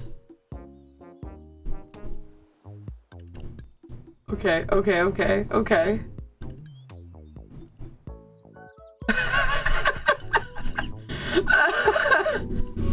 Just give it a second, chat. There we go. Okay. What was that? And now it's dead. Wait, what? Okay, hold on. I understand what it wants. Chat, maybe I restart stream. Maybe we restart stream like right now because I don't. Why is it doing that? We are on like hour 21 of this stream. Okay, chat, let's restart stream. Morning, Tomodachi, Manic Magic. Soon. Smile. The 4Ever Sherbathon. And it is now day 7. Alright, chat.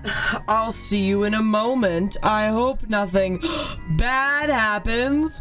What?